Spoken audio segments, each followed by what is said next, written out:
Good morning. Welcome to our Budget Committee meeting for Wednesday, February 1st, 2023. I'd like to call this meeting to order and ask if there's any declarations of interest. I'm not seeing any at this time, and I will now move. I have a little new technology here today. I will now move to the land acknowledgement. The town of East Gwillimbury recognizes and acknowledges the lands originally used and occupied by the First Peoples of the Williams Treaty First Nations and other Indigenous peoples. And on behalf of Council, I thank them for sharing this land. We also acknowledge the Chippewas of Georgina Island First Nation as East Gwillimbury's closest First Nation community and recognize the unique relationship the Chippewas have with the lands and the waters of this territory. They are the water protectors and environmental steward of these lands, and we join them in these responsibilities. We have no deputations at this time, and I'd just like to welcome everyone in the audience today. Thank you for coming out. Item E is our first presentation, and I believe we have the Arts and Culture Advisory Committee.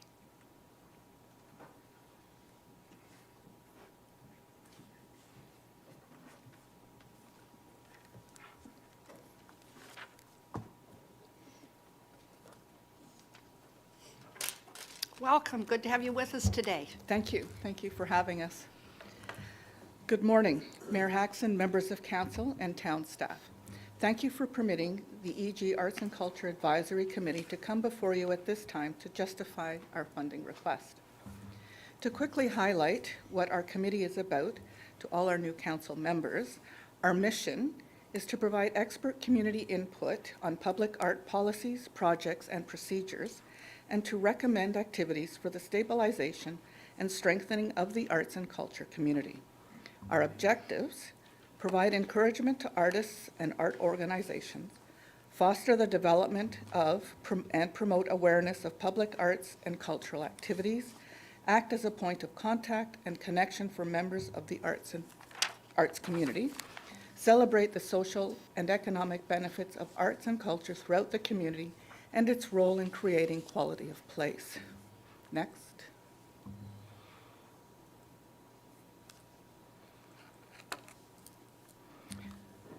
These are our members as of the end of the committee's term. Over the past few years, we've had an amazing group of volunteers who have helped move this committee's objectives forward. The committee could not have achieved its results without hard work and dedication of our staff liaison, Rhonda Wilson and Chris Catania. Our council liaison, Tara Roy DiClemente, is leaving us at the end of our inaugural term. The committee thanks Tara for the guidance and dedication that she has given to our committee these past several years. She has been invaluable in getting this committee up and running. We wish to welcome Susan Leahy as our new town council liaison and look forward to working with her. The committee continues to work on its objectives while we wait reaffirmation as a committee and confirmation of members. Next. Achievements. The committee has been hard at work from day one, and we did not let the pandemic slow us down. Even though in-person events and meetings were canceled, virtually the committee, with the tireless help of town staff, was hard at work. We organized the committee with the terms of reference, created a way to interact with residents via a web forum and virtual art shows, created a public art policy that was adopted July 2021. Next. As the public art policy was now in place, the committee, together with town staff, reviewed the two parks that had been targeted for public art installations. These were the Children of Peace Park and Carnaby Park. The committee decided to focus on the Children of Peace Park. A call for sculpture was created, and the process began for the search. By September 2022, after a lengthy review process public opinion poll, the artist was selected and approved by council. The artist will start work on Holding Hope early spring, and we hope to have a definitive timeline for delivery and installation schedule by this summer. An outreach program was created to engage with town residents to encourage them to come forward with their artistic or cultural knowledge. The committee sets up a booth at town events such as Family Day, e.g. Farmers Market, park openings, and Tapestry of Taste. Next. We held the inaugural Celebrating the Arts Festival on July 7th with the e.g. Farmers Market. It was a huge success with approximately 800 residents attending. While we were hoping to have more residents participate as performers, we had to rely on professionals. This increased our original spend for this event. We are planning to host the second Celebrating the Arts in much the same format this coming July with the e.g.'s Farmer Market. We wish to build on the success of last year's event and expand the event to include other performers, features, and activities for residents to participate in. The committee participated in the Tapestry of Taste, hosting an in-person art show and gala reception. As mentioned earlier, the council approved the selection of our first art installation in the Children of Peace Park. Next. We will continue to work on procuring public art for town parks, the Health and Active Living Center, and other locations. Any expenditures related to these purchases will come from the Public Art Reserve that has been set aside from the development funds contributed to the town in the past. In addition, we'll be working on a procedure by which residents may donate art to the town. This procedure will set out the criteria that must be met and steps followed by both the donor and the recipient. Next. We will continue with our community engagement that includes hosting Celebrating the Arts, attending at town events and e.g. Farmers Market, creating a signature piece, the Paddle Project, looking into hosting a culture crawl, and supporting our local artist groups. Next. We also will be creating an arts and culture master plan, a plan that will include a roadmap for the town to target and implement key areas of enhancement and setting out appropriate timelines to execute, to establish long-term goals, including cultural center and gallery, a performance venue, a facility dedicated to encourage groups to gather, such as 55 Plus Club, other cultural groups, and a town welcome center. In summary, the committee continues to work on community engagement. We participate at events all year long and will be starting with Family Day this February and continue with our market days. The committee is always reviewing and considering events and activities to participate in and promote its mandates throughout the year. The committee is asking for an increase in its budget this year from $7,000 to $16,000. The request for these additional funds is to expand on the success of our events of 2022 and support community activities. The rise in inflation has substantially increased costs of hiring performers and purchasing items. Our funding justification is broken down as follows. An operational fund of $1,000 that will enable the committee to purchase additional items to support the committee's work in its outreach program, banners, posters, and other tangibles, and other costs associated with operating an active committee. The additional $15,000 requested would be used as follows. Community outreach to cover the cost of sponsored awards, funding to support local group of artists, local group of performing artists, the film circuit, art show, Tapestry of Taste, memberships in York Regions groups, participation at family days, farmers markets, and other opportunities as they may present itself. Celebrating the Arts, an event to be organized with the e.g. Farmers Market in July to engage the community in demonstrating their cultural heritage, music, dance, poetry, theater, and etc. Funds will be used to cover the cost of performers, giveaways, displays, specific signage, etc. We wish to grow and expand on the success of 2022 to bring in additional performers and artisans market. We also hope to hold an auction based on our proposed paddle project. The paddle project is a signature art piece that residents can decorate and exhibit near their entrance to their property, not unlike the bicycles in Brecon. The funds are to be used to purchase 3-foot wooden paddles, which cost approximately $30 each. We hope to recover some of the costs of this purchase by offering the paddles for sale. To jumpstart this project, the committee would like to have a friendly competition with members of council and town staff. We respectfully request that we create and submit our creations to be placed on display at the Celebrating the Arts, and these paddles to be auctioned off with proceeds going to a local town-approved charity or to cover the costs of the committee's activities. We will encourage all participating community members who purchase paddles to display their finished product at the Celebrating the Arts event. Benefits to the community: it is that the Arts and Culture Advisory Committee's intention to continue to pursue collaborations with town staff on project as well as other community organizations. Investigating the opportunities presented by new parks, facilities for public art, and to continue procuring public art through the public art policy. Participating in planning and organizing both interior and exterior art installations and display at the Future Help in Queensville, partnering in revitalizing the downtown core of Mount Albert, and participating in the planning for capital art investments. Looking for opportunities within the town community that aligns with the recommendations in the town cultural mapping report as provided by its consultants Miller, Dickinson, Blaze.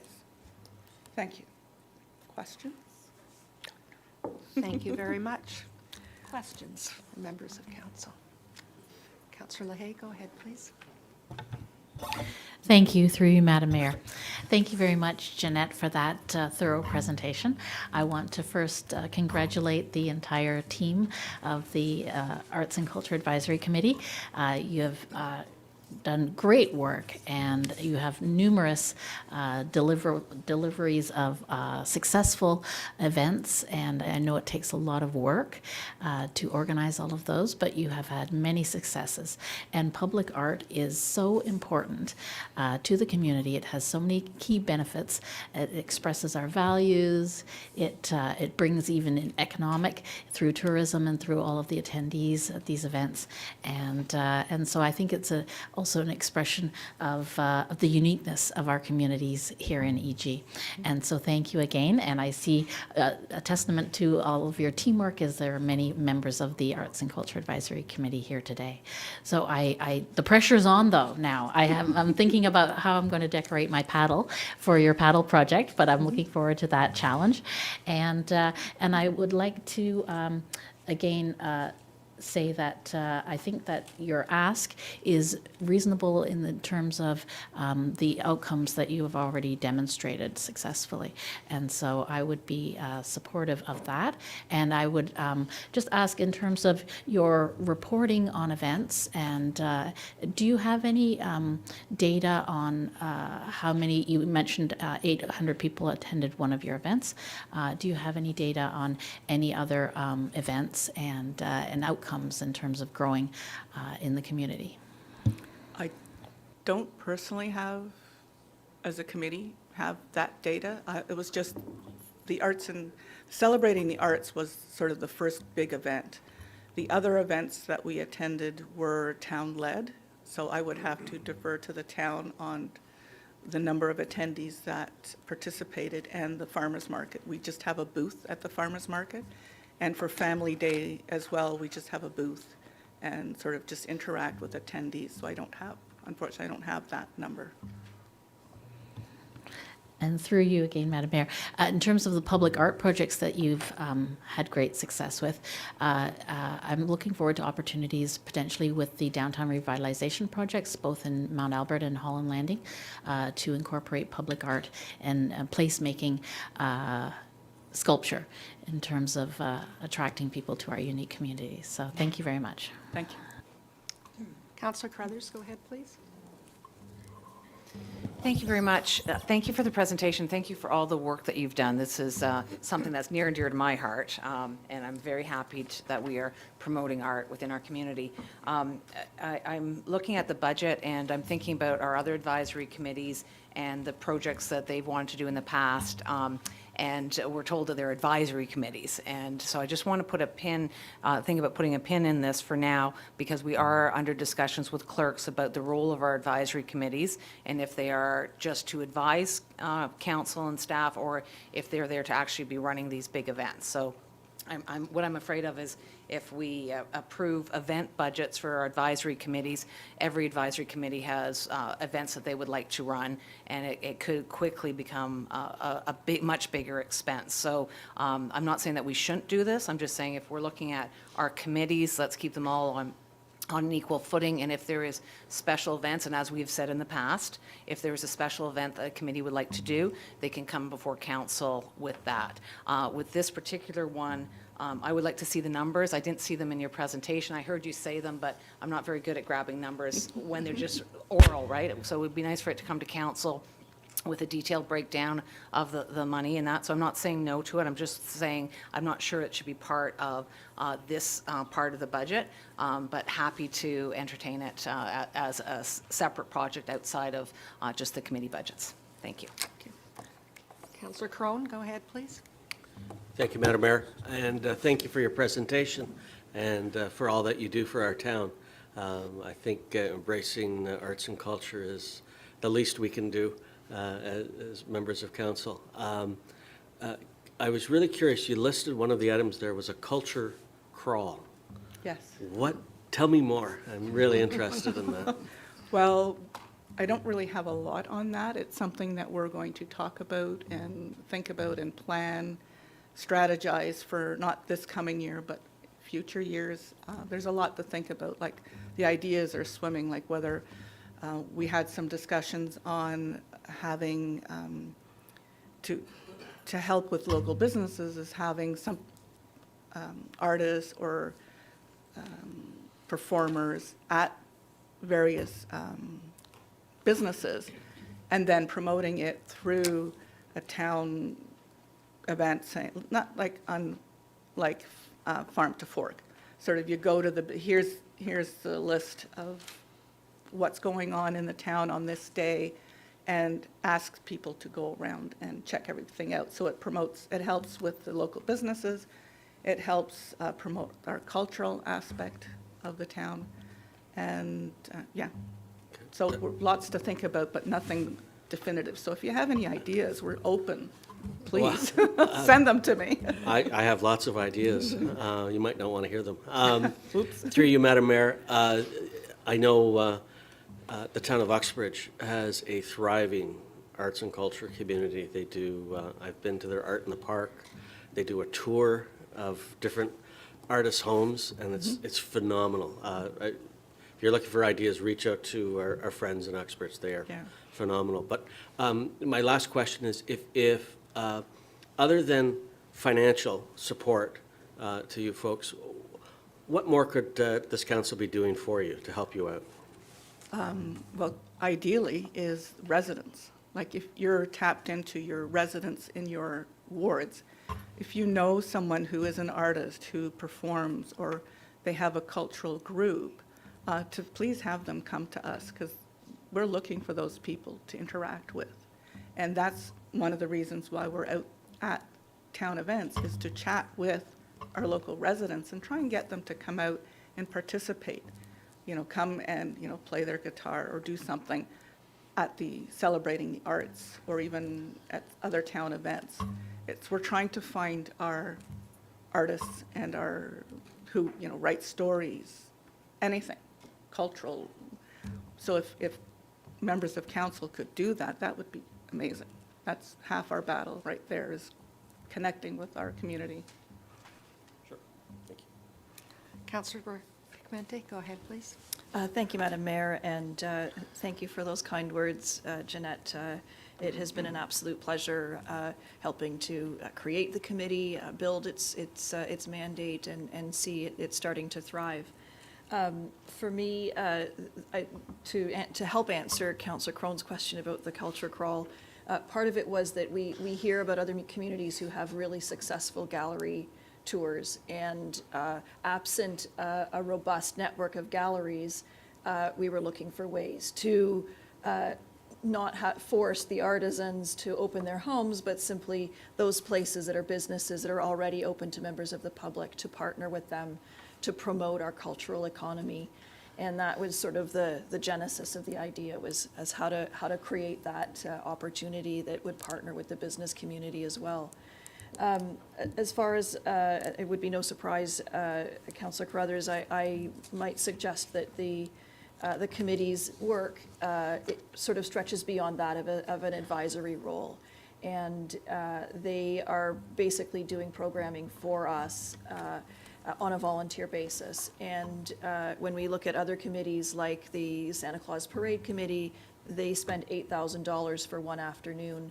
I think that $15,000 or $16,000 for an entire year's programming is certainly a small price to pay for the kind of value that this committee is delivering to our community. Thank you. Thank you. Go ahead, Councillor Johns. Thank you, Madam Mayor, and thank you very much for that presentation. Off of what Councillor Roy DeClemente was saying, it struck me, you know, advisory committees and being strongly volunteer-driven, and I know that we have Rhonda Wilson and Chris Catania supporting, and this clearly is a robust advisory committee, as to Councillor Roy DeClemente's comment. So from kind of the boundaries that we are playing in, what do we see from a staff resources side of supporting the committee? Do we see staffing encroaching and supporting, or do you feel that there are boundaries set that the volunteers do X and the staffing is doing Y? And I asked him if he would consider bringing the Baldwin LaFontaine lecture to the Sharon Temple, and he turned around and said no, but we needed to do something with youth. And so the project began. And so we formed a partnership. It involves Pickering College. It involves York Region District School Boards. And it involves student leadership, and it involves the Chippewas. And so the idea is on the Thursday evening of the 28th, there will be a kickoff event at Pickering College. And then on the Friday, day before National Truth and Reconciliation, the event will come to the Sharon Temple. It will be led by students. Right now, and there was a meeting yesterday, but unfortunately I was in flight, so I didn't get to it, with the student leadership, with the educators, on what that will look like. And right now, where the discussion point is landing is about 100 students from 10 different schools under student leadership will engage in conversation about democracy based on the Children of Peace, LaFontaine, and Baldwin on one side, and the early governance models of Indigenous people before settlers came here. And the idea is to take those two elements and have the students begin the conversation of what could democracy really look like. And so we're excited by the project. We're getting down to the detail. There will be keynote speakers, both the Thursday evening and here. We will be coming for a pitch to the town, but not for money, but for your involvement. I think there's a great opportunity. You represent democracy in our community. We're going to be speaking about democracy over there. So that's a really high level, okay? And we hope this will become an annual event and that it grows to maybe something that lasts as many as 5 days. Councillor Crone, go ahead, please. Thank you, Madam Mayor, through you to our presenter. Thank you so much for bringing this forward, and thank you for the reminder, the brief history lesson that we are, in many ways, the cradle here of responsible government in Canada. I don't think we can say that often enough. But also, like Councillor Carruthers, I'm really excited about the symbolism of this. We have to go beyond words and actually have actions behind it. And so I think this is a nice step. For me, it's not should we do it, it's a question of how we do it. And the money is, and I appreciate your acknowledgement at the beginning that there's a lot of, particularly this year, a lot of strain on our finances. But $35,000 or whatever the price tag is, whether it's higher or lower, is not insurmountable, and there should be. And maybe I could throw this question to Mr. Karmazin. Are you aware of any grants or funding arrangements out there in the federal, provincial government that we might be able to access that could help go towards the creation of this? I know I'm putting you on the spot.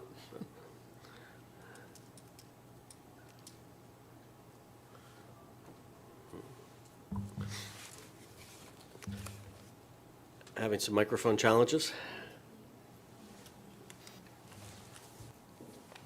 There you go. Okay. Through you, Madam Mayor, sorry about that. Absolutely, we can certainly look at any possible grants that might be emerging for this type of work, along with our internal partners and colleagues with finance. Thank you for that. I would think we should be able to either access grants, whether we pay it for it through the council decides we pay for it, or if there's a fundraising drive that, because I think the community would love to be a part of this as well. I think this represents a unique opportunity for us in this town, and I think we need to grab a hold of it. But thank you very much for your presentation, Mr. Proudfoot, and look forward to next steps. Thank you, Madam. Councillor Roy DiClemente, go ahead, please. Thank you, Madam Mayor. Again, it was an honor to serve as your liaison and to help guide some of the great work that you've been doing over the past several years. For me, I think before we start talking about the final price point, it's clear that we need to do a little bit more work on the design side of things and get some true understanding of what the funding would be. Yes, we absolutely do have the resources at the staff level to help with that, the landscape architecture and so on. And I may suggest as we start to deliberate that we, in principle, would support some in-kind contribution on the part of requesting our staff to assist with just the design and truing up some of those costs. Just as you mentioned, Mr. Proudfoot, that we're struggling with increasing costs and inflationary pressures on our budgets, so too is the temple. And as we start to deliberate, I would like for us to consider looking at that $40,000 that we provide the temple as an operating grant on an ongoing basis to perhaps increase that slightly. Not a huge amount, but to a modest amount. I see here, even just from the presentation that we've got here, that the partnership event that we put on for Canada Day costs the temple $5,800, and yet we give $3,000 towards it. So I would like to see us increase that slightly. In the past, that $40,000 was tied to, and here's the history lesson, it was tied to a $1 levy per resident. And as we start to approach 40,000 residents, and we know that we're going to go beyond that, when we set up the 40,000, it was a stretch assignment, and I'd like to see us to continue to reach forward with our support for the temple. So just some consideration for that as well. Thank you. Stretch a little more. Any other questions, comments? I'm wondering if there's an opportunity for a community fundraiser. I know that the temple is always on a fundraiser for a lot of things that are happening there, but I look out and see individuals that may at this point in their life want to make a sizable contribution to the temple, particularly this project, and I'm just wondering if you've given any thought to actually having some type of a kickoff for the funding of it. Yeah. We haven't had a specific discussion around a fundraiser that's unique to this. Partly because right now, and we have a special meeting in February of the board, we are going to have to go forward to the community for a very significant fundraiser. We have hundreds of thousands of dollars urgently needed to restore that majestic building that stands behind us. We're still working on those final numbers. But we could be looking at $600,000. We have floor issues and other things that need to be resolved. And they may not be that they've got to be resolved by June, but they do need to be resolved very soon. And so we will be looking. We are going to have to enter into a capital campaign, a significant capital campaign. This could be something that's part of it. We don't have expertise in capital campaigns, but we are reaching out to build that expertise.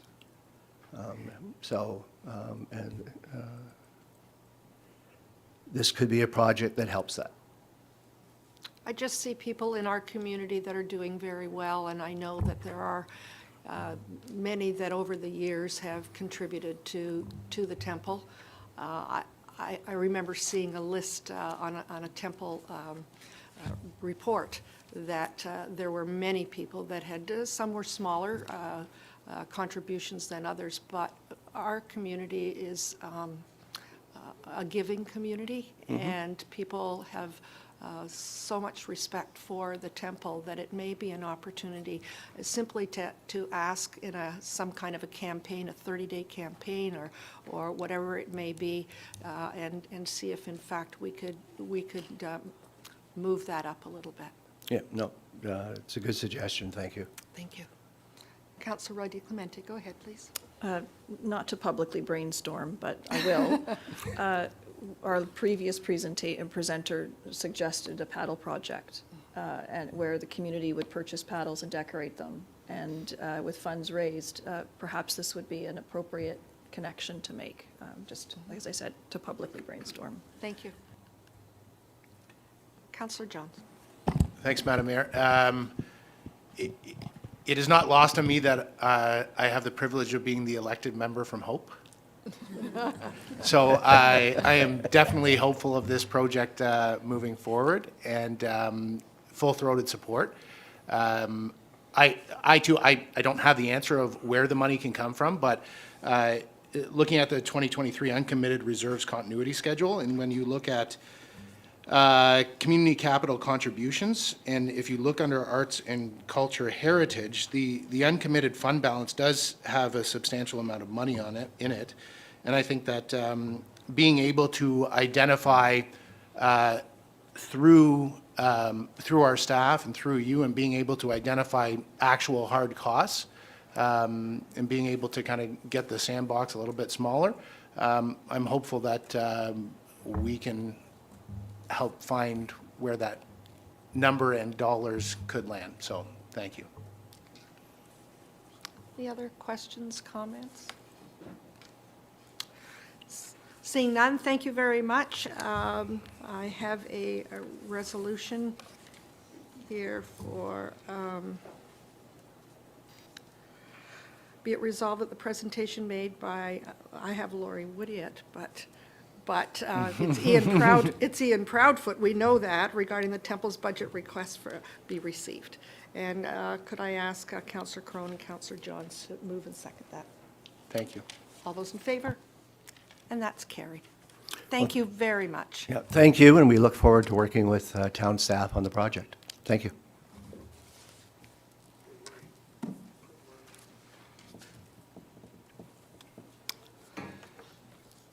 We are at item 3 of our agenda, Chamber of Commerce presentation.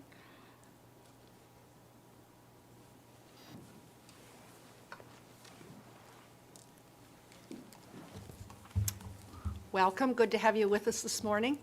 Thank you. Is the mic on? Yeah. It's on. Okay. Well, thank you, Mayor Haxon, councillors, town staff, for having me here today to present to you on behalf of the Chamber of Commerce. We do have several board members and staff with us today, and we really appreciate you guys taking the time to hear us today. We also really appreciate everything that council has provided and our relationship that we have with the town. Scott Crone Councillor Crone has been our liaison for the past 4 years, past term. We're sad to see you go, but we really appreciate, the sound advice and everything that you've had to offer for the Chamber for the last number of years. And Councillor Leahy is our new liaison in this term, and we're really excited to have you on board, and thank you for joining and continuing to support the Chamber. So what I'm here today to talk about is not really the Chamber's day-to-day operations, but rather tourism within East Gwillimbury and what we as a Chamber feel the future holds for tourism in East Gwillimbury. So if we just jump to the next slide quickly. We've got a brief agenda here, but to sum it up, at the Chamber, we're really excited for tourism in town. We see the town growing. The opportunities are immense. We've got a very diverse town with a lot to show off. And so I'm just going to walk you through some of the highlights of that and where we're at and where we're going, or where we believe tourism needs to go. So next slide, please. Before I get started, I just want to make sure that we're all understand exactly what we look at when we think of tourism. So it's the act and process of spending time away from home in pursuit of recreation, relaxation, and pleasure while making use of the commercial provision of services. The part that I really want to highlight, though, is that it specifically is individuals, families, and groups traveling at least 40 kilometers one way from their home. So when we look at tourism, it is people coming into the community, which does differentiate it from, what Parks and Recs does in terms of providing activities for the town and their residents. So it is a distinctly different activity. Next slide, please. So when we look at tourism in East Gwillimbury, the way it's managed right now, a lot of tourism is overseen by the East Gwillimbury Chamber of Commerce. Direction for that tourism is provided by a fantastic, diverse tourism committee with representation from the town of East Gwillimbury and various tourism stakeholders in town. But with that, tourism is primarily a volunteer-driven activity at this time in East Gwillimbury, whether it's volunteers from the Chamber of Commerce, volunteers from the Tourism Committee, and other volunteers for specific events. There's not a lot of funding that's been provided to actual employed positions within tourism in East Gwillimbury. Despite this, we're really proud to be able to say that we have several signature events, some of them that are very long-standing, some of them that are fairly new. So one of our biggest events, obviously, is Farm to Fork. It's a one-day event in the fall involving almost a dozen farms and businesses across East Gwillimbury, and has attracted anywhere from 400 to 600 families each year to the region to show off our agritourism. A new event this year as well was Summerfest, which partnered with the car show and saw over 3,000 attendees at that event as well. So that's the current state of tourism. And with it, I just wanted to highlight some of the benefits that we're seeing as a result of this tourism. So if we could just jump to the next slide. When we look at that, tourism really does support local small businesses and in kind supports job growth. But when we think of the businesses that tourism supports, a lot of times we think of hospitality, recreation, leisure businesses. But when we actually think about it, when we get people coming into town, it's not just those businesses that benefit. It's stopping at the grocery store on the way home to buy groceries, or stopping at your local restaurant, stopping to get gas, your local convenience store, all those other businesses that are a byproduct of these leisure and recreation activities. And so, it really does provide a lot of benefit as a whole to the community. It's also an opportunity, we've heard a lot today about arts and culture and heritage. It's really a chance to showcase the fantastic community that we have and the fantastic arts and culture background that this town has to offer. It's really hard to quantify, what is the economic benefit of tourism, but we have run some analysis based on the TREM model, just to see from the two events, just from the Farm to Fork and the Summerfest, what kind of economic inflow of GDP into East Gwillimbury we expect from those events, and it's almost $225,000 is what comes out of that model just for those 2 events alone. So there's a tremendous benefit to tourism to the town. We're really excited about it, but with that, there's a number of challenges that we currently foresee with tourism as it stands in East Gwillimbury. So if we can jump to the next slide. The first challenge is that we have a fantastic tourism committee, a wealth of knowledge, years of experience in the tourism industry.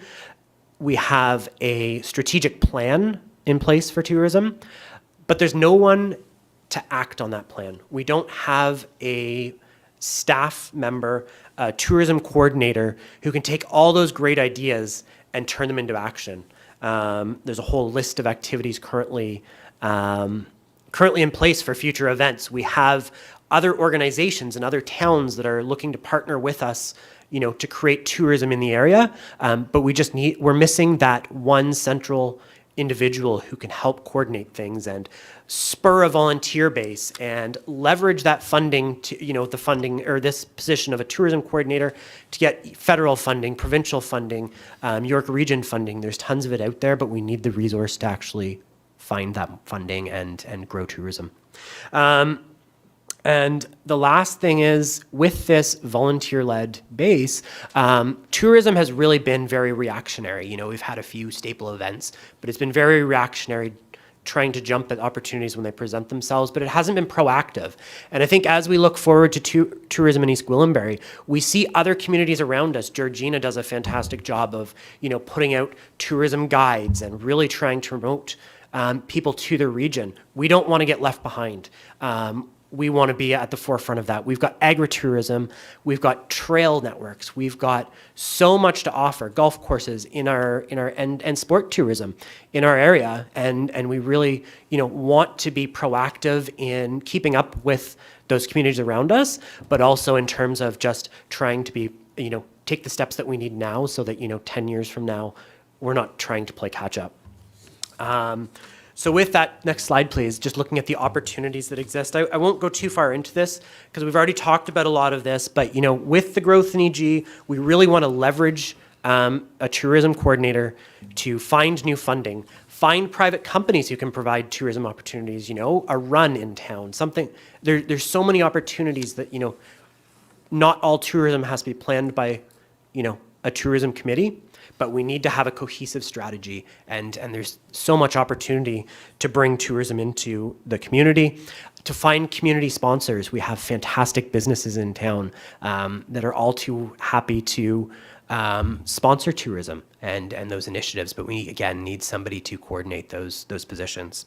Find more grant funding, and also provide shoulder season tourism. There's a lot that goes on in town in the summer, but the fall, the winter, the spring, there's tons of opportunity. I know, the trail network, there's opportunities on the Reservoir, there's fat biking, we've got a wealth of ideas that have come from the tourism committee. We've got other organizations that are interested in partnering. We just don't have the resources to act on that at this point without this position. So what is the future of EG tourism? If we could just jump to the next slide. We at the Chamber see the future of tourism as having a strong oversight by a dedicated tourism coordinator that's directed by, again, a very strong tourism committee. I use the word responsible direction from a tourism committee that involves all stakeholders in town, representation from the town, representation from people providing tourism, the residents, and the Chamber of Commerce at large. We have an office at the Chamber of Commerce that can be used as a tourism, that can double as a tourism office as well and have a physical presence, and really leveraging our partners and the community to see tourism continue to grow and for an opportunity to really showcase, our town.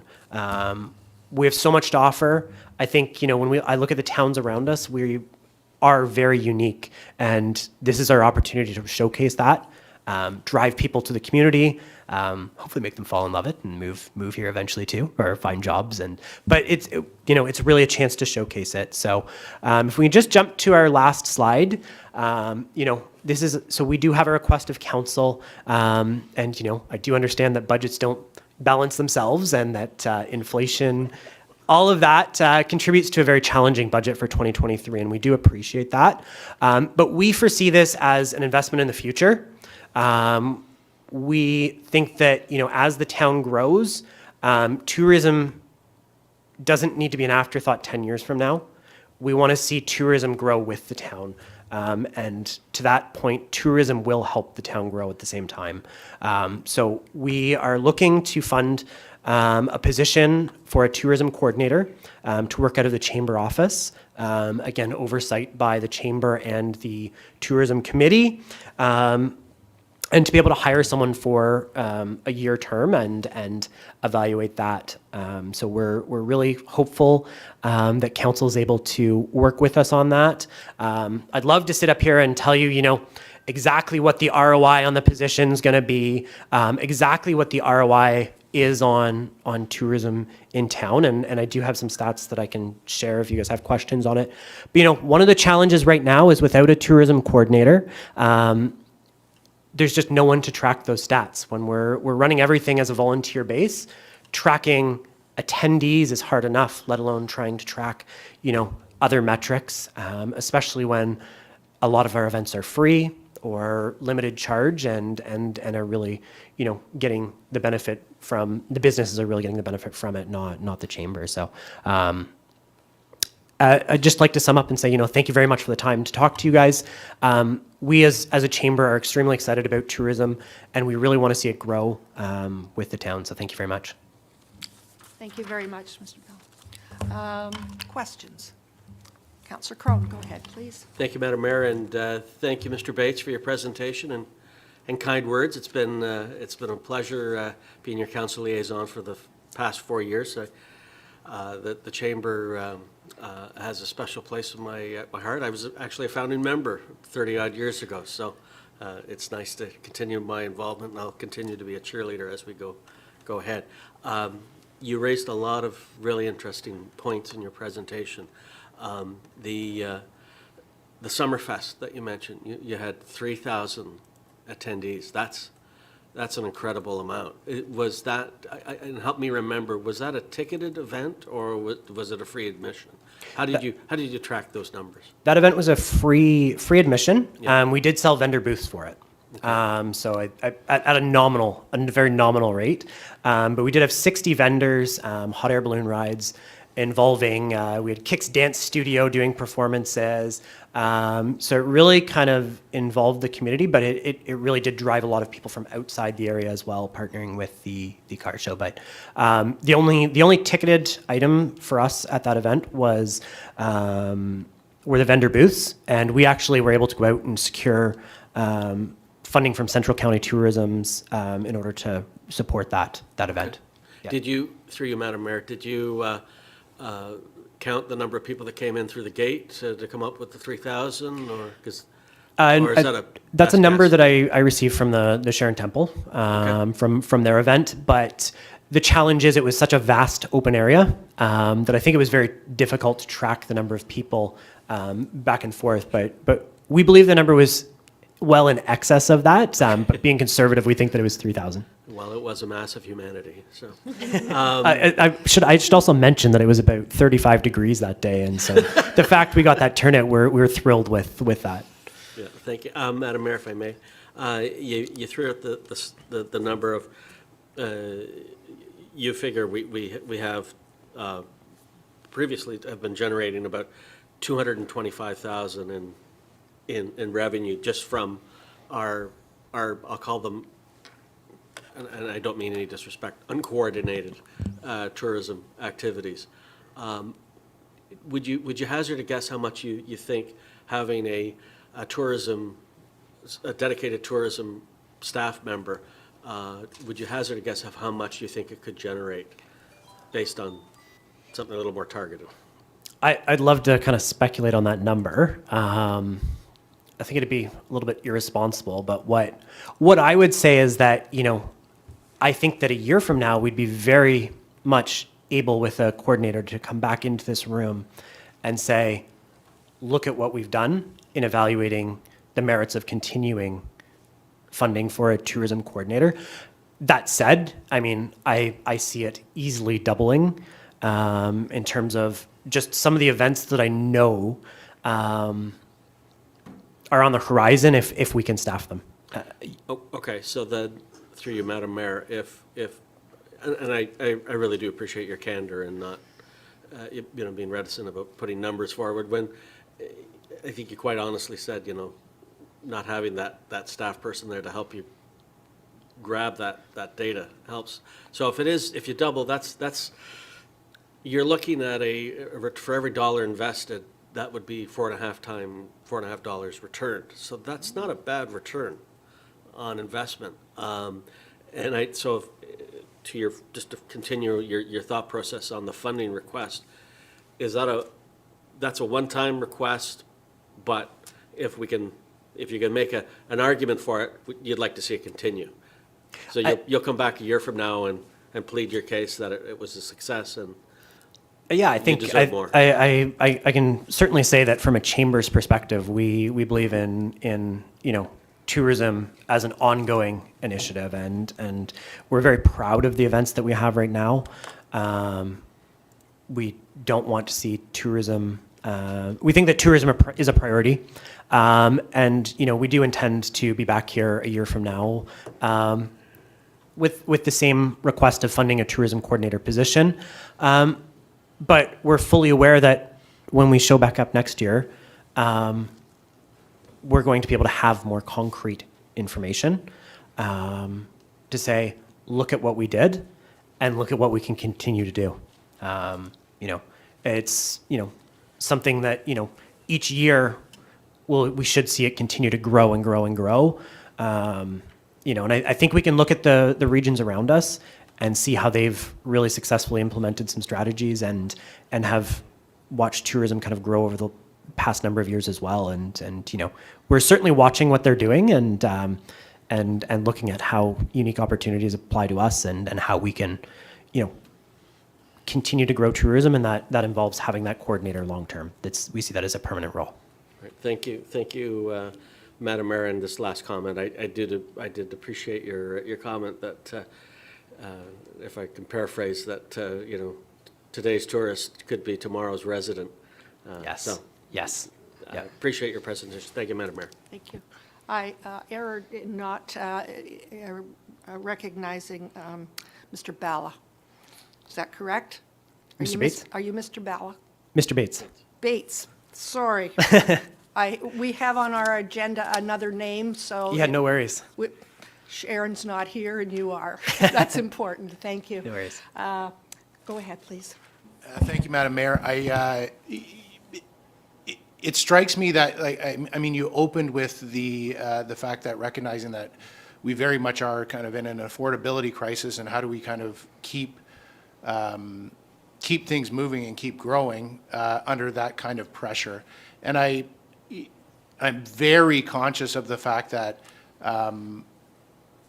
every ask is more tax dollars. And I think that I don't have all the answers, but I think that we need to kind of break the box in how we're kind of looking at things and how we do fund things.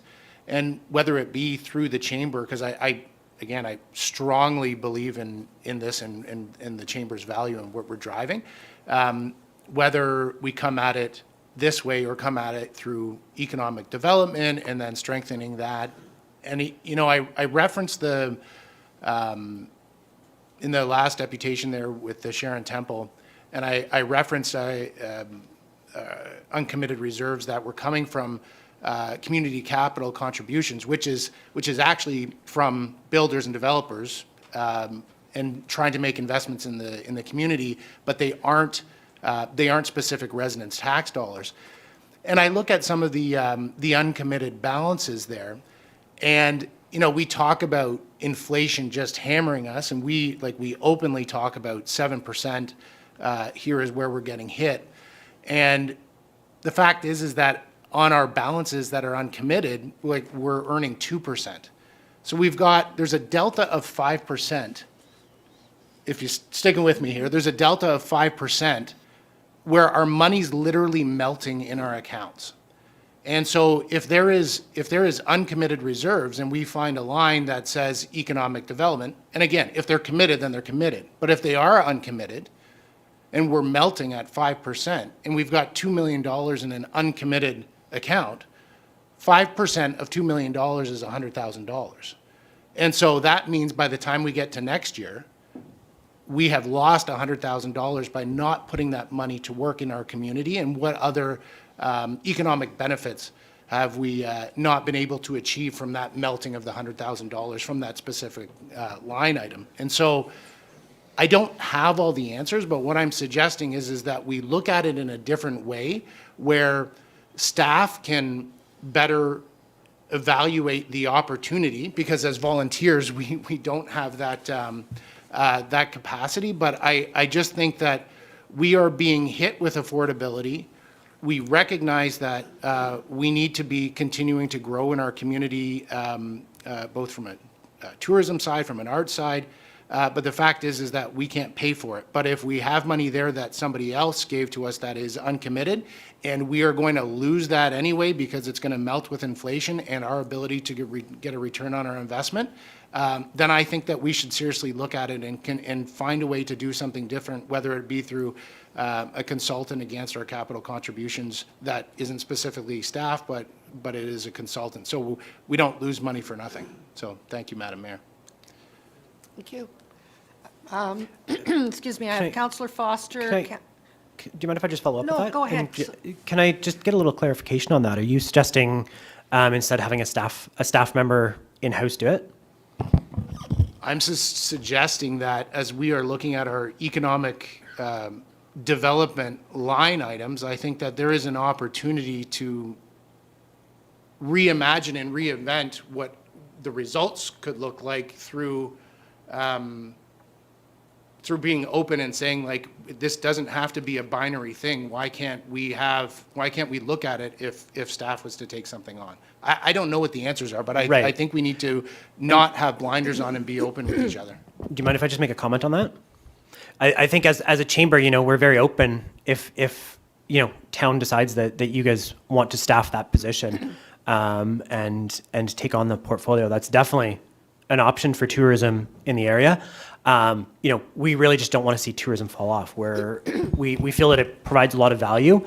But we've also spent 2 years really evaluating tourism to come to this point. And, our hope is that if you're going to transfer it to a staff, that it's going to go to someone who understands that tourism is different than town recreation, but also that it needs to be someone where it doesn't get added to a role. Because if we're adding it to a role, tourism's going to get lost. And I think that says, tourism's not a priority. So I think if you guys are going to go that route, and ultimately the decision is up to you, but our analysis says that it really needs to almost have its own staff member, or at least 3/4 of their time kind of dedicated to that resource. Yeah, I hear you. And I think that really at the core of what I was trying to get at was the challenge of us sitting here having to fund, because it's not like we can just say, here you go, have at it kind of thing. And so the opportunity to look at it in a creative way with where the pools of money could come from in order to resource, that's kind of what I was And I wonder if, you did talk about developers, and I wonder if that's something where, when we do have new developers coming to town, we can say, included in your development fees, is there a way to allocate something to tourism? Is there some sort of way to fund it that it's not coming out of the tax base? Thank you. Councillor Foster, go ahead, please.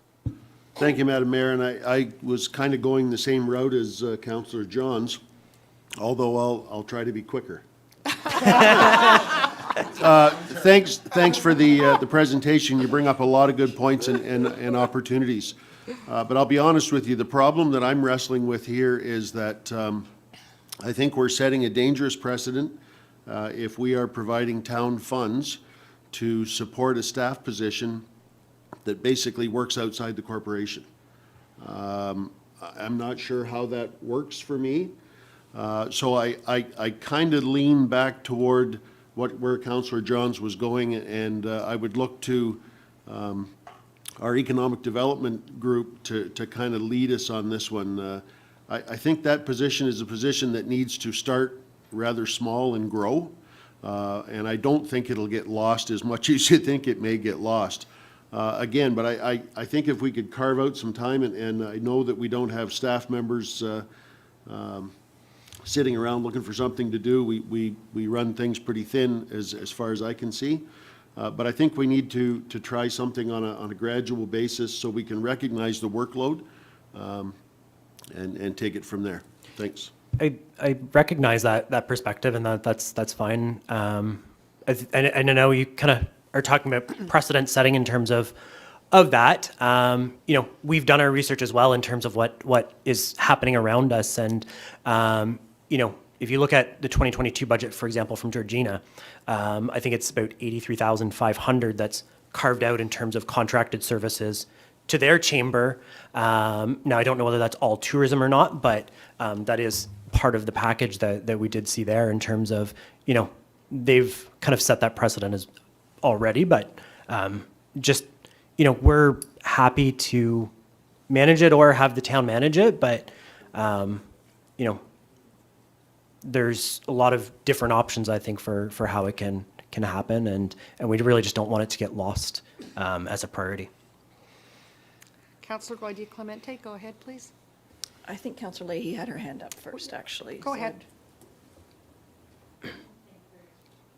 Well, thank you very much. Through you, Madam Mayor. Thank you for the presentation. And I think it's a very timely presentation as we're in an environment where there are limited funds and potentially a decrease in town revenues.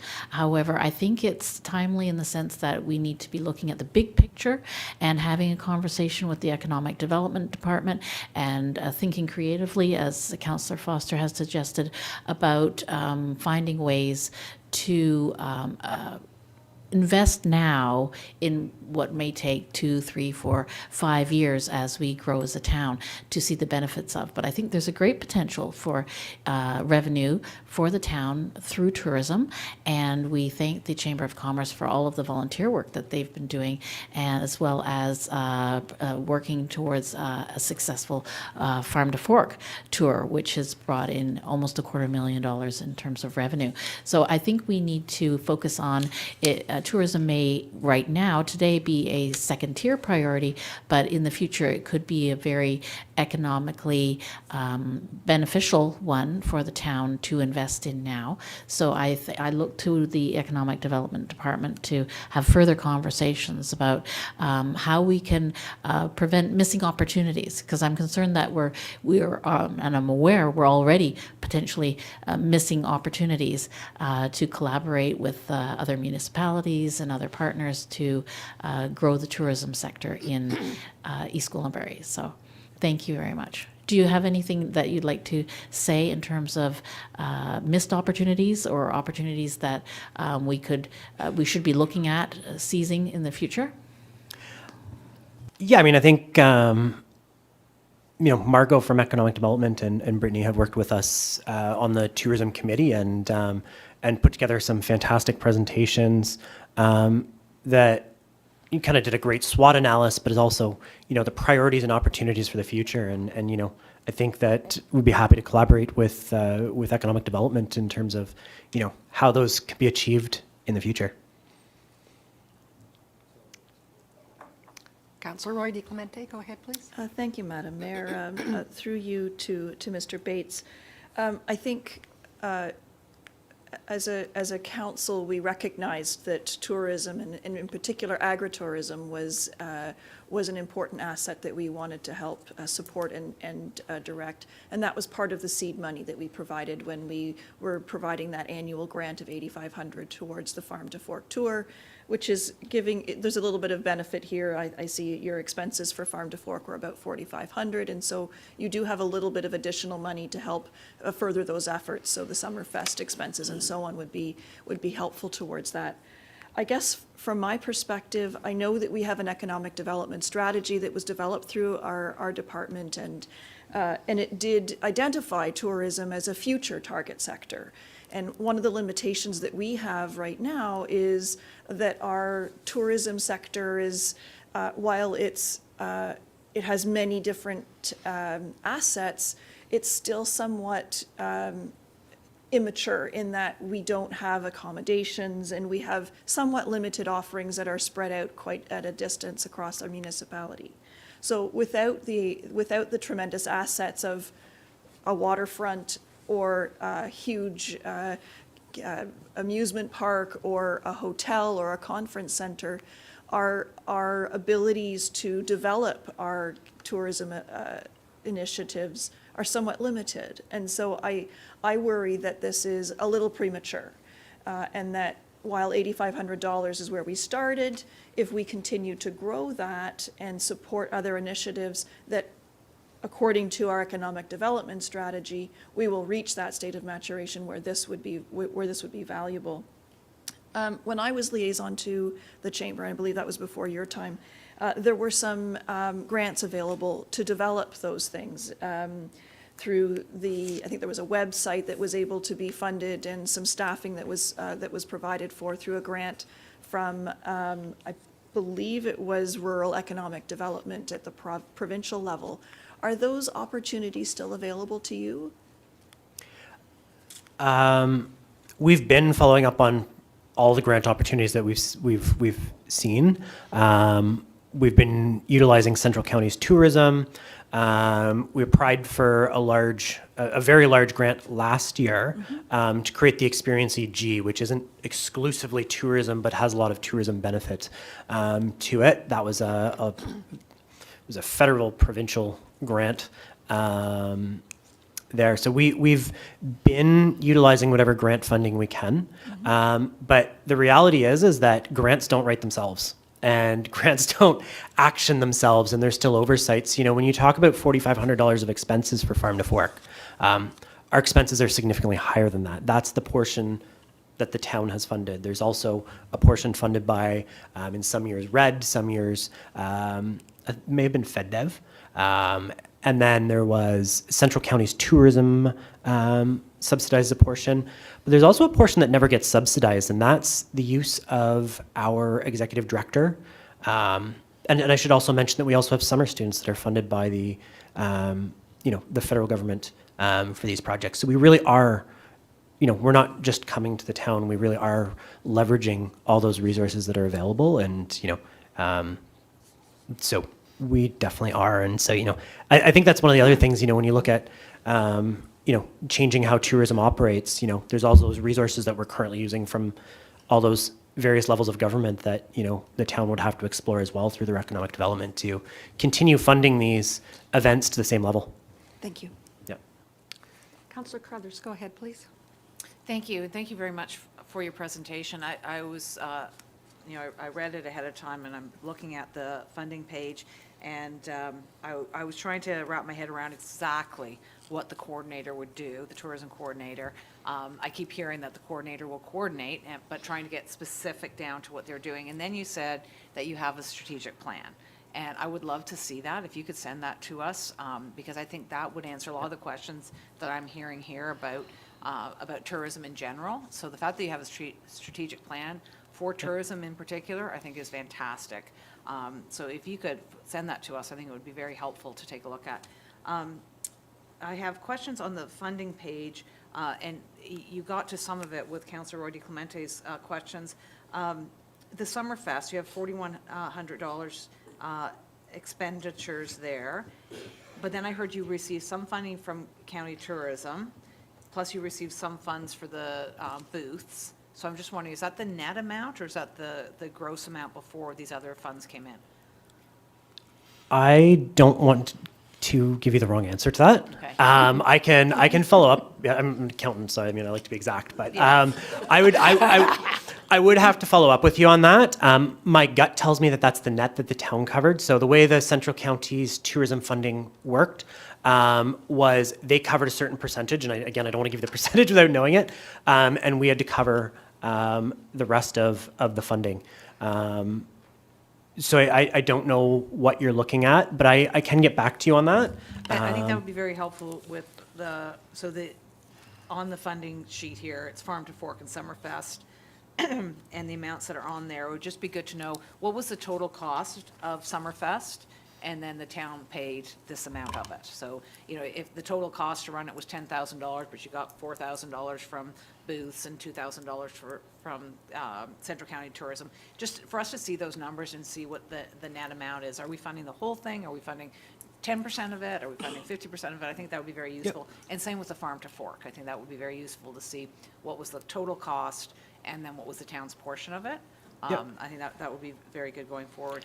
I also, to Councillor Foster's point about using taxpayers' money to fund a position that's outside of the town, I do have a few problems with that, but I think when we see your strategic plan towards tourism, we might get a better idea of what this person's going to be doing and be able to find out if it's something that could be done internally, or if it's something that's best that rests with the chamber. I haven't had a lot of involvement with the chamber, so perhaps you can help me understand if there is, say, two businesses that are both tourism related, and one is a paying member and one is not. Are they both receiving equal support, or does the member expect to get more support from the chamber because they are a paying member? Yeah, I think when it comes to the tourism element, there's, and I've had this discussion with other councillors as well, in the lead up to this, is that, you know, we really look at tourism as independent. Our board does have some oversight of it, but it's more managed by the tourism committee than by our board. And, you know, I don't see that for these tourism initiatives that, you know, we're just pushing Chamber of Commerce businesses. There's a lot of businesses that we're, you know, involved with, especially through Summerfest and whatnot, that, you know, we're not Chamber of Commerce members. It's the tourism piece is separate from the chamber and is really about promoting business in town regardless of your status as a member or not. The fact that tourism has kind of resided within the chamber predates me, so I don't know understand the full history on that. But I do know that in its current state, tourism is not operated to benefit the members of the chamber. It's operated to benefit the businesses and residents in East Gwillimbury. And, you know, the strategic plan or strategic objectives that have been created certainly reflect that. Excellent, because I think if the town is using taxpayer money to support something, it can't be just fee-paying businesses. It's got to be all businesses, so I'm happy to. I completely agree with you. There's got to be some separation there, and that's, I think that's the benefit of having what I've termed as a responsible tourism committee that does have oversight by the town, that does have oversight from tourism providers, whether it's members or not. But ultimately, somebody does have to manage the position, whether it's the town in their economic development department or the chamber managing it. Somebody does have to oversee that position and make sure that it's appropriately managed and that there's responsibility for the funding that would be received for that position.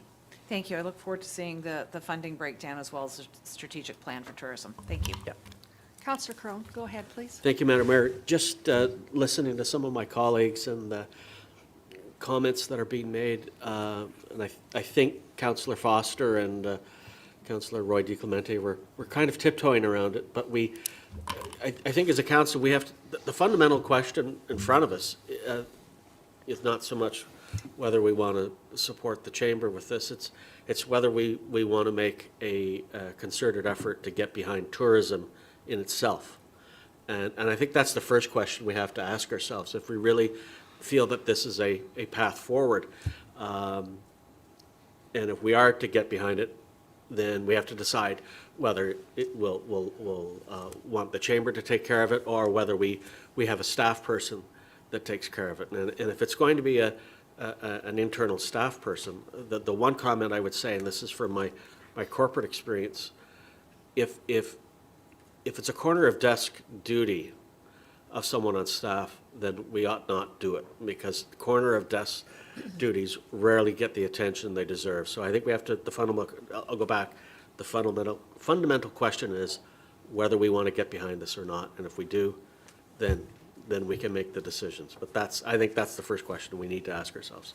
Thanks, Madam Mayor. Thank you. I'm not seeing any other speakers at this point. I have a resolution moved by Councillor Crothers, seconded by Councillor Foster.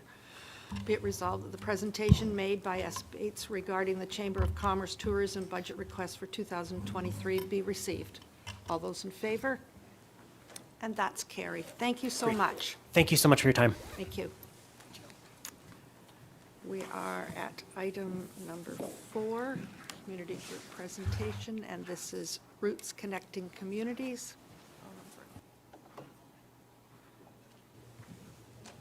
Through you, Madam Mayor, we do have the speaker on our virtual Teams account. Just bear with us for a moment as we transition to the presentation slides. Thank you.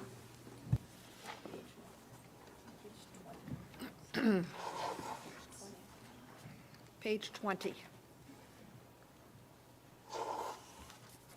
Thank you, Madam Mayor, Town Council, and staff. I'm assuming everyone can hear me? I'm getting the nod, yes. Okay, perfect. Thank you. My name is Nivedita Balachandran, but people do call me Niv, and I am the Executive Director at Roots Connecting Communities. I apologize for not being in person today, but hopefully this will be an enriching experience. Next slide, please. Firstly, I wanted to extend my gratitude for the funds in 2022, and I would like to start by presenting Roots and what we do. So Roots is a nonprofit registered charitable organization that was started in 1989 by community residents who saw the need to help their neighbors with transportation. And over the past 34 years, we have continued to provide safe, affordable, compassionate, and timely transportation to residents in need through volunteer drivers. We also provide food deliveries in partnership with food banks, friendly phone calls for people who are socially isolated. We provide technology support and training, helping people use their laptops, smartphones, computers, and social media, and brain games booklets, which supports healthy aging and mental health. We have 7 staff and 139 volunteers. Our volunteers are central to everything we do. Our programs and services are available to people who are experiencing social, physical, mental, and financial limitations. Next slide, please. For example, we had a client who was living alone on a low income and blind, and we provide accompaniment to medical appointments, supported him with grocery shopping, and provided social support through daily phone calls. In the past, I've presented a story of an East Gwillimbury resident. I will call her Samantha to protect her identity. She's a senior who was living alone, and she had advanced cancer and had her voice box removed. She does not drive and has a very low income. She has no family nearby, and due to the voice box removal, she was unable to call and book rides nor request help. She required weekly trips to her various medical and specialist appointments, and as you know, through the pandemic, appointments and schedules were constantly changing. We coordinated with Samantha's daughter and the hospital to always get her most recent appointment schedule, supporting Samantha, who had enough to deal with. When it was time for her chemotherapy, there was always a car waiting for her so she could focus on finding the inner strength to focus on her recovery and not on how she was going to get to and from her appointments. A different client who utilizes our services said, "I can go many places that I wouldn't go to. Quality of life is much better with Roots." Another client who utilizes multiple Roots programs said, "Roots actually talks to us like we're people. You speak to us with respect and kindness. We don't always get that, so when we do, it's very nice." Next slide, please. Roots doesn't just benefit the clients. Our volunteers also greatly benefit from their involvement with us. One volunteer, who was recently retired, felt alone and not really connected to her community. They also experienced physical pain, which made other in-person volunteer opportunities very challenging. This volunteer was experiencing depression as a result of these tremendous life changes. Through their connection with Roots as a volunteer driver, They felt a deeper connection to their community, felt the satisfaction of giving back from the comfort of their car, increased their social connections, and was inspired to do more volunteer work. As we also reimburse our drivers for their mileage, the volunteer also received a supplemental income that helped them financially.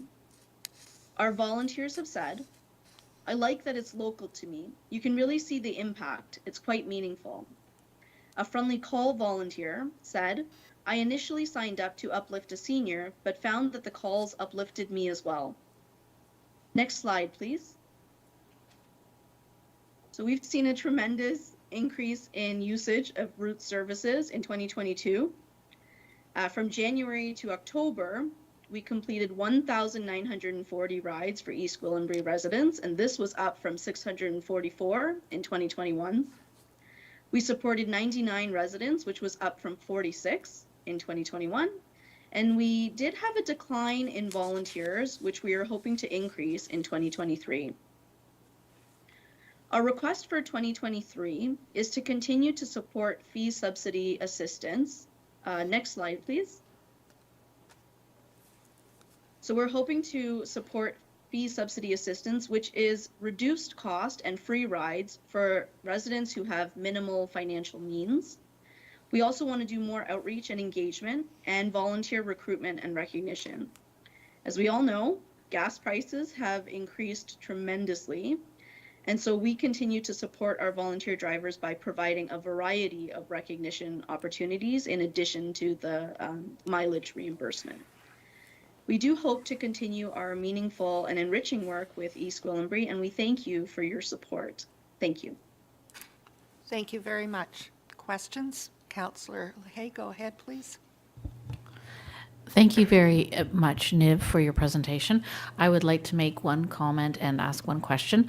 My comment is in East Gwillimbury, where we have a large demographic living in rural areas and we have extremely limited access to public transportation, I'd like to comment that this is a much needed and well-used service that is being delivered in an economical way. So it is great work that you're doing, and it is much needed. You are addressing a much needed need in the community. So thank you very much. And then my question to you is, what could town council what could we be doing to support you?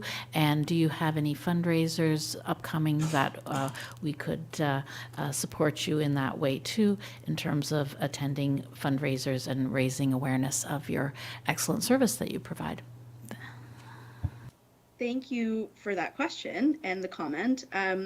So a couple of things. I've heard from the previous presenters that have town liaisons, and I think that would be fantastic if Roots had one. So potentially that's one method. To be honest, we kind of, because of the pandemic, had reduced our fundraising, but we are increasing that again now. We are developing a fundraising package to explain what our work is doing and things like that. So we would be very happy to engage with council when we're back at that place. And the other thing is some of the work that we're doing is looking at how we can diversify our revenue streams. And one of the things that we're really looking at is social enterprise, which are ways for residents to collectively gain income while they return something back to the community. So I think these are some of the ways that we can engage council. And I'm not sure if people have seen, but we've definitely been out and about over the past year in East Gwillimbury, and we're hoping to be present at anything that East Gwillimbury is doing. Councillor Crothers, go ahead, please. Thank you, Niv, for this great presentation and for the work that you do. I love the individual stories, so we can really get an idea of who are the people who are using this, because I think when you're not affected by this, it's easy to forget the need that's out there. And I was just doing some quick calculations here on the rides that I think you said 1,940 rides over 10 months, and the town had contributed $5,000 for the 12-month period. That's just over $2 a ride. What a great value we're getting, and it's because of the volunteers and the work that you're doing. So I'm very, very happy to support this and looking for more ways that we can support you. I hear a council liaison might be helpful. I'm the council liaison to the farmers market, so I'll make sure that you guys can come again to have your booth there, because I think that's a great way to recruit. And we'll keep looking for other ways that we can be supporting you as well. Thank you. Other comments, questions? Councillor Roy DeClemente, go ahead, please. Thank you, Madam Mayor. Through you, I actually did the same calculation, Councillor Crothers. And what was my question was, how else are you funded? Obviously, the amount that we are giving you is a modest amount. Who are some of your other funding partners? So we do apply for a lot of grants, and so right now we have United Way, OTF, and we, to be honest, we've been quite successful with grants to offset some of our costs for our different programs, and that's why we were able to increase our programming to also offer the tech support, the brain games, etc. I will say that our clients actually pay 53 cents a kilometer. And so that offsets the cost. Now, if you actually do that calculation, we always check to see how are we in line with other means of transportation, and we're often a quarter of the cost of other means of transportation. So we always check to make sure that our reimbursements are not too taxing or onerous on residents. But the other piece is that with the 1,940 rides, residents are paying a portion of that. What we utilize the funds for is also to subsidize those residents who really can't even afford that 53 cents a kilometer. And so what we do is a very thorough intake to see what's the cost of living and things like that. And then we assess that and provide those subsidy programs. Thank you so much for that. It's very helpful, and hopefully the outreach work that you've done with our farmers market and other areas will help gather you more volunteers, because I know, we're, as council members, we're always being asked, I'm looking for something to do, I'm looking to volunteer, I want to get more involved in my community, and this will be certainly something that I'm going to put at the back of my head when I get asked that question. So thank you for that, and as Councillor Crothers, I'm in agreement with her that the increase is certainly of value to our community. So I'm happy to support it as well. Thank you. Thank you very much, Councillor Johnson, then Councillor Crone. Yeah, thanks, Madam Mayor. Niv, I just wanted to say thank you for helping to lift each other up, and you have my full support, so thank you. Thank you. Yes, go ahead, please. Thank you, Madam Mayor, and to our presenter, Niv, thank you very much for this and for all the work that you do for our community. I was just curious, I know I volunteer at the Alzheimer's Society of York Region, and as a volunteer, I have to take a vulnerable sector screening. Do you do the same thing for your volunteers? So I was just curious about that. Absolutely. That's a fantastic question. So we have a relatively rigorous process, and to be honest, we sometimes lose people along the way, but it is essential for us. So we do a vulnerable sector screening. We also actually check people's cars to make sure that the cars are in a good working order. And then we check the inside and the outside to make sure there are no damages. We obviously check insurance and driver's licenses, and we even check the history to make sure that there aren't any bad drivers out there. Thank you for that. I think that would be of great comfort to the friends and family of the people receiving your service. So that sounds phenomenal. How would you say your service dovetails with York Region Transit? Could you give us a bit of a distinction there? That's a great question that we're often asked, and what I really like to explain with Roots is that we're what I call social transportation. So the people that utilize our services, it's not just physical and geographic limits that we clearly know about if you're not close to transportation or YRT, but there are other reasons why some people might use Roots over anybody else. For people who are living with PTSD or anxiety, having a known driver to them is really important, and so they've often built connections with our drivers, and having the same driver every week taking them to their clinical appointments is very helpful. The other thing about our service is that we have a 2-hour wait and a return trip, and so for a lot of our clients, the sort of the anxiety that comes along with not knowing how you're going to get home is alleviated by our type of service. Some of our clients have used us for many years, and they've actually told us that our drivers become sort of part of their family. And our drivers are also well equipped with information, and they talk to the clients all the way down to the appointment. Often there's moral support that comes along with, you can do this. We're here to support you get through your appointments, and our drivers feed that information back to us, and they let us know if somebody's not doing well, and then we're able to follow up and do a bit of system navigation to see if there's other resources in the community that would benefit them outside of Roots. That's phenomenal. Thank you very much. One last question through you, Madam Mayor. How are you set up for volunteers? Do you need more volunteers, or are you at capacity? We always need more volunteers. Here's your chance to plug. Yeah, no kidding. So 139 seems like a very large number, but client transportation is definitely our the one where we always need more people. And so even though we have a lot of volunteer drivers, you can only imagine that sometimes people are away for the holidays, or summertime people go to the cottage, and so we do have ebbs and flows. And then also there, to be honest, we work with our volunteers according to their schedule. So sometimes a volunteer may only want to or be able to do 1 day a week. We've had mothers who could only do evenings when their kids were home from school or things like that. So there's various ways that we're flexible for our volunteer base. So really, I think there's a lot of perks with volunteering for us.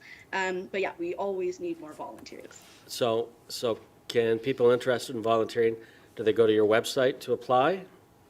Yes, also info@rootscc.org. Okay, very good. Thank you, Madam Mayor. Thank you very much.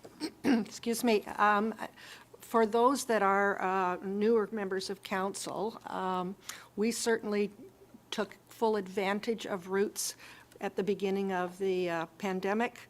We had phone calls to the mayor's office and general inquiries about transportation, and we were able to have Roots work in our community, and I can tell you that people were thrilled by the service that they received, and you did a terrific job.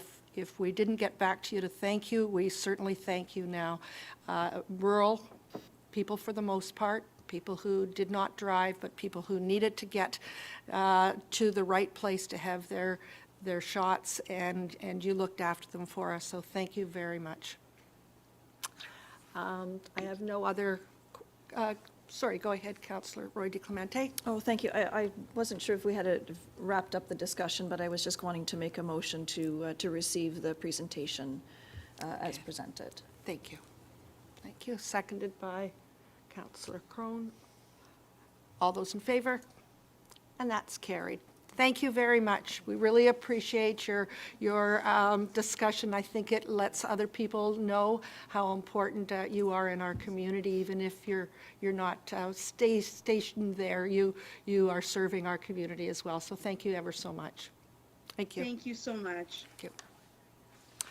Okay, and we now have a presentation from our library board.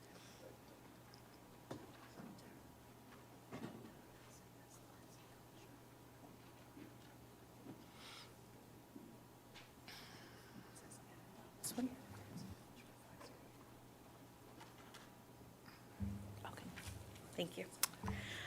Good morning. Good to have you morning. with us today. Thank you.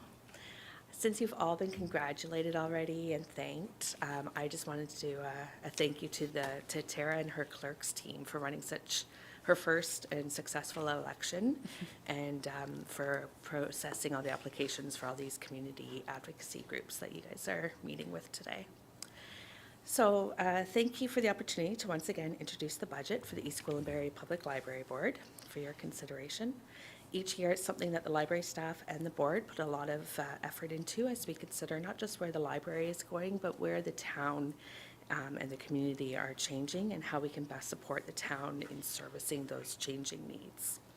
As you're aware, it's a delicate balancing act to ask for enough to support growth and exciting new initiatives to bring people into our doors, while also straddling rising costs and minimizing expenses. It's been a really interesting and exciting year as we started to come out of the first major pandemic as a board, and we've seen amazing increases of our services, increasing in borrowing of physical goods and increasing of attendance of our programs, increasing in partnerships with the town, our in-person author events, the return of Cinemania, and our book sale. This tells us that the community depends on the library, and early employee survey results tells us that our employees are happy in their work to serve their community. We had the opportunity to break ground and now watch the progress on the building of our next library branch to serve the growth of East Gwillimbury. Decades of advocacy and the support of councils have brought us to this point, and having the support of yourselves and of our modest budget increase, ensure that we move together as a team to continue to deliver quality programs and services. Our staff have shown that they are flexible and always in a position to serve the community as the needs change. Most recently, shown in pop-up food pantries surrounding the holidays and the closure of a large local employer. Continuing your investment in the library is investing in the well-being of the community. And next slide, please. Could you speak up just a little bit more, please? At the end, You weren't quite finished. Your voice dropped as you were getting to the end. Thank you. okay. So invest in the library.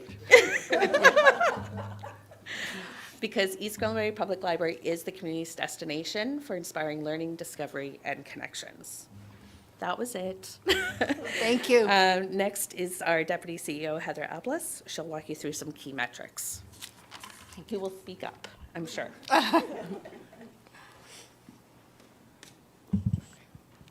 Thank you, Diana. Hello, my name is Heather Alblas, and I'm the Deputy CEO at the library. Welcoming a reopened community this past year, the library embraced opportunities to renew and recover its services. I'm going to ask for the next slide, please.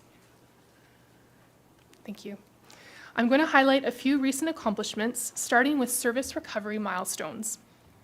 This past summer, the library resumed its in-person summer reading club, seeing over a 200% increase in participant engagement compared to our virtual club hosted in 2021, signaling the value of the library as a physical destination. In September, the library board ran the giant used book sale for the first time since the pandemic, raising over $8,000 towards library initiatives. In partnership with the Newmarket Public Library, we relaunched the York Cinemania Film Circuit, selling over 150 tickets, giving residents the opportunity to view TIFF films at a local venue. Throughout the year, we welcomed 5 post-secondary student placements and over 50 student volunteers, offering community experience for students wishing to build their resumes. Since service recovery also included the reopening of our quiet study rooms and resuming Sunday service hours this past October. In addition to recovery, the library experienced several notable firsts this past year. The library completed its renovation of the food pantry, made possible by the Canada Healthy Communities Initiative, funded by the Government of Canada. Addressing an important need within our community, this pantry saw nearly 800 visits this past year, a 100% increase from 2021.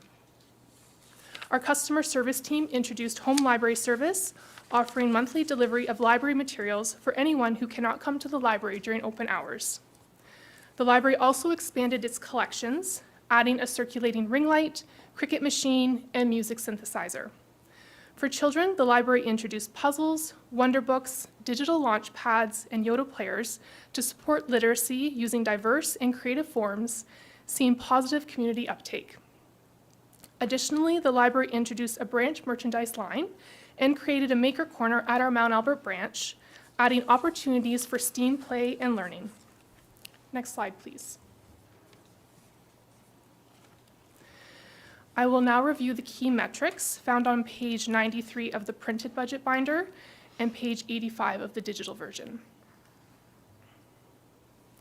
Library visit increases accompanied the return of normal service hours. By the end of 2022, the library saw a 130% increase for in-person visits, up from 2021. Although still below pre-pandemic numbers, this graph shows steady growth in our digital and in-person visits, and we anticipate continued increases. As noted, the library reopened Sundays this past October. The library is now on track to operate at full service hours for this year. In total, we registered over 1,600 new members in 2022, a 65% increase from 2021, and a 20% increase from 2019, surpassing our pre-pandemic numbers in total cardholders. Next slide, please.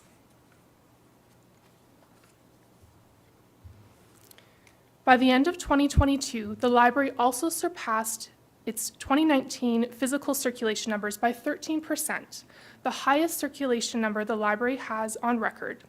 Digital resources continue to see consistent usage. This year, the library offered a hybrid of virtual and in-person programs. Program levels were still lower than pre-pandemic years. However, growth continues to trend upward, seeing a 70% increase in participants from 2021. Within our programming numbers, community outreach surpassed pre-pandemic numbers, with attendance increasing by 20% from 2019. The library had a regular presence off-site at the farmers market and local schools, including participation with the town for several events, including summer camps and the community open house. Additionally, we hosted virtual author visits, offered tech help, supported tax clinics, ran a French conversation circle, and partnered with local groups, including the East Gwillimbury Gardeners, the 55 and Up Club, Lake Simcoe Region Conservation Authority, and the Newmarket African Caribbean Canadian Association, offering programs for all ages. In summary, the library greeted opportunities to enrich our community, maintaining a customer-focused approach. We're ending the year with encouraging results as customer engagement continues to climb and shows promise for growth into 2023.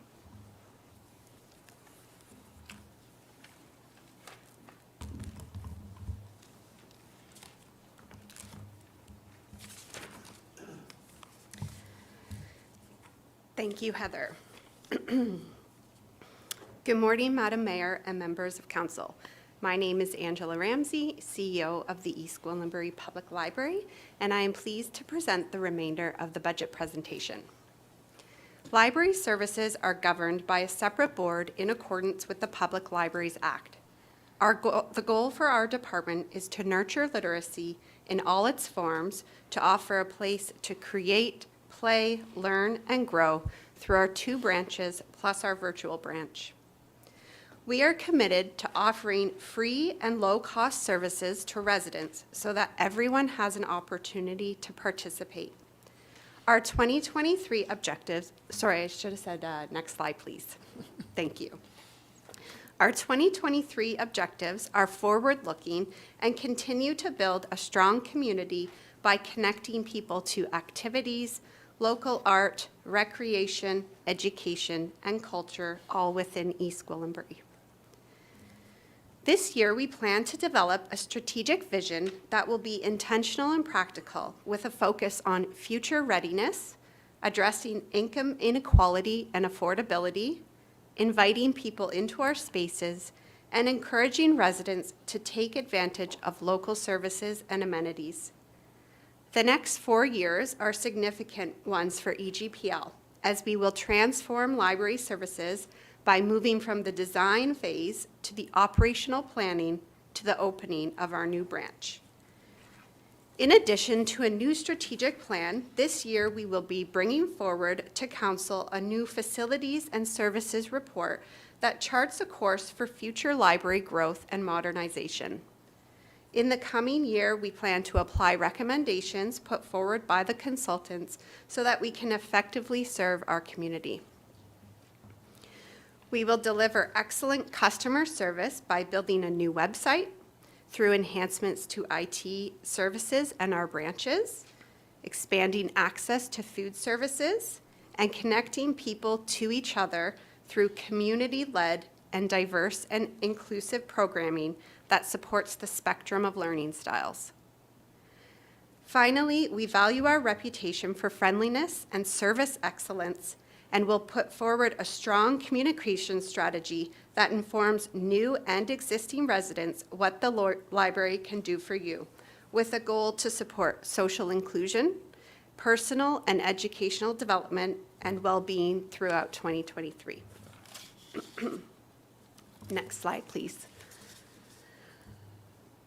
We will now move into the library services budget, which is on page 95 of the printed binder and page 87 on the website. The 2023 budget addresses progress and service recovery. Here are the details of our requests. The most significant pressure is to our software license and maintenance line. The reason we are requesting a $15,000 increase to our operations budget is to pay for software licensing for hybrid and modernized work that was previously covered by the COVID grant funding the town received during the pandemic. The licenses include Adobe and Microsoft 365 and ensures we are consistent with the town's technology, which is critical for our joint financial procedures. The second significant increase is for $6,000 to access a consultant to facilitate our strategic plan process. The expense is offset by a draw from the library's operating reserve, which you can note in the transfer line. We want to tap into their expertise as we recently onboarded 2 new managers to our team, and we are currently onboarding a new library board. There is a 1% increase to our salaries and benefits line, which primarily has to do with standard step increases, as well as a small increase in hours to our part-time food pantry associate position, so that we can increase the frequency in annual pantries to provide greater access to food support services as usage grows. Smaller increases to the library's budget reflect the rising costs we are seeing to vendor prices, equipment, and facility costs. Increases include advertising services, audit services, digital collections, and our inter-branch courier service, all related to inflationary increases. With regards to the library's projected revenue, we are forecasting $8,000 in user fees, which is lower than 2022's projection, but is in line with our actuals now that we have experienced 2 years of being fines-free. The library does plan on expanding merchandising efforts this year to generate more revenue. Additionally, we are anticipating higher grant revenue as we apply for various operational grants, including Young Canada Works, Canada Summer Jobs, and the Public Library Operating Grant, resulting in our projected revenue climbing by 4%. We acknowledge that our community is still recovering from pandemic impacts and are facing economic challenges, so the library has put forth a responsible budget and found cost savings in some areas to offset the increases we are seeing due to inflation. Overall, the net budget has a total of 2% or $47,000 increase over 2022. This budget would equal 7% of the town's operating expenditures, which is comparable to previous years. Before I move into the capital projects, are there any questions? I'm not seeing any at this time. Go ahead, please. Perfect. Next slide, please. So there is one capital project that will remain open in 2023, which is our food pantry accommodations project located on page 3 of Addendum Package 1, previously approved capital projects. This project is fully funded through the Canada Healthy Initiatives Grant and is 84% spent to date. The library plans to spend the remaining funds early this year to close out the project. And as you can see in the photos, the transformation of the space is a huge success. Next slide, please. I'll now move into the library's request for 5 new capital projects, starting on page 129 of the printed binder and page 28 of the website. The first request is for standard network equipment upgrades to replace devices that have reached their expended end of life and this year it includes the replacement of the library's firewall. We are requesting funds for the Library Materials Capital Project, which is an annual project that is funded by tax levy. The funds support our physical items, including books, multilingual, and audio-visual, and are intended to replace older collection items to ensure that the library has a current and available collection. This is a 3% increase to the budget, which has been static for the past 2 years. We are requesting funds to replace the blinds at the Mount Albert branch. As you can see in the photos, the blinds are dated and they are missing several panels due to age and wear. We are hoping to replace the blinds with a higher quality product that will stand the test of time, and the replacement will contribute to a welcoming and modern space. And so this is throughout both the staff areas as well as several missing panels all throughout the public areas. This year will see the replacement of end-of-life IT equipment, including some laptops and monitors. These funds are requested annually to support the library's IT infrastructure, and they follow a replacement schedule.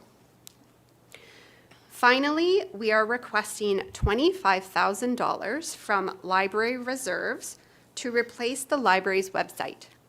Last updated in 2016, we are looking to bring our website up to current AODA standards and meet growing needs of our customers. Features would allow online payment, event bookings, and compatibility with screen readers. The library's 10-year capital is on page 2 of the 10-year capital budget summary in Addendum Package 1. The 10-year capital focuses on IT, network and hotspot replacements, the annual library materials program, and future renovations at the Holland Landing Community Center. Next year, we have 4 growth-related projects scheduled, and these are to do with the Health and Active Living Plaza and include our new collection, radio frequency identification, IT, and makerspace equipment. Are there any questions on capital? I'm not seeing any. Go ahead, please. For staffing requests, please refer to page 3 of the staffing summary in the printed binder and in the supplemental information on the website.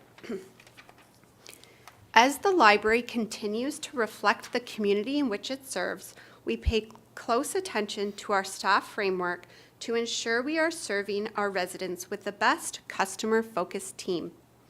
Upon careful review, I am recommending that we reallocate contract dollars to an existing customer service position, which will convert the role currently at 20 hours a week to 35 hours a week, a full-time role with benefits. This customer service role will provide quality programs and services to our residents at the library, open 6 days a week, and allow us to expand community partnerships by supporting the customer service team that is currently seeing demand. This past year, the library experienced higher than usual turnover and faced several recruitment challenges, like many Canadian employers, as the job market faced demand for skilled talent, better benefits, and flexibility. The turnover resulted in the cancellation of programs and the inability to expand.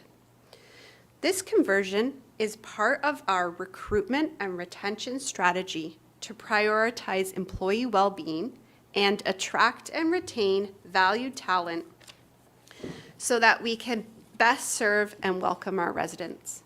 As you can see, the operating impact to the tax base is $4,300, as the bulk of this position is relying on existing funding. Also, for your consideration, the library is requesting that we add a part-time position as part of the library's Health and Active Living Plaza multi-year staffing plan. The intent is to begin recruitment in the third quarter of 2023, with the hope to have the successful candidate hired for the fourth quarter. While the staffing request form shows the annual salary for this position, please note that it is our intention to hire later in the year.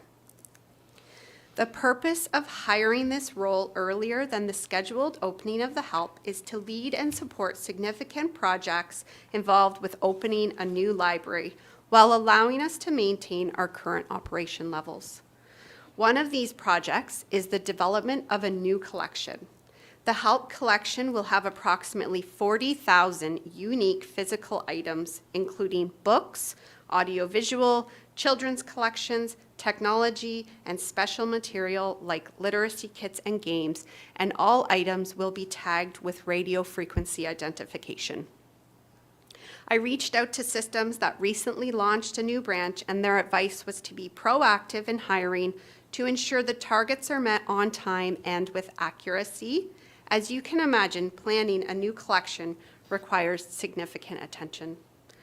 Over 2024, this position will provide extra support for program development, procurement of makerspace and sound recording equipment, communications, seeking sponsorships and partnership opportunities, and assisting with administrative tasks related to the opening of a new branch.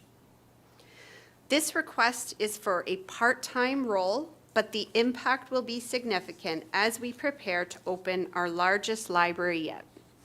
As noted on the form, the funding source comes from the HELP funding and does not directly impact tax levy in 2023. And this position will play a key role in the customer service operations once the HELP is open. Next slide, please. On behalf of the East Gwillimbury Public Library Board, thank you for receiving and considering our budget requests. Thank you very much. Questions? Councillor Crothers, go ahead, please. Thank you for your presentation, and as you know, always so supportive of the library. And I'm happy to see that you're starting to staff up for the help. Many years on the school board, every time we open a new school, we always got a principal in place well in advance to ensure that it's right when it's ready to open, it's actually ready to open.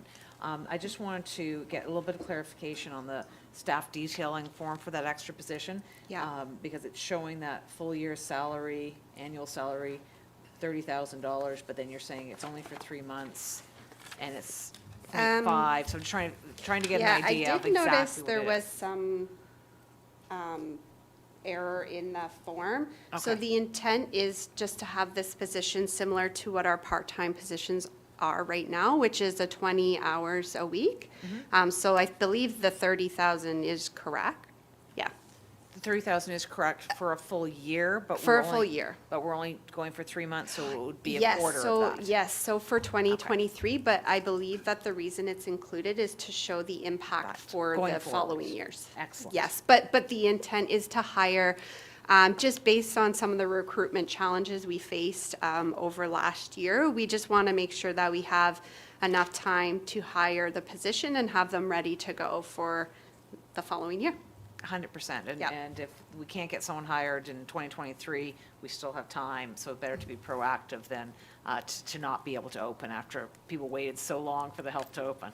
Thank you very Exactly. much. Very supportive. Other questions, comments? Councillor Johns, go ahead, please. Thanks, Madam Mayor. I recognize, I hate the word library because, well, because that it is not anything singularly what you are providing for the community. And I think that, you know, I received the benefit of it when I was a kid, and I went to Mount Albert and Mount Albert Library with Mrs. Raponi, and I remember going there and having the programming and whatnot. And I chuckled to myself, and you guys can have at this, but like my first date with my wife, I actually took her to Cinemania, but it worked, so here I am, but there we go, yeah. But I was sitting here reflecting on the fact that, like, it's about the fabric of the community, right? And I think that you guys are so important, and I'm very much looking forward to the work that's going to go on with HELP. And I think that, again, if we have the opportunity to kind of break the box on how we're operating, I think that if we, from an enrollment standpoint, if we are doing the same things, we will get the same results. And I'm not saying that that is bad, but I think that, we're a growing community, and sometimes that means English as a second language, and there's barriers to, and sometimes people just feel awkward walking through a door sometimes. And so I think the opportunity to hold a door open, whether it be like, literally knocking on doors and saying, like, here we are and we'd love to have you kind of thing and be a part of this. So I think that if we can break the bottleneck of getting the door open, I think that'll just help our whole community be better. And so thank you, and thank everyone for all the awesome work that you're doing. Thank you. Thank you so much. Questions? Councillor Hay, go ahead. Thank you, through you, Madam Mayor, to Ms. Ramsey. Thank you for your presentation. I'm mindful, I love books too. I have books in every room of my house. I'm mindful of a question that a resident recently asked me, and I thought it was a very good question. She asked me in terms of what would the impact be on the other library branches once the flagship state-of-the-art library opens up in Queensville. And I thought that was a very interesting question that she posed, because you referenced in your presentation that you have recently onboarded 2 new managers, and so now you are asking for additional hirings in times of limited budgets. So I'm asking if you have anticipated or thought about the future, and in what terms of usage of the other library branches and staffing, in terms of what will happen if everybody goes to the Queensville library branch, and what impact it may have on the other library branches. Through you, Madam Mayor, I don't have a answer right off the top of my head. I think it's a great question, and we can think about it. However, I will say that we have an org chart for when the help comes, and as it stands, we wouldn't be reducing or eliminating any sort of programs or any staffing that we currently have at both our branches. We'd really just be adding on, like a service add-on. I know in our 10-year capital plan, we do have some renovations planned for the Holland Landing branch, which is much needed. So I think in the years to come, that branch will be very similar to what the help is, a new and modern library. And we recently just renovated the Mount Albert branch, so I do think that it has the space and capacity to continue doing all the things that we're doing. I think as our communities grow, people will just continue to use their local branch. So, but we'll think about it a little bit more. Councillor Roy DeClemente, go ahead, please. Thank you, Madam Mayor. To clarify, since I was on the board when this budget was developed, and to sort of share some of the work that the board has been doing over the past several months, to clarify, firstly, the 2 new managers were simply replacing people who had resigned their positions. And so these were not aggregate new people, but they were new to the team. They were positions that existed that needed to be filled, given that the CEO had moved on, and we had, Angela there's a domino effect when people resign their position. So these weren't new bodies. These were existing bodies that needed new faces. And then as far as future plans for the library, Ms. Ramsey, alluded to it at the beginning of her presentation when she talked about the growth plan. And the reality is that the board has received a consultant's report that says that even when the Health and Active Living Plaza opens, on a square footage basis and a per capita, as we continue to add residents, we're going to need to continue to add square footage to our library footprints. So the Health and Active Living Plaza branch will serve the population in Queensville and the community as a whole. But the Holland Landing branch and the Mount Albert branch and our virtual branch, because we do have 4 branches, I'm very adamant about that. those will continue to see demand and will continue to need to support the communities that they exist in. And in fact, we need to build a 5th branch. But that's much further down the road. Thank you. And through you, Madam Mayor, to Angela. One follow-up question. With regard to the increase of 240% in the use of consultants for the library, I understand that that's with regard to strategic planning. The town is very fortunate. We have been going through the process of our own strategic planning for the town, and we have been able to use in-house resources and expertise, and we have a skill set in-house. So in terms of the talent that you have within the current staff and the new members that you just hired to fill these positions, is there a way to, in terms of cost savings, to look at, I know that you're drawing it from the library operating reserves, that's $6,000, but is there a way to make use of our already existing skill set? I think that we could look into it. I would say on our management team, we don't have that specialized skill. So we would have to lean on other departments potentially for that. We are a relatively new management team. I'm new in the CEO position. Like Councillor Roy T. Clemente said, there's a domino effect. So we wanted to really, as we're just in our first year as a new management team, we really wanted to tap into the expertise of a professional strategic plan facilitator. We did receive 3 quotes. One was as high as $25,000, and this one was the lowest. And the intent is for them to come in and really spend a whole day with staff and the board to get our ideas going. So we think that this cost is a reasonable cost to get that going. But I'm happy to look into it, look into other means as well. Go ahead. Thank you. Thank you, Madam Mayor. Having been on the board since 2007, I believe the last time the library hired a consultant to do their strategic plan was 2009. While the town is reviewing its strategic plan, the idea was that it was a refresh of the existing plan and that it held quite a bit of, that it still resonated and still held quite a bit of value. In this case, there's been significant turnover at the staffing level, and the board has a complete, to a certain extent, has a very new face.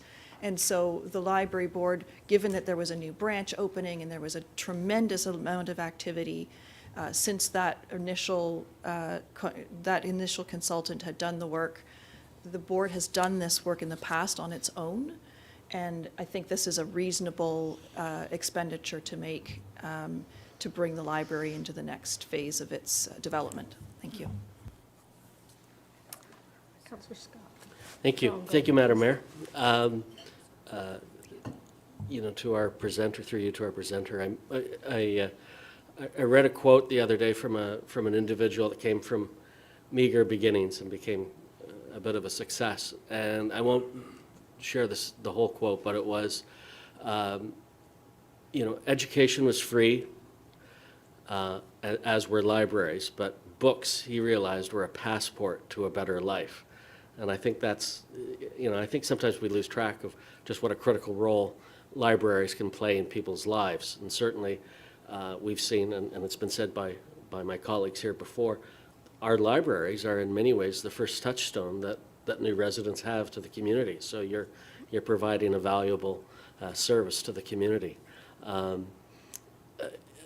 You think there's, and if people do have, meager beginnings, there's, books are free, but even there's 2 streaming services that you folks can replace. There's Canopy, so you don't need Netflix. Canopy is free, as is Hoopla, so you don't need Audible. So if your times are tight, that's a nice substitute for our residents to access. And I appreciate you answering the question on hiring the staff member for the new help, because I will confess, when I read that, and then I've had a few people ask me about it. Well, why are we staffing up for a building that doesn't exist now? Well, I appreciate the answer that we need to prepare in advance, and these things just don't happen on their own, and there is quite a lot of work and effort that goes into it. So I thank you for that, and I appreciate all the hard work that the team has put into this. Just from my own curiosity, what's the big thing as the CEO? What's keeping you awake at night when you look at the future? I apologize. That's maybe not a fair question, but I'm just curious.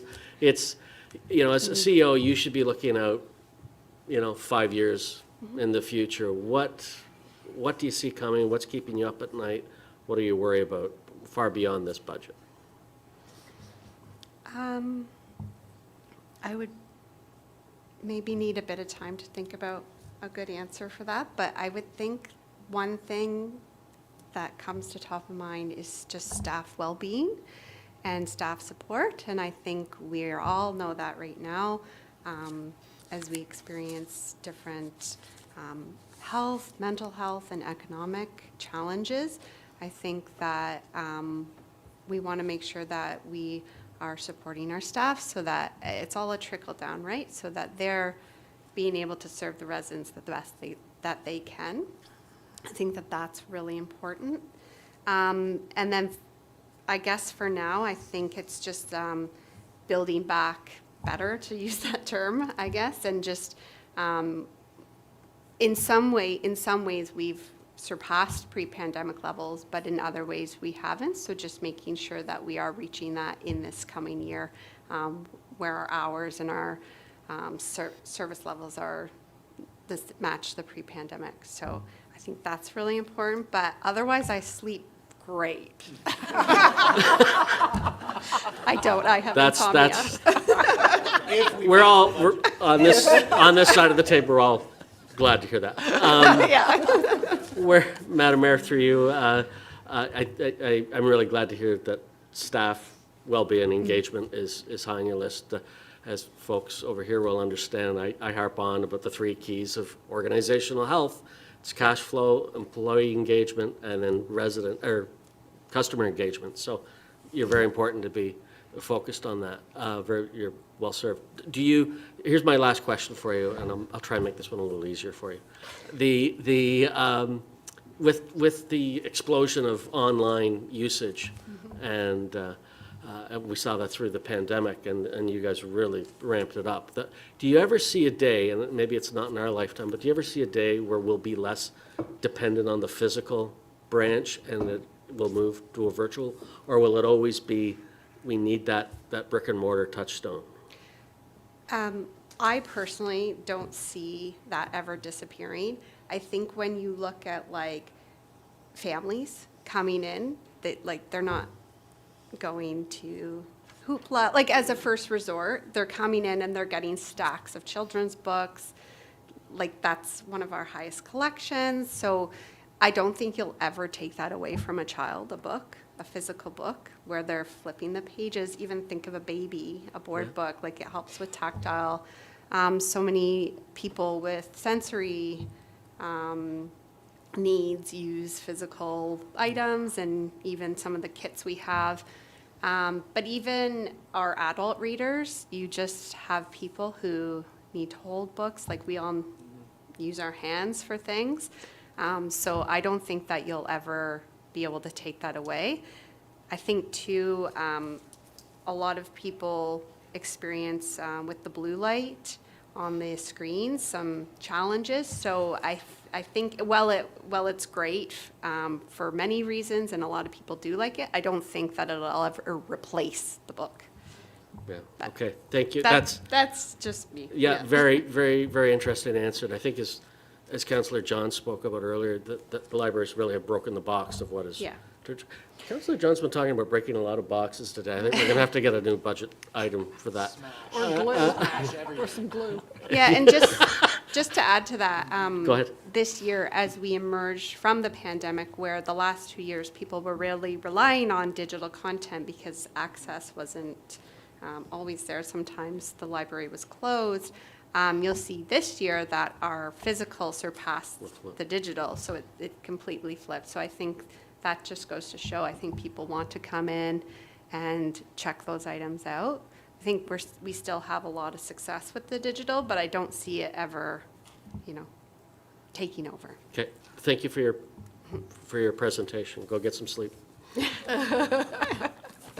Councillor Crothers, go ahead, please. Thank you. And it's about so much more than books too, right? I mean, my first connection with the library was moving up here as a mom with little kids, not knowing anyone in the community. They weren't old enough to go to school, so our first connection with the community was through the library. And then fast forward years later, I did my master's, and I've said that in chambers before, that when my internet went down in the middle of a presentation, I was able to run over to the library and get onto the internet there and be able to continue with my schoolwork. So it's about so much more than books. But I want to comment, I thank Councillor Leahy for bringing up about the consultant fee for the strategic plan, because I had circled it as very low. So I was concerned that, given that there's a $2 million budget, we have $6 million in reserves, the role of the library is changing as we are, all the talk that we've just had here, plus we've talked before about the ability to sign out other things like machines and the cutter thing, what it's called, cricket, yeah. So the role of the library is changing. We have a huge budget. We have reserves. We're opening a new branch for the first time in decades. We have a consultant's report that says that to Councillor Roy DiClemente's point, we need even more square footage. So my question is $6,000 enough? Obviously, with that amount, there's a lot that's going to be done in-house, because that's not going to be the whole strategic plan delivered for that, unless you're getting a tremendous deal. And I just wanted to make sure that that was enough. I see it's not coming from the tax base, it's coming from reserves. It's So operating I just reserves. wanted to express that if it's prudent to be spending more to get the strat plan right, because it is the foundation. If you don't build a good foundation, then everything that's built on top of that starts to crumble over time. So let's make sure that we have a good consultant, not just the lowest bid, but someone who's actually going to deliver the best strategic plan, because we're going to rely on that for years to come. So thank you for raising that. Thank you. Other questions, comments? I'm not seeing any at this time. Thank you. I have, Through you, Madam Mayor, I have prepared a resolution similar to yesterday's. Subject to council's permission, I can bring it up to the screen. It's simply to receive the information, unless council would like to adopt anything in principle today. thank you.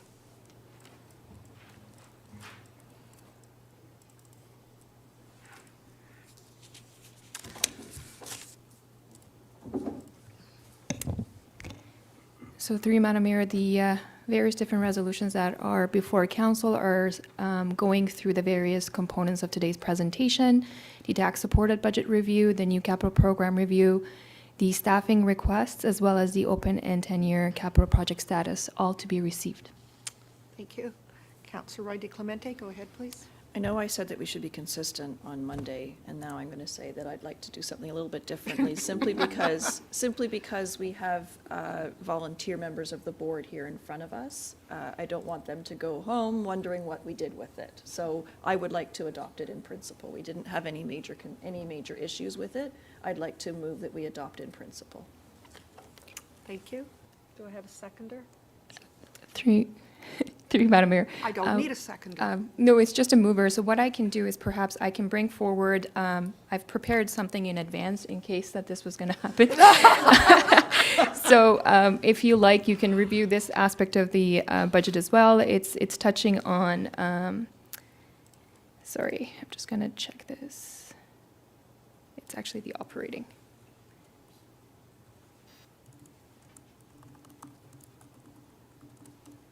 So the first section of the resolution is going to be focusing on the operating budget to be approved in principle, and the second portion of this is going to be focusing on the new capital. I believe through finance, if I can get confirmation, they will require further confirmation for new staffing, correct?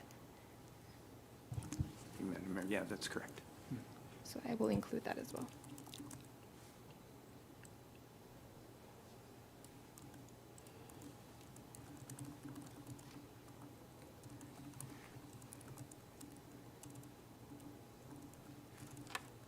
goodness.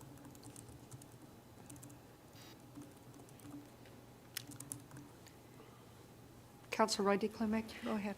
Thank you.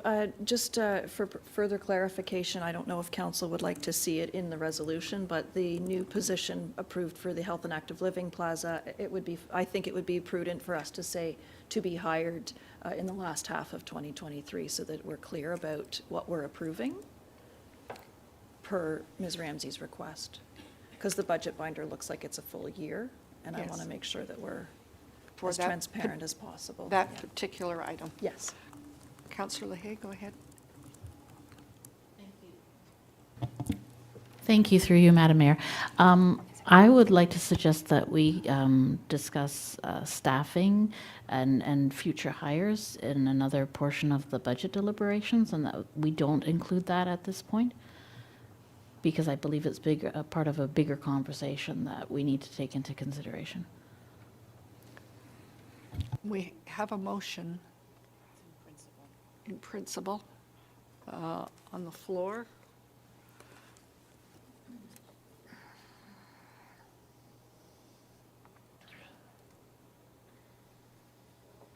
I'll just, Go ahead. may I speak to Please. the suggestion? In this case, I agree that generally speaking, staffing would be part of a larger discussion. However, one of the positions is a conversion that's $4,300 in our operating budget. The other one is funded through a levy that we've already carved out. So it's existing money that's already in our budget. So it's not a new imposition on the tax levy, which I would understand would be otherwise. So in this case, this is simply deciding how that money is spent rather than introducing another impact on our property taxes. Thank you. Any other comments?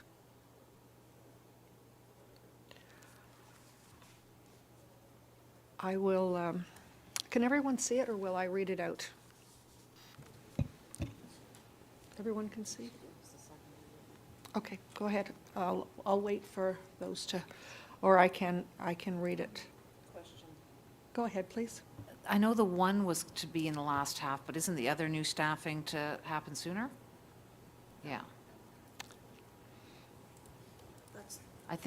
I'm wondering if, I know it's Councillor Roy DeClermont who wanted to add that, but I'm just wondering if that's a given. I know it's confusing in the binder, but I don't want to make it more confusing that one is now and one is later, right?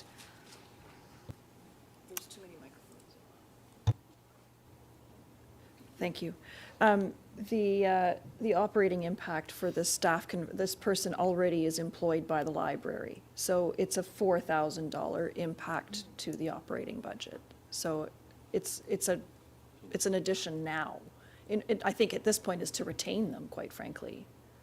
So my question was around, you said that to add into the motion about being the last half of the year, that first one is not the last half of the year.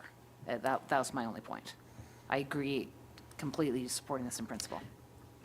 Madam Clerk, can we make the adjustment to the resolution? Right now you have that they're plural requests? So that the new staffing request be hired and the conversion take place upon passing of the budget or something to that effect. Mr. Valchich has his hand up. Go ahead, please. Madam Mayor, I'm just wondering, just trying to be helpful on this resolution, whether the timing of the hiring is necessary in the resolution. I mean, I think staff will make that happen at the appropriate time in terms of the conversation. It might simplify the resolution a little bit. So is it safe to remove that notation? Okay. Yes, it is.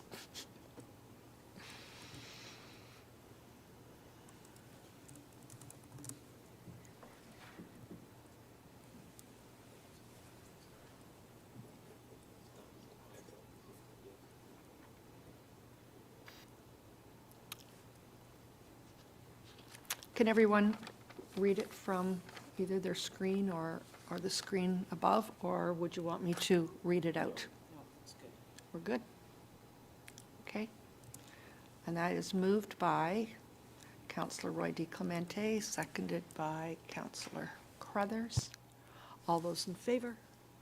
And that's carried. Thank you very much. Madam Clerk?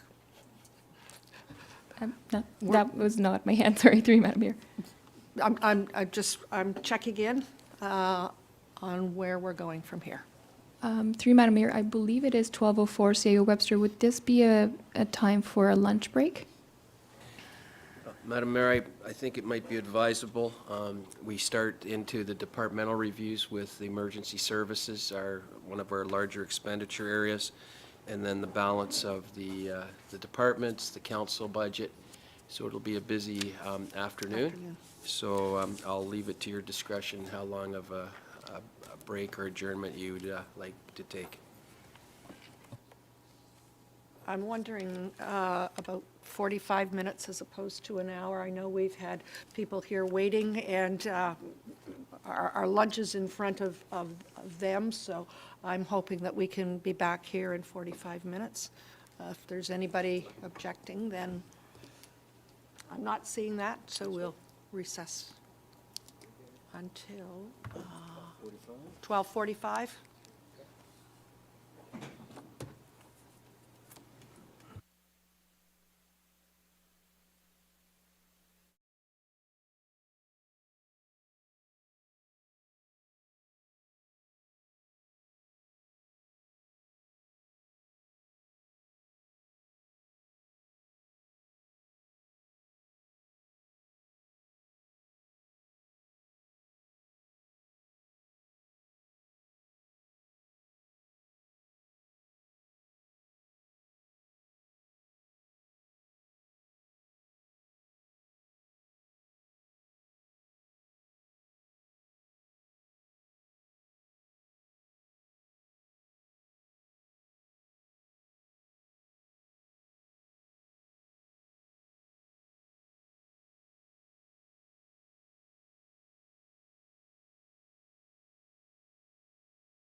Mike.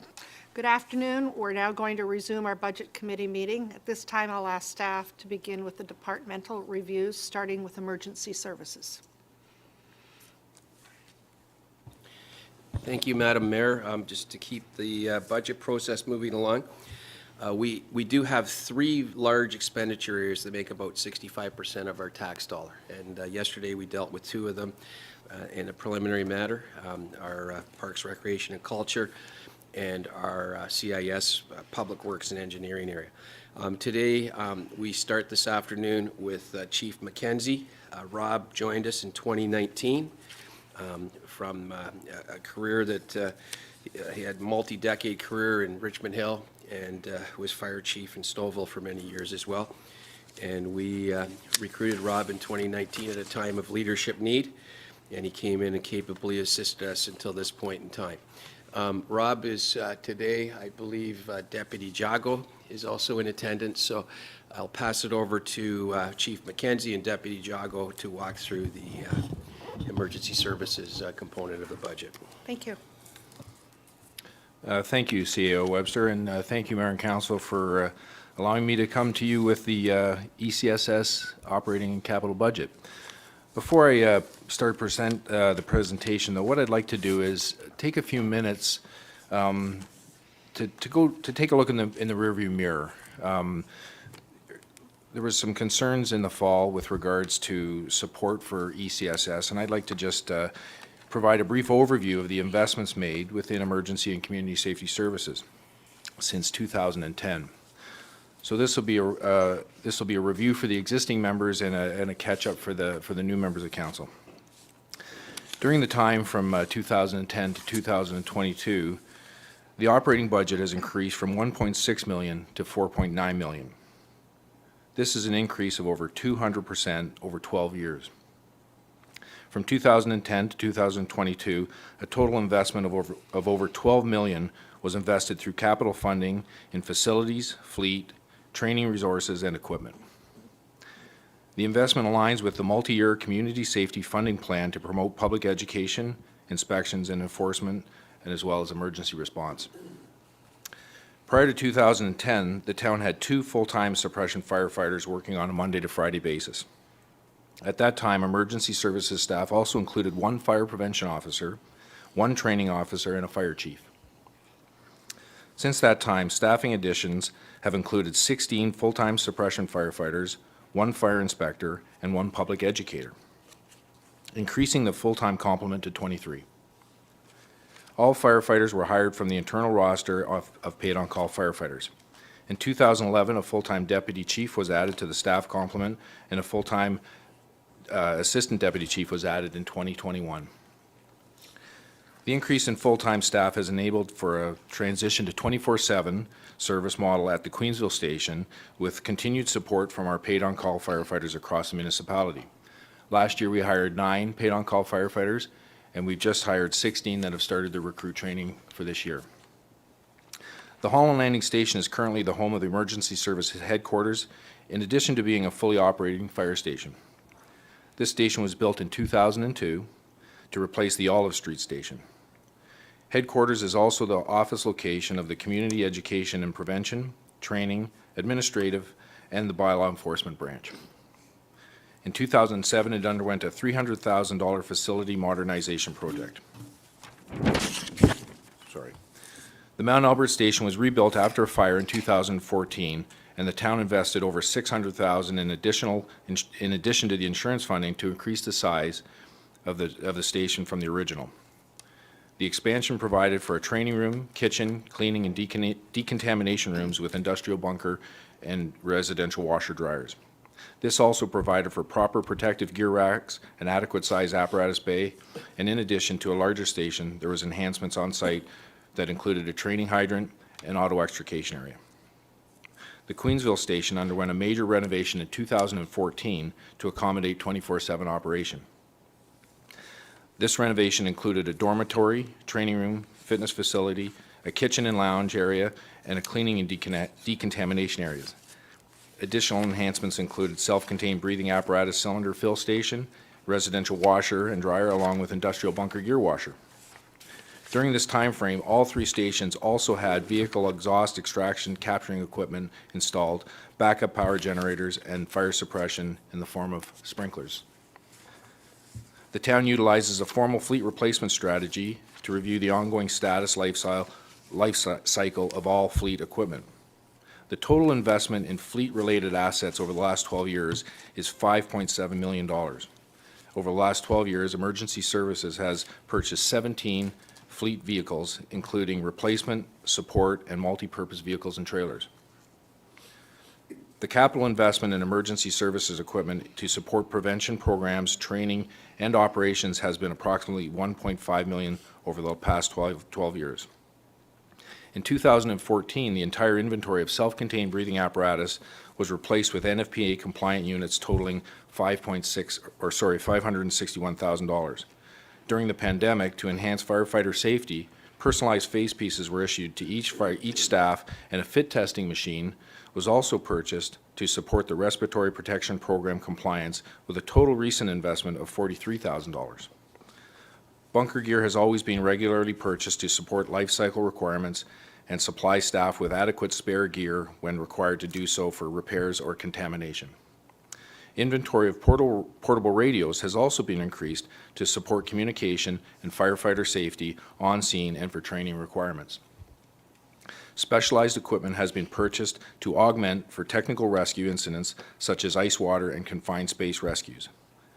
Technical upgrades have also been included to modernize public education programs, learning and development, apparatus, and incident command. Staff professional development and enhancing capabilities is a priority at ECSS.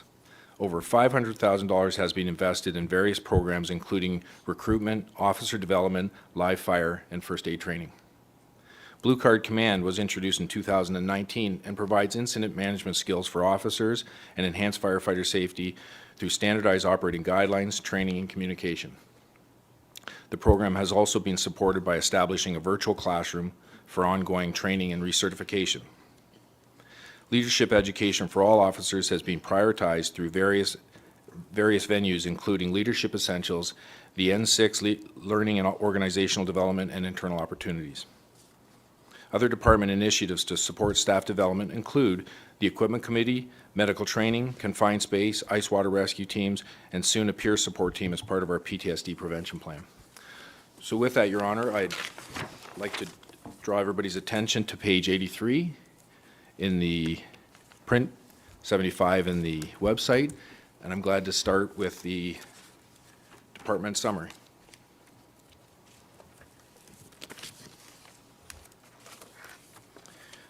Emergency and Community Safety Services Division delivers quality programs and service to the residents and businesses of East Gwillimbury to enhance fire and life safety. ECSS bases its operation on the Office of the Fire Marshal's prescribed mandate of the 3 lines of defense. Number 1, public education. Number 2, inspection and code enforcement. And number 3, emergency response. Our belief and vision is that the greater emphasis on the first 2 lines of defense will reduce the reliance on the third.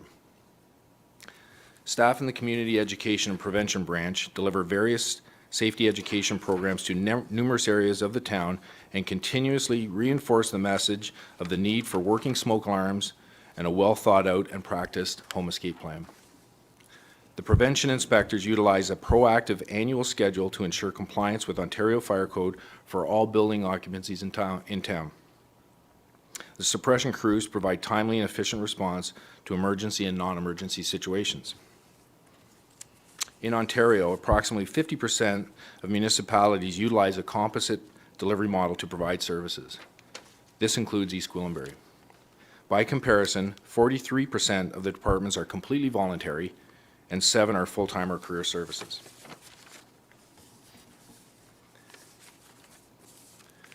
ECSS is comprised of 27 full-time positions and approximately 60 paid-on-call staff managed by the executive command team that includes the fire chief, 2 deputy fire chiefs, and supported by an emergency services coordinator.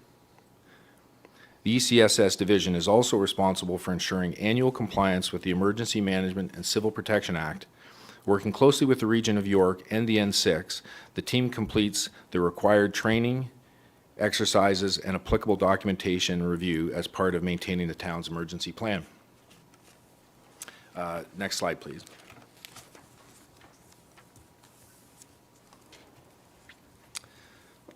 With regards to the key priorities and objectives, ECSS has established several goals and objectives for 2023 that are outlined on the screen in front of you and in the business plan and budget book.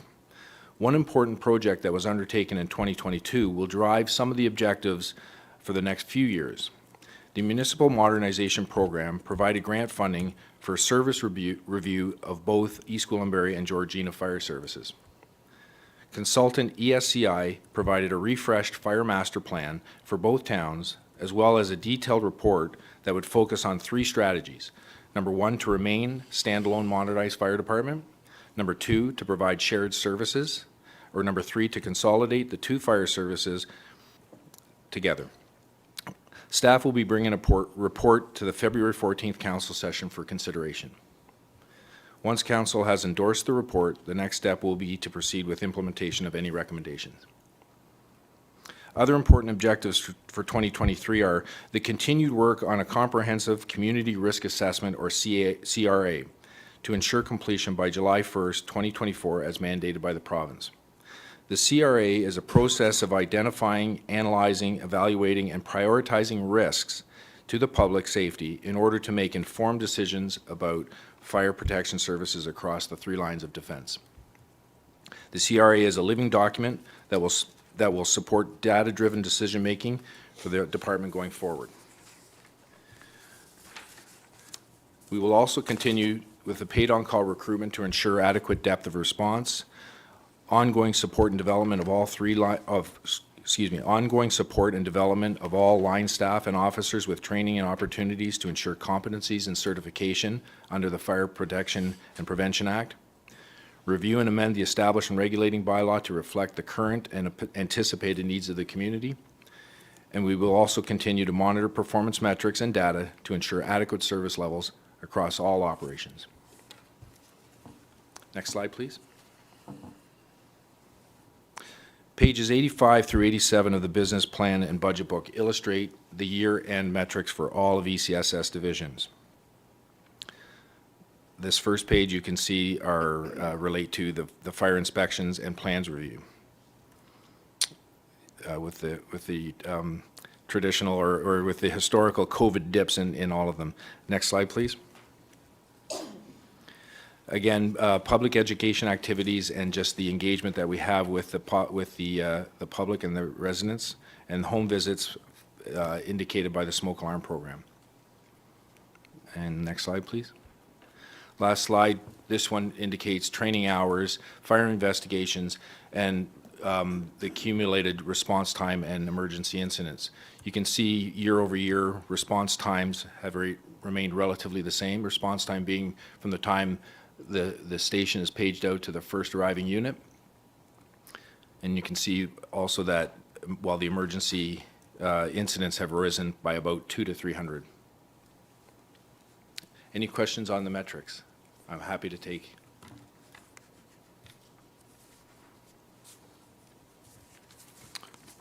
Okay. If we want to move to page 1 in the print, or addendum 1, page 3 for the open capital. Or, yep, sorry, previously approved capital.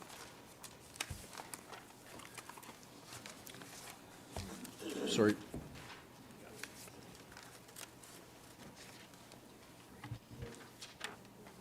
Oh, operating first? Okay. Apologies. We're going to do operating first. I blew right by that. And it says right here. Sorry. The ECSS operating budget for 2023 will account for 18% of the town's total operating expenditures at approximately $5.5 million. The largest salary and benefit costs for both the full-time and paid-on-call staff continue to be the largest impact to the budget. This year, an increase of 2% is included to accommodate for recognition and step increases, as well as enhancements to benefits. Vehicle and equipment repair costs are increasing to better align with past expenditures and include the annual mandatory certification for all fire apparatus and applicable equipment. Increases have also been included to accommodate for the higher demand for prevention and education programs, provincial training certification requirements, and professional development of all staff. In addition, funding to complete the commissioning of the Primary Emergency Operations Center has also been included.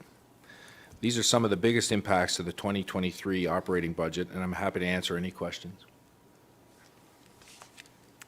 Thank you. Councillor Roy DeClemente, go ahead, please. Thank you, Madam Mayor. I'm just looking at, it looks like it's a new entry into the budget for equipment repair. You're adding in another $100,000 for equipment repair. What's changing in that line, in that operations line? That, believe I would defer to the finance table, but I believe that that's just to accurately identify past expenditures. Through you, Madam Mayor, yeah, that is correct. The experience that we've seen over the past couple of years is we've been overexpended in those repair expenditure lines. So this is more to align with our actuals that we've seen.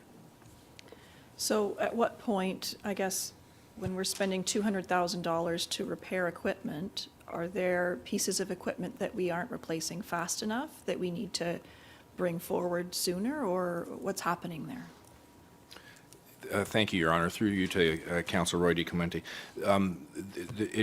The budget line includes for repairs, but it also includes the annual cost of certification for the fire truck and all the equipment that's on it, which is approximately, help me out, Deputy Jago, I think it's approximately, well, $15,000 per truck, just to annually certify it to keep it on the road.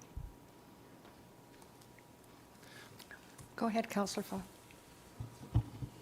An annual certification, so you're talking about regular safeties, or you're talking about pump tests, ladder tests, that type of thing? Through your Mayor, or Your Honor, yes, all of those. Oh, okay. Yeah, that amount is a lot more money than, say, CIES.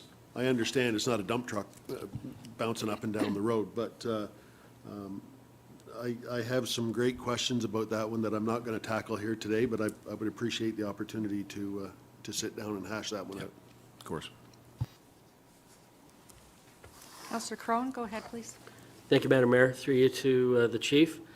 Thank you for sharing some of the numbers with us so far. I'm just, you quite rightly point out that, you know, salaries and benefits are the lion's share of the budget. Can you help me understand, what are the metrics that we use, you know, to determine how many full-time firefighters we should have or paid on call? Is there a metric that we're using to say, okay, we're at a certain population level, we need to have X number of full-time, X number of paid on call? Is there something that's guiding us? Thank you, Your Honor. Through you to Councillor Crone. No, there's no cast in stone or rule of thumb metrics for you know, how many firefighters per capita are required. It's more of a best practice. There are some NFPA standards that will recommend, but what we like to say is we base it on what's right for East Gwillimbury. What's the level of standard set by Mayor and Council in East Gwillimbury, and that's more of a driver. Okay, because if I may, Madam Mayor, if I'm looking ahead, we have what now, 20, help me out here, 20 full-time, 18? We have 18 Sorry. full-time suppression. 18, and how many paid on call? Approximately 60 at this time. 60, Yes. okay. Okay, thank you, Madam Mayor. Go ahead, Councillor Foster, and then Councillor Roy DeClemente.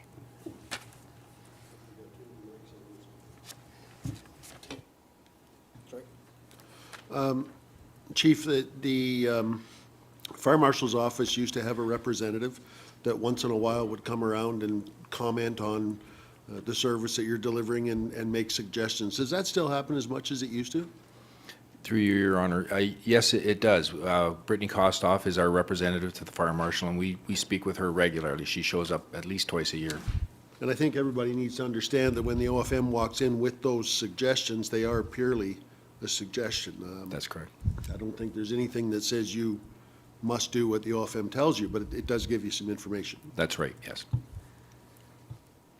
Councillor Roy DeClemente.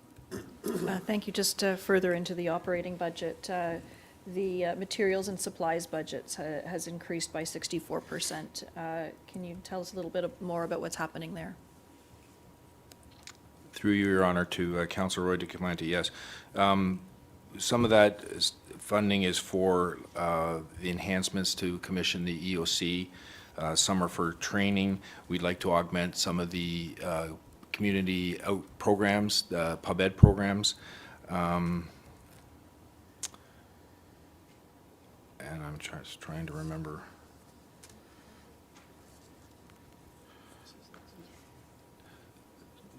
Sorry, I'm trying to remember the different categories, and If we're commissioning the EOC, wouldn't that more be a capital expenditure rather than an operating expenditure?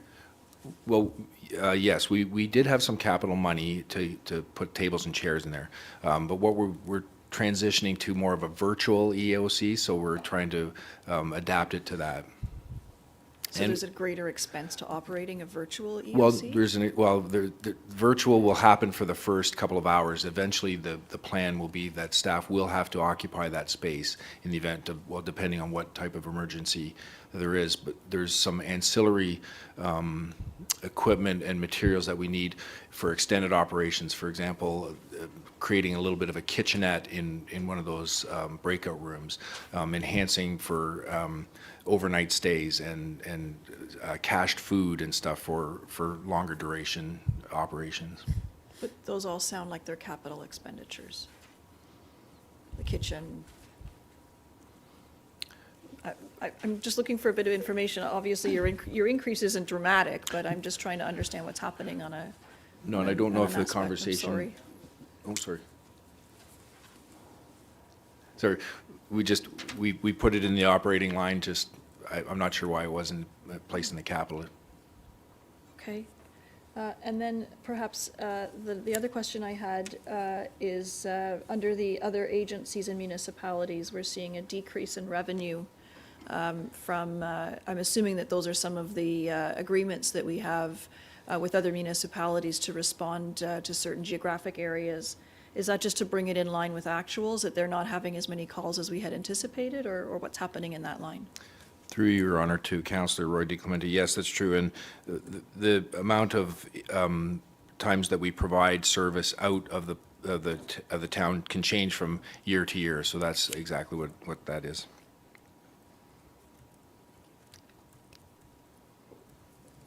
Councillor Leahy, go ahead. Thank you, through you, Madam Mayor, and to Chief Mackenzie. With regard to the line of training and professional development and memberships, would you give some more detail in terms of how much it costs to train new paid-on-call staff, and as well as training for full-time firefighters, and the cost, what that $97,000 represents? Yes, through Your Honor, to Councillor Leahy. The cost to hire, to recruit, and onboard a paid-on-call firefighter, I think, I believe it's in the area of $6,000 or $8,000. That's everything from literature to the bunker gear and the associated station wear and protective clothing, plus the subscription fee to the learning system that's at the Festi. We send our new recruits to the fire and emergency safety tech. I've said it so many times I don't even know. Fire emergency. Yeah, the college where we send them to. Yeah, sorry, I'm drawing a blank. I've called it Festi for so many years, but we send them down there for their initial boot training, and that's a heavy cost too. So I think it's about $6,000 or $7,000 per firefighter. The training for the full-time firefighters is done completely on shift, except for when we have events like live fire training or specialized training. And my next question is with regard to the training and then the cost of it in relation to the amount of time then that those paid-on-call volunteers stay within the community, serving the community in terms of retention. And do you have any information and data that you can share with us on the retention of the investment of taxpayer dollars in training paid-on-call firefighters? Thank you, Your Honor. Through you to Councillor Lay, I do have data on that, just not with me, but I do know that from the 2018 to 2022 timeframe, we retained 71% of the paid-on-call firefighters at that time.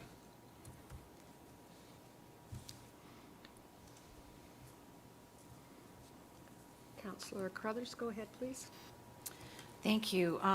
The first part of your report, when you first started talking, there was a lot of good information there on historic investments and dates, but without having that in writing, it's very hard to absorb. They were coming at me so quickly, I'm trying to write them down, you're already on to the next one. So could you send that whole thing that you read, if we could get that sent to council so that we can actually see it and digest it. It's just too hard to listen to what you're saying and digest what you've just said. So I need to see that in writing. So if we could get that, that would be very good, because it did sound like there's been a lot of investments. I just couldn't write them down fast enough. To Councillor Crone's question about when we decide to have full-time versus part-time, you said that was at the direction of council. I don't recall that coming to council for direction from the last council. If it did, I just need a refresher on that as well, of when that decision was made, when it came to council, and if you could point us to that decision being made. Thank you, Your Honor. Through you to Councillor Crothers. So it's not an actual date or time that was established by council. Council sets the level of standard, and we manage to that level of standard. Right now, we are operating efficiently at one fire station, 24/7, and we have a robust paid-on-call staff that are supporting it effectively. Our metrics tell us that. Okay, so you're saying council sets the level of standard, so I'm asking when did we set that level of standard? So what, and you're saying you can't point to a date, so I'm trying to understand where we're making those decisions, because, I mean, we heard it in the fall, right? And so I was trying at that point to backtrack to when it was the direction of council. Thank you. Through Your Honor. Historically, I don't know when it was. This is a drawn-out year-over-year progression from a strictly volunteer department, migrating to a composite department, and at some point in the distant future, a full-time department. There was a decision made, I'm not sure, maybe 2010, when they decided to have a 24-hour station, or is it? Yeah, I'm going to need help with the history on this one. Councillor Foster, go ahead. Mic's on here. Very quickly, the first two full-time firefighters were hired in 2008. So that decision would have been late 2006, 2007. I believe the next three were hired about 2010 or 11. Would be Brad's group that I'm looking at. And then I think there was 5 or 6 hired in 13, 14. In, I believe, 2014, it was decided that had to be kind of brought up to standard over time. In 2018, it was pushed again. My first year on council, I pushed for a couple more at that time, and it didn't happen, and I'm going to push for it again here shortly. Thank you. If I could just continue. So we keep hearing that council setting the direction, and my point is just that in our last term of council, I don't believe we did set direction. So I want to make sure that if this is at the direction of council, that it's very explicit what direction council is setting. So I hear that you're bringing a report forward and regarding Georgina and the amalgamation and that sort of thing. I would like for there to be clear council direction, because I don't want the public to be hearing that the reason that we have this 18 full-time, 60 part-time is because the direction of council, this is now my 5th year on council, and I don't believe that I have ever set direction that way. So let's just be clear, if this is the direction of council, that each term of council actually sets that direction. Through you, Your Honor, to Councillor Carruthers. So council, I may have said the wrong word there by saying direction. Council sets the level of standard or the level of service, and we manage it from there. If there's a need for a change in the level of standard, I'll bring that recommendation to you for your decision making. So both Councillor Foster and I did bring that forward in our first year on council. And so I'm just thinking, if it's not a deliberate time where we're setting that standard, there needs to be a very deliberate time where we're setting that standard. Through you, Your Honor, I agreed. Those times I can't pinpoint. There will be trigger points. There will be pressure points when we will have to enhance the service level, and we'll bring that to your table. Councillor Foster, I think Councillor LaHaye was ahead of you, but I'm not sure if you're referring to the last discussion or if you're asking questions. Thanks, Madam Mayor. I guess I could help out a little bit. I think one of the things that maybe we need, and I should have brought it up when we were going through before there, your matrix on response times, it might help council understand better if we saw one matrix on response time of the full-time truck, and then one matrix on response of your part-time staff out of any of the stations. I think sometimes, I don't want to get down in the weeds here, but sometimes the full-time truck arriving basically stops the clock. So that doesn't tell us the whole story. You know, when a full-time truck arrives, whether it's got a full complement or not, it stops that response time. But it doesn't help that full-time truck sitting there waiting for another 3 or 4 minutes or however long it may be for the part-time staff to come to augment what they're trying to do. And we could push that, you know, in many, many different directions.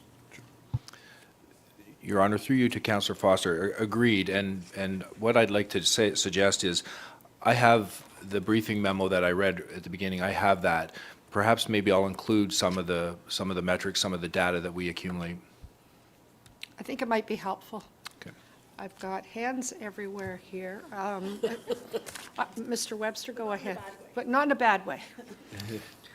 Okay, I might be able to provide a little assistance here, much similar to Councillor Foster.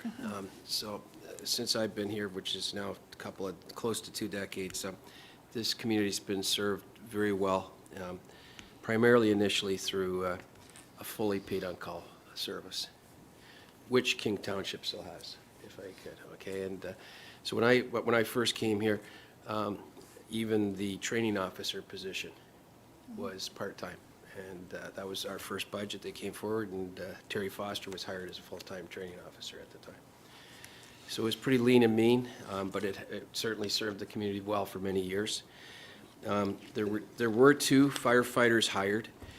What's missing here, I think, is this whole notion. I believe we bring forward regularly a regulating bylaw that council adopts, and that is supposed to have service levels, and it should be done each council term. If it wasn't done last term, it should have been. And we are bringing forward this Georgina Fire Services joint review in the very near future, and part of that is a refreshed master plan. And I would propose that master plan be separated, like all our master plans are, be discussed in public, be debated, discussed, so council really understands. And I think our regulating bylaw for the service should be updated at the same time. That way we're moving in with a clear picture.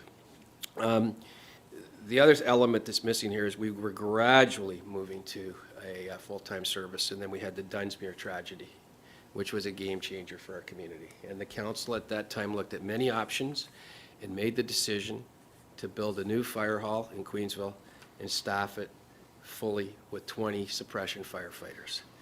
And we had dedicated tax increases for many, many years that were part of what Chief McKenzie was talking about and should be outlined in the memo that's going to come to council and the public for that matter. And to this date, we're still too short of 20.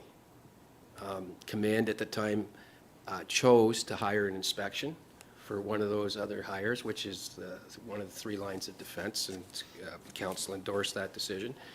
And just more recently, council supported command on a 3rd chief, an assistant deputy fire chief, rather than the suppression firefighter. So there is a story here, but I think there is an opportunity moving forward for the master plan, the regulating bylaw, to be more fully and transparently discussed by council, and for decisions to be made by council about resource allocation for this important service. Thank you, Mr. Webster. We have new people here, and I think it would be important to make sure that everyone has the information that they need. Councillor LaHaye, go ahead, please. Thank you. Through you, Madam Mayor. As a new councillor, I would like to ask for clarification and understanding the context of following up with CAO Webster's comments and Councillor Carruthers' comments in terms of council setting the level of standard. I have reviewed the 2017 Fire Master Plan, and now we're about to get a new one, a refreshed one. I would like to understand the reasons in terms of the recommendations that were made in the 2017 Fire Master Plan that the council approved at the time and paid for an outside consultant to conduct. I'm wondering what the reasons are why those recommendations from the 2017 Fire Master Plan weren't implemented over the past 5 years.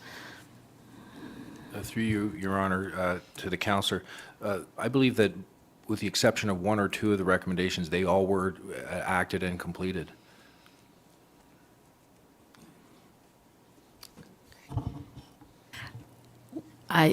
In terms of staffing? The 2017 Fire Master Plan, I don't have it in front of me. If I remember correctly, I don't think it identified any quantity or dates for staffing to be hired. Oh.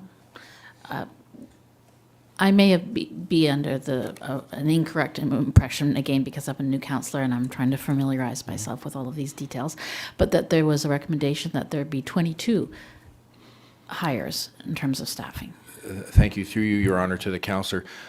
That was from the 2006 Fire Master Plan. A lot has changed since then. A lot of the way we create master plans has changed. The thinking has changed, and that document is dated and gone. 16 was the latest our creation of the master plan, and we're just gone through a refresh. So you'll see an updated version in the next couple of weeks. Councillor Johns, go ahead. Yeah, thanks, Madam Mayor. Through to the chief. I've said this a couple times growing up in Mount Albert, but I kind of framing the context of where I'm coming from. Like you grow up in a smaller community and you recognize that the paid on call, green flashing light, part of the community. It wasn't the red flashing lights, it was the green flashing lights, and you stood back and you respected everybody, and because people were in trouble and you looked after one another. And the community evolves and changes, and the discussions that we are having here and, reflecting on 2006 and 2017, I don't want to remove myself from that as a councillor, but I want to lead from a position of being community and living in the community. And, I'm a couple houses down from where the Dunsmuir tragedy did happen. I think about in Mount Albert, where when we have a fire in Mount Albert and it's Queensville full-time gets there before folks from Mount Albert, the trucks can get to Mount Albert there, and the Queensville folks get there first. And I hear that you used in the distant future. CAO Webster talked about, we're moving toward. And I totally agree that we have to have continuous improvement. But I think that continuous improvement, we can't just say that we want continuous improvement. We actually have to hold up a budget that says continuous improvement. And so for example, again, I'm not the expert. You folks are the experts.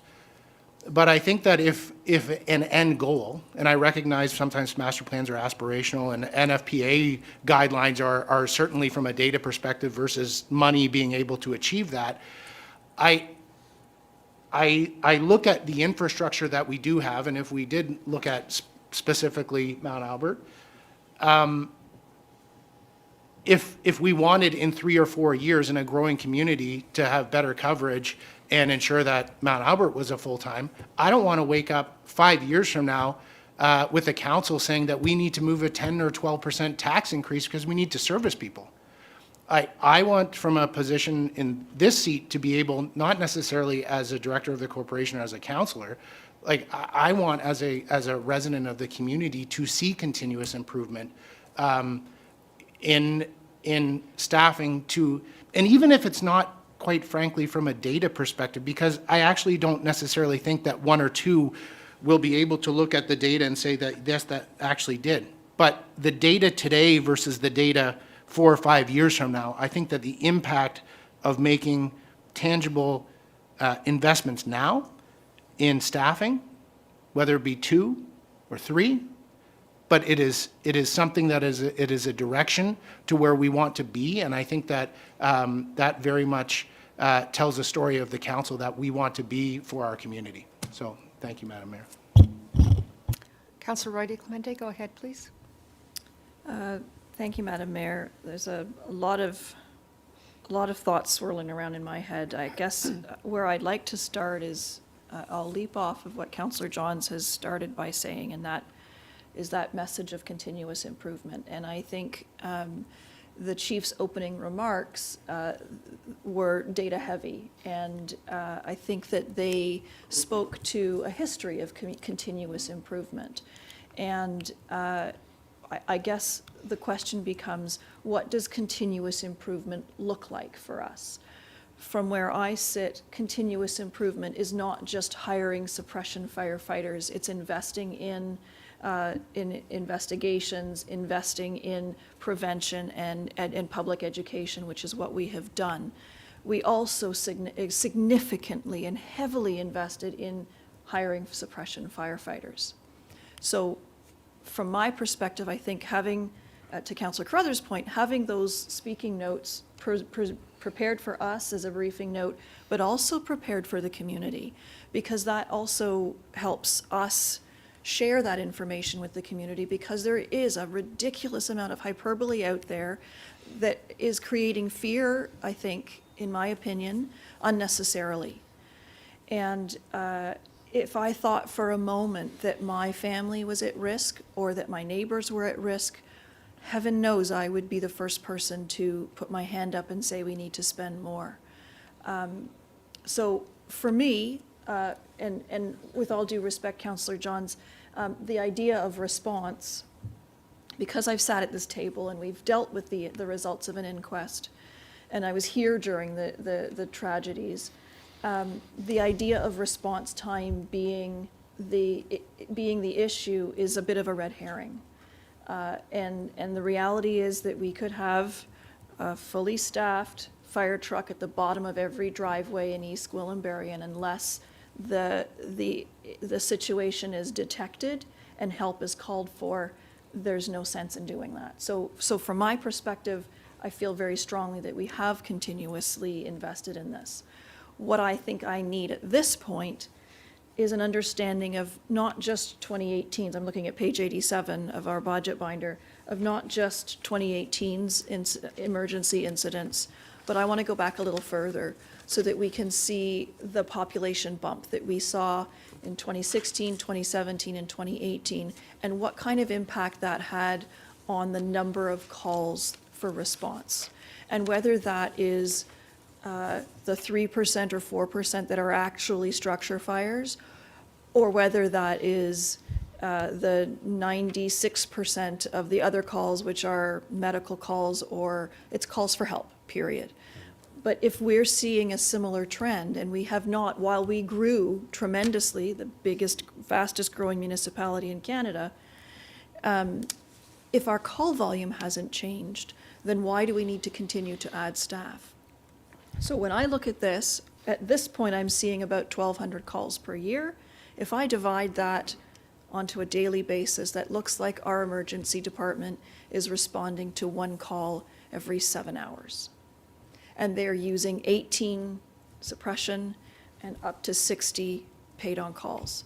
And I feel like from where I sit, I'm going to ask you, is that sufficiently resourced? Or do I need to resource more in order to respond to one call every 7 hours? But I also want to see the historic, to see what happened with our population and what happened with our call volume. Please and thank you.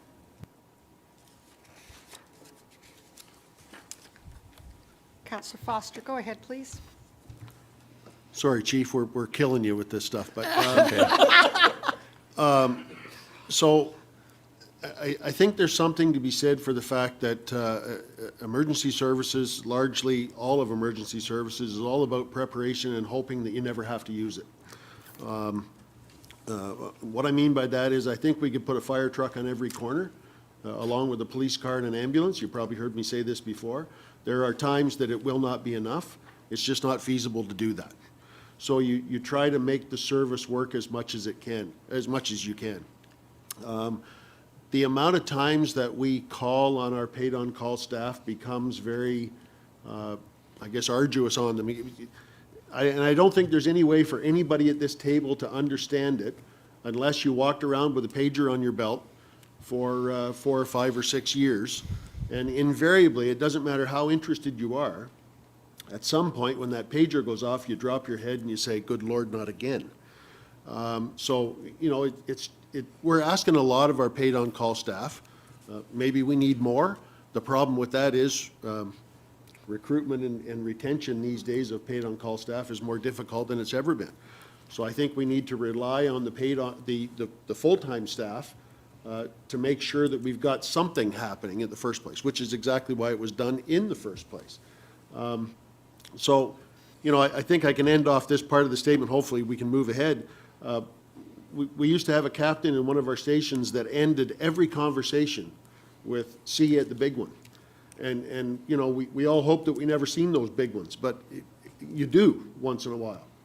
And I can also tell you that there will be at some point in the future, no matter how many full-time firefighters we hire, no matter how many paid-on-call people we hire, no matter how many trucks we put in service, it won't be enough.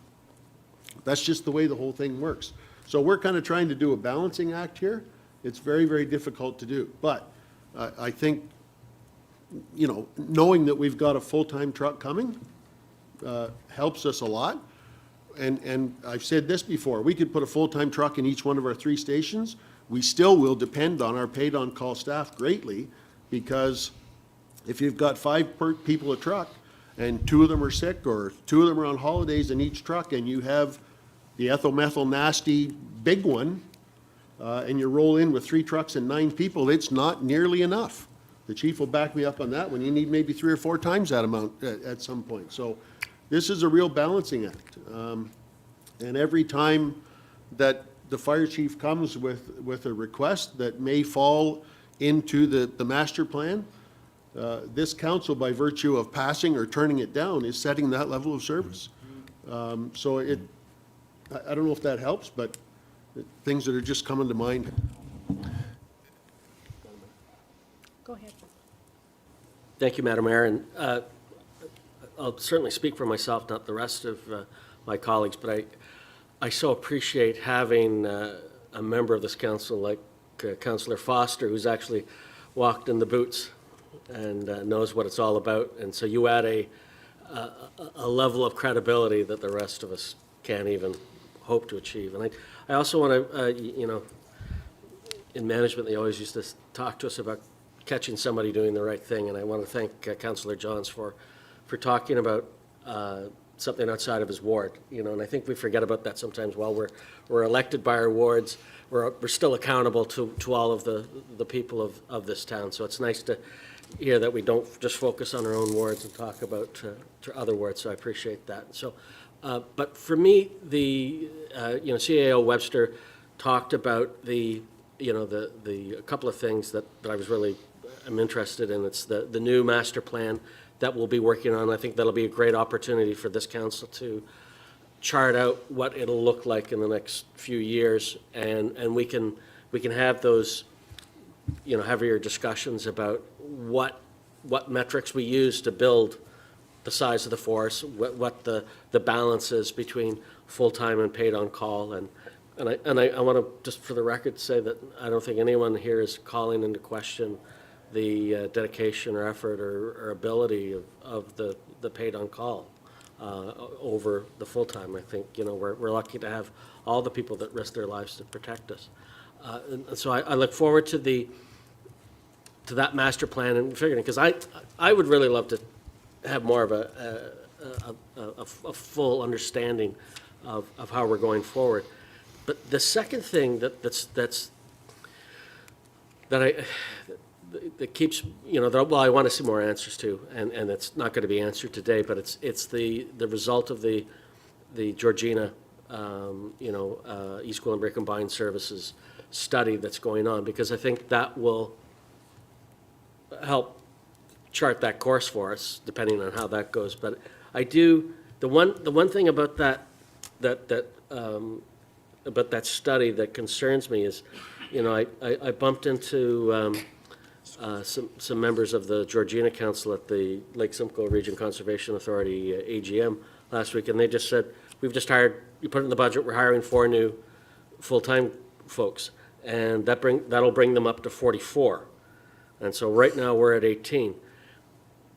I worry that and I've heard that it's happened in other communities considering the same amalgamation, that has stopped the deal in the tracks, because, if we're at 18 or 20, whatever, we're way behind where Georgina is. And I think that could either slow down the efforts or just kill it dead in its tracks. So that's something we have to wrap our heads around and be prepared for.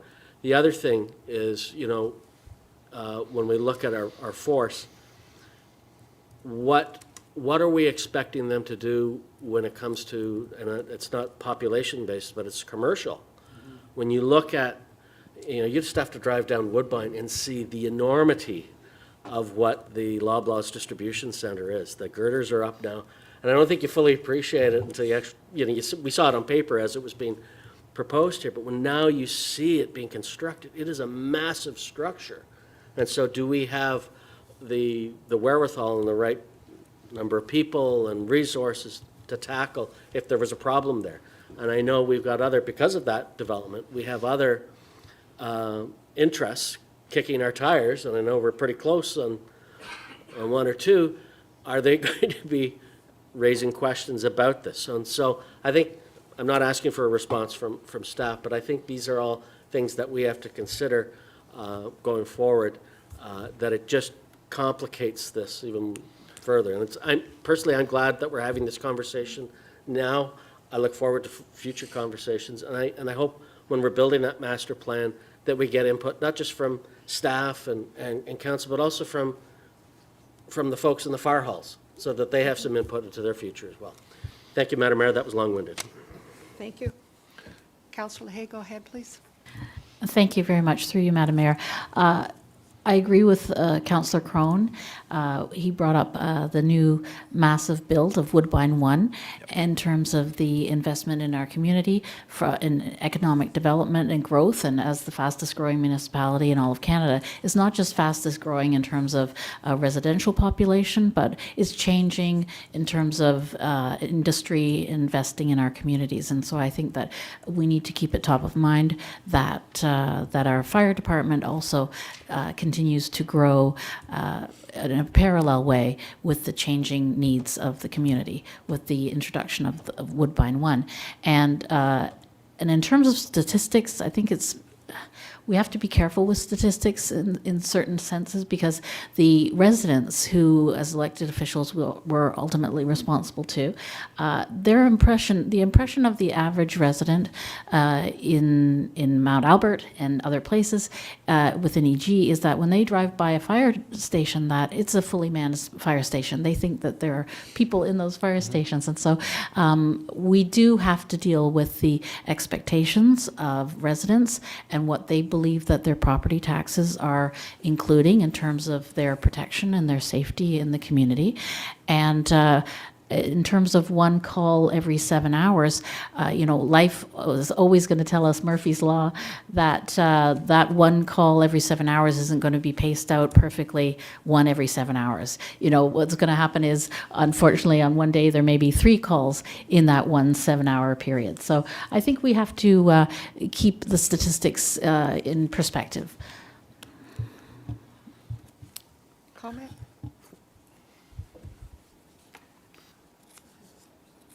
Go ahead. Thank you, Your Honor. Great conversation, and I'd like to just circle back a little bit on some of these, on some of the items.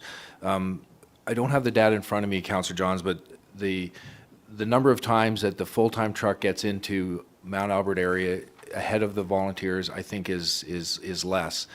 We have a pretty dedicated crew out there that respond and are on scene prior to the full-time truck going to the Mount Albert area. Hall Landing's a little bit different.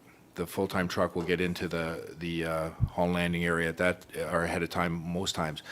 The other thing is, there's no difference between a full-time and composite department as far as qualifications, training, standards. The only difference between a full-time fire service and a composite fire service is response times.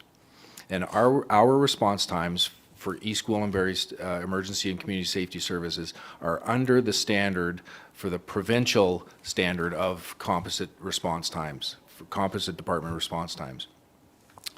So I think I'd like to be able to back up some of the information that you have with some of our data. Sure, if I could, just because you're speaking about data, but you just referred to your data by saying not all. Sorry? Like you prefaced you said not all the time. You said if I go back to the data, and then you said not all the time. So you just said something that didn't. Sorry, Right, I'll so- step back a bit. But I understand the spirit of what you're trying to say. Fair enough. Fair enough. The other thing that I would like to make clear is we're getting a refreshed master fire plan. We're getting a report from ESCI on those 3 strategies. What's also critical to the formula is the community risk assessment that we're undertaking.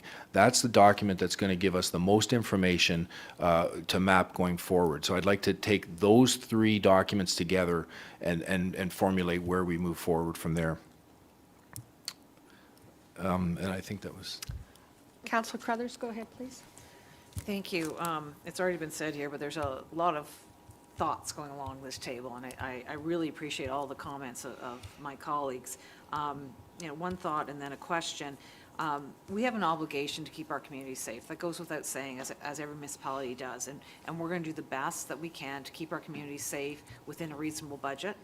We can't put a firefighter at the end of every driveway or at the end of every street, right? So we have that obligation to keep people safe, but we also have an obligation to ensure that our community feels safe. And I don't want that to get lost in this discussion, that at the end of the day, we need to make the decisions within our budget, increase our budget if we need to, so that people are safe. And then the next piece is to ensure, with everything that happened in the fall, that it is communicated out there that we feel that the community is safe. Now, for my question, and I'm not sure if this is something that you can answer it on the spot, but I'm looking for what the net increase would be when we convert a paid-on-call to full-time. Do we lose 2 paid-on-calls, 3 paid-on-calls to have a full-time? I know we won't be firing anyone, but we would not be expanding our paid-on-call. If we added 1, 2, 3, 5 more full-time, what would that? How many less paid-on-call would we need, and what would the cost differential be? Your Honor, through you to Councillor, we wouldn't decrease our paid-on-call complement by hiring, if we hired 3 or 4 or 5 more paid-on or full-time firefighters. We would still enhance our paid-on-call side. But there would be a net cost differential if we are paying for them to. Sorry, perhaps I'm misunderstanding your question. Try to phrase it another way. So as we increase our full-time, Yep. would we not therefore need less, making less use of our paid-on-call? Well, I'm thinking no, because the full-time firefighters work a schedule that, it's a 24-hour schedule, and they work 7 days a month.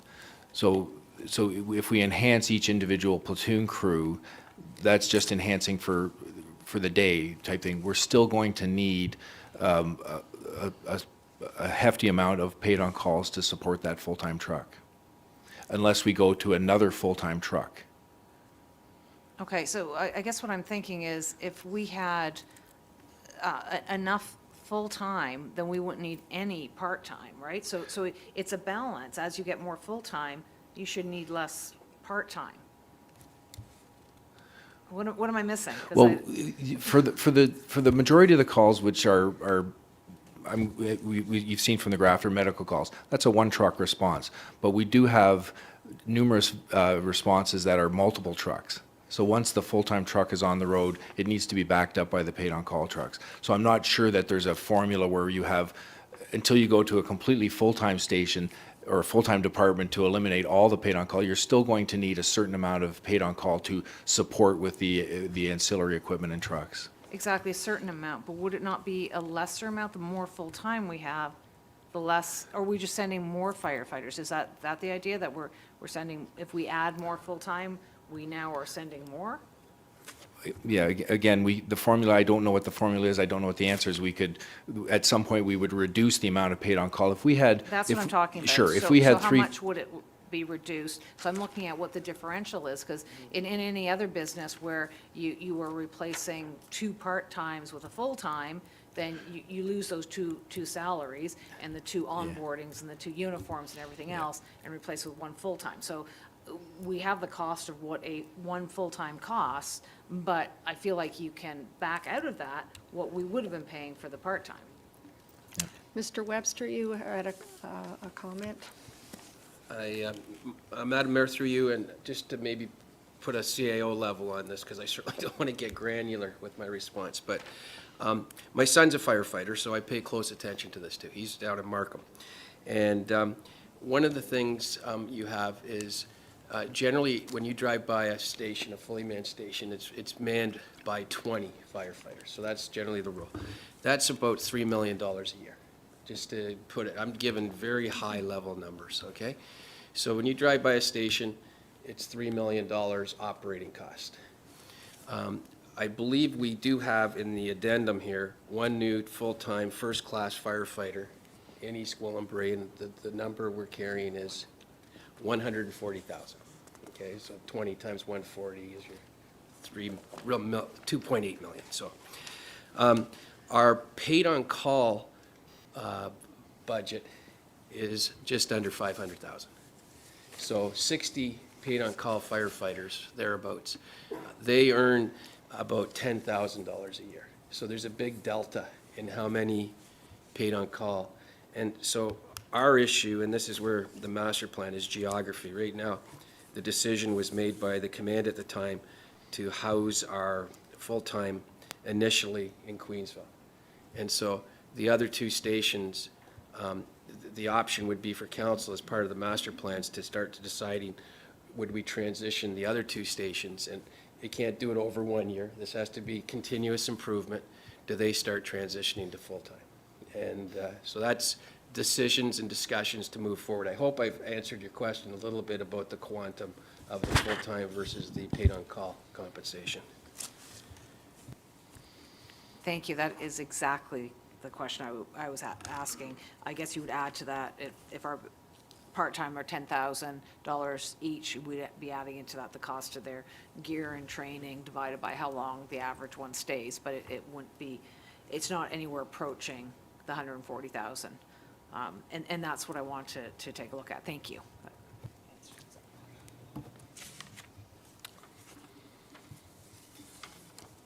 Councillor Hay, go ahead, please. Thank you, through you, Madam Mayor.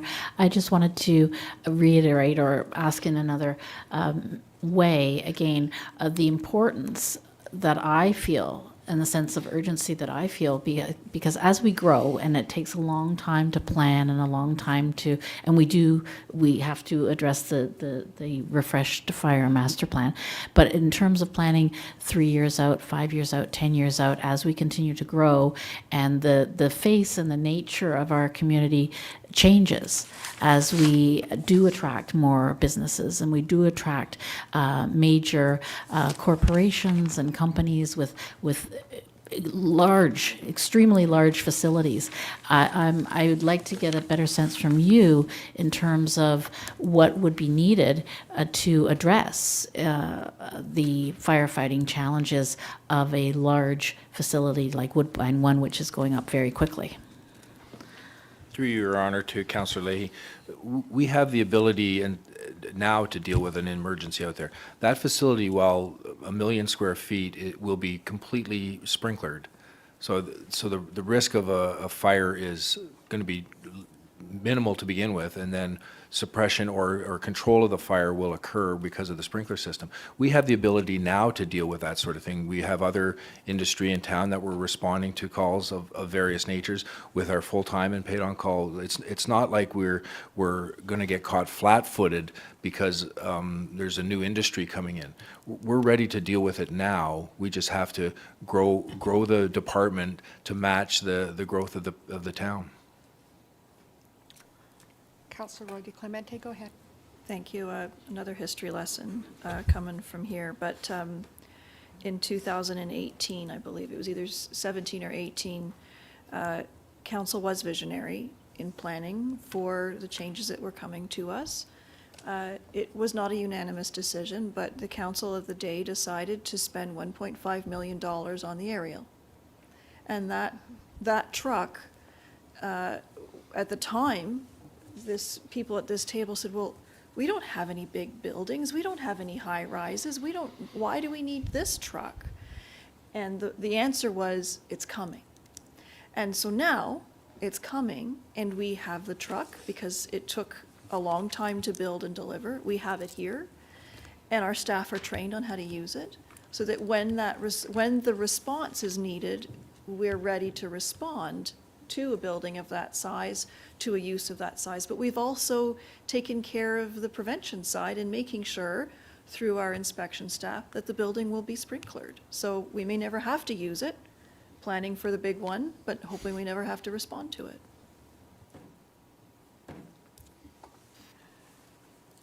I'm wondering,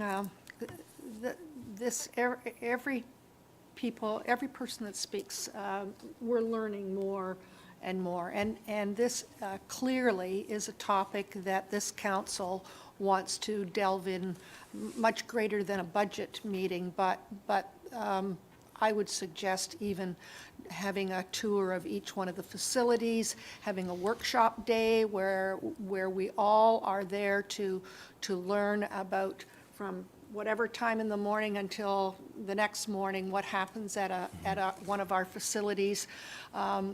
We're talking now about longer-term planning. We all know that it's going to be a very busy community before very long. So I'm just wondering if there's an agreement that perhaps we can book a date.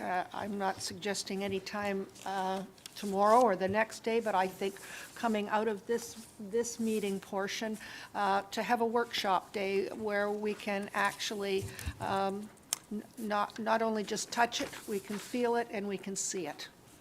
And I'm just wondering if staff, if that's agreeable, and members of council, are you feeling somewhat like I am?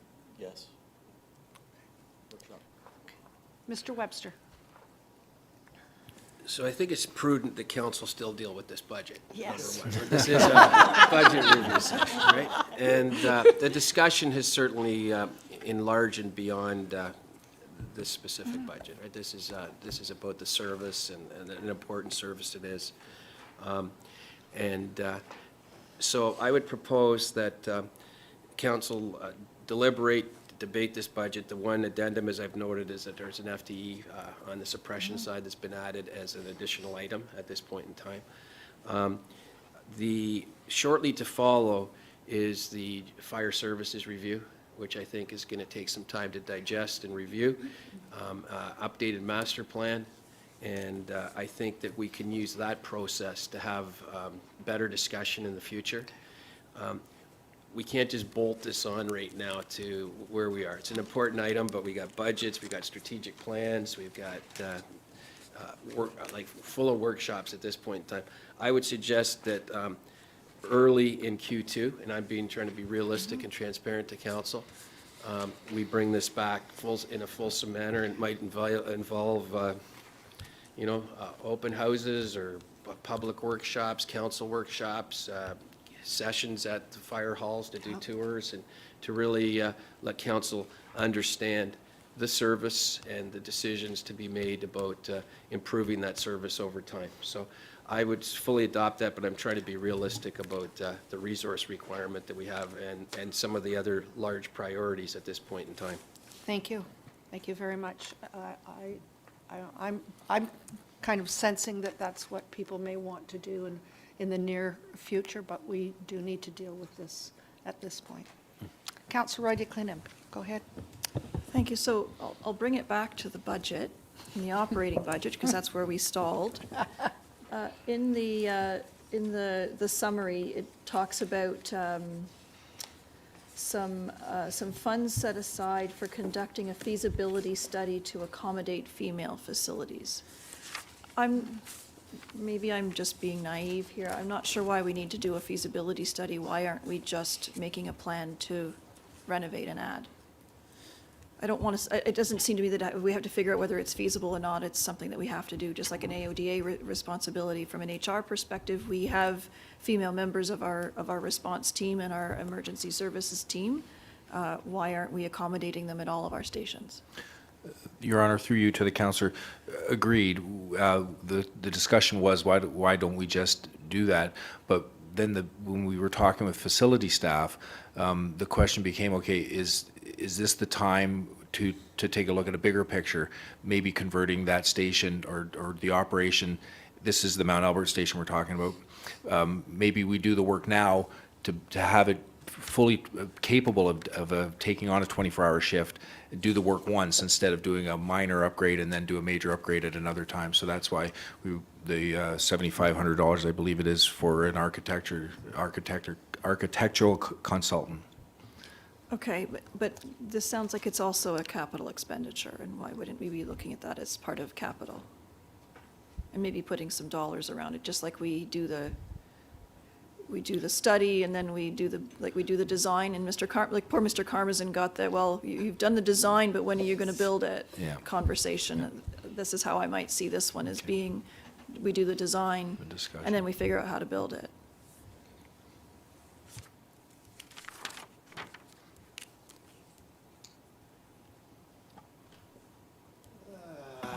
I'm not satisfied with that answer. Like, if my daughter worked for the fire department, like, we shouldn't need to figure that out. I get it. But I just got authorization to use $10,000 on the credit card. So like continuous improvement, we can totally do better. So I'll just say that and leave it there. Thank you.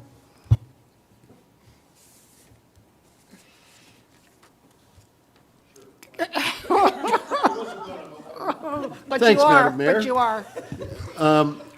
So, again, to reiterate, Councillor Roy DeClemente, let's go back a little bit to a bit of a history lesson. So, when the fire was in 2014 and that building was built at that time, I got to think, looking at this, somehow we dropped the ball somewhere, because it should have been done in 2014. And I think to me, this is a pretty simple fix. And if we can do it simply, let's do it simply. Good point when you brought up about, is the station compatible for 24-hour service in the next who knows how long. If I remember correctly, I haven't been in that station for a long time now, but there are rooms upstairs, I think, that were meant to be dorm rooms. So that shouldn't be that big of a fix, I don't think. But I would certainly look forward to looking at the simplest way to make this work. I mean, the building's not that old. It shouldn't be a big deal. I know $7,500 is not that big of a deal either, but I'd rather spend that money on doing the work than figuring out how to do it. So through you, Your Honor, to Councillor Foster, there is room in that facility, but there isn't enough room to have male and female facilities that include dorm, shower, change room facilities, washrooms.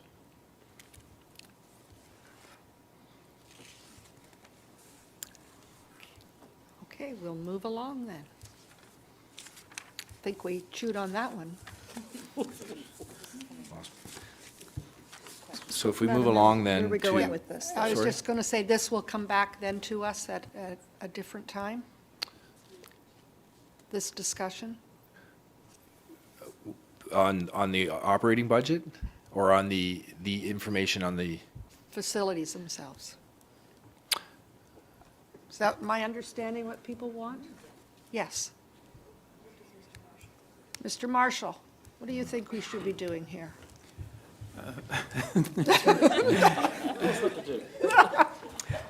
Through you, Madam Mayor. If the question is about the $7,500 amount for this study, I guess my recommendation is if council is thinking that we're just going ahead and doing it, then we should do it and just do the renovations and not worry about the $7,500 at the time. I think for a bit of clarity, the $7,500 was also to establish a consulting budget for other items that might be needed in the budget as they go along as well. But if it is council's desire for Chief Mackenzie to just go ahead and get the renovations going, then we can do that and remove that from the budget. Councillor Johns?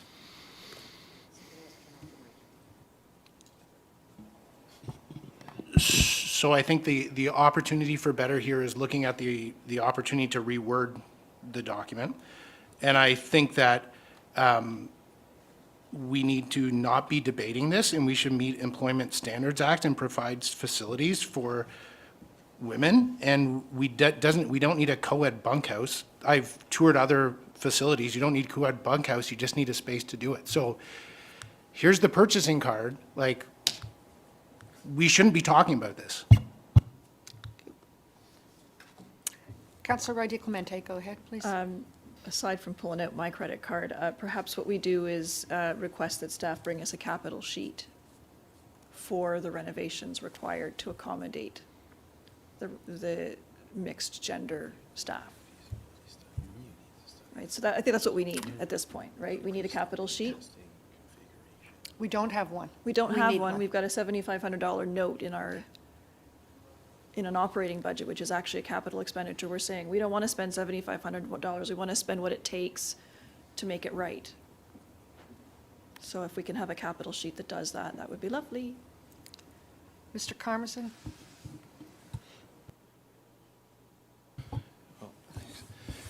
Through you, Madam Mayor, what I might suggest is the existing station has certain capabilities. What we would endeavor to do as staff is with Chief, take a look at those capabilities and then what it might take to expand upon those facilities in order to make those necessary accommodations that are requested. So it would be a capital project. I would suggest a small capital project to work with an architect to look at that, do a little bit of a feasibility study, and then report back to council on a bigger construction project that may be required in order to implement putting these facilities into place. Councillor Crothers, go ahead. I believe Councillor Roy DeClemente identified a few other things that could be in capital as well. So I'm wondering if we can bring the operating budget back with the capital pieces taken out of it, so we can take a look at that. And I believe the new staff would be in addition to the 233 or 5% that's listed here. So it'd be nice to see it all together. So can we get that reworked and brought back? So, through you, Madam Mayor, maybe I can clarify a couple of things. Some of the items that the councillor identified that thought should have been in the capital project. We consider those, if they're under a certain threshold, we consider those minor capital, and we put those in the operating program. So those $6,000 ones and the $5,000, we consider those minor capital. So they don't get capitalized or put into a capital project. So that's why they're in the operating program. And Would it be possible to lump those together and put it in capital so we have more money in the operating budget for the new firefighters? so through you, Madam Mayor. So there's one project here that was identified as potentially being a capital, so that's the $7,500, and I thought that's what we're trying to address now. And then this, so I'm bringing up in addition to that, you said there's another 6,000 that Oh. didn't meet the threshold? No, that was in the library budget that we had Okay. I identified. thought there was something in here, though, that she identified, no? Oh, the equipment repair.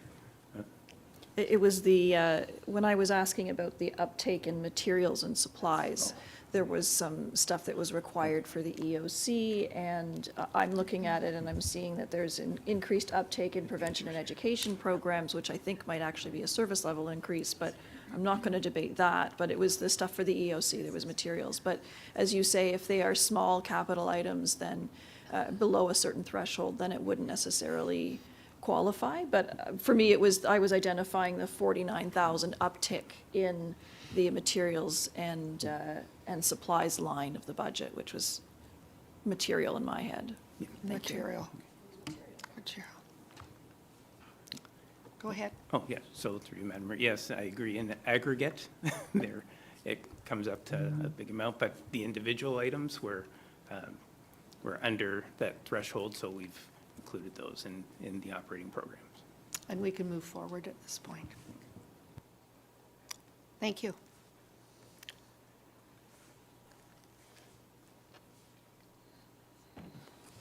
Thank you, Your Honor. We'll move on to the open capital or previously approved capital on page 1 in the print.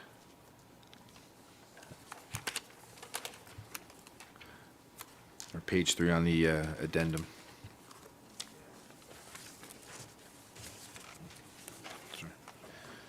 So with regards to the previously approved capital projects from 2022, most of them have been completed. The outstanding projects are awaiting final invoices or delivery of ordered products, such as bunker gear that's anticipated to be delivered in Q1 of 2023. The replacement of 2 pickup trucks was carried forward due to the price increase and supply chain issues. I'm happy to elaborate or answer any questions on the previously approved capitals. Thank you. Questions? Councillor Foster, go ahead. So, Chief, this is where my job gets difficult because I'm trying to wear 2 hats on the same thing here. So when I look at, with specifically the 2 pickups that you were trying to replace, we had a report, I don't remember who delivered it to us a while ago about the supply chain issues and the like. While that was happening, I was quickly looking on my phone to find at least 12 or 14 red or white pickup trucks sitting at local dealerships, considerably cheaper than these ones. You know, a Dodge sitting in Newmarket with a 4-door, 4-wheel drive V8 for $56,000. I know you need another 12 or 15 to throw lights and all that type of thing on it. But maybe this is not a question so much for yourself, but how we do our procurement and our bylaws toward that. I just, it makes very little sense to me to wait for a year and a half, in this case, it's been a year already, to replace a couple of vehicles that are sitting on a lot somewhere. I think we need to somehow look at that differently. I don't know whether you spearhead that, or whether that's something that we have to look at differently. I'm not sure whether, you know, a good conversation with our people that look after that, but it seems to me that that's kind of a silly thing to have on there, and waiting this long. Agreed. Can we move along with it, Chief? Sure. Yep. Thank you. Oh, sorry. Did you have something, as a comment as far as, No, sorry, Your Honor, no, I didn't. okay, I'll take Councillor Roy DiClemente, and then, go ahead. Oh, sorry. Thank you, Madam Mayor. Just the project number 22-001, the ECSS modernization program for $40,000. Can you refresh my memory about what that one is? It says work to commence in 2023.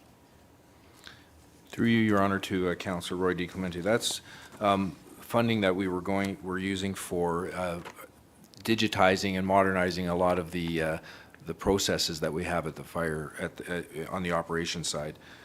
Working with the IT division, you know, trying to go paperless is what we're trying to do. Okay, thank you. And then just to Councillor Foster's questions about the replacement vehicles, the cars, they're showing $70,000 and it says rebudgeted for 2023 carry forward. So are there budget sheets in the binder here? Maybe this through you to the treasurer. Are there budget sheets in the binder here for new dollar figures? Okay. So we're not carrying forward, then we're closing these and reopening them. So we need to amend the, okay, thank you.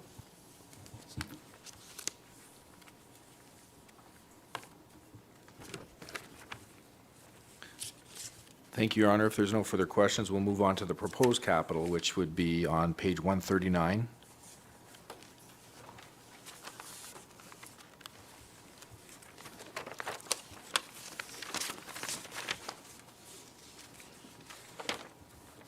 The proposed capital budget includes 6 new initiatives, excuse me, and additional funding for the 2 pickup trucks that were approved in 2022.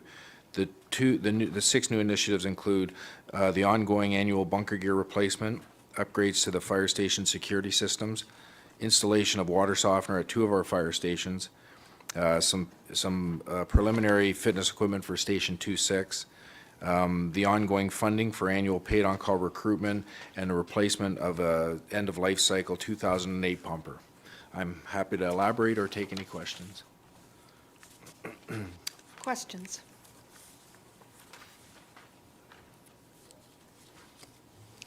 Councillor Foster, go ahead, please. I remember doing this last year, and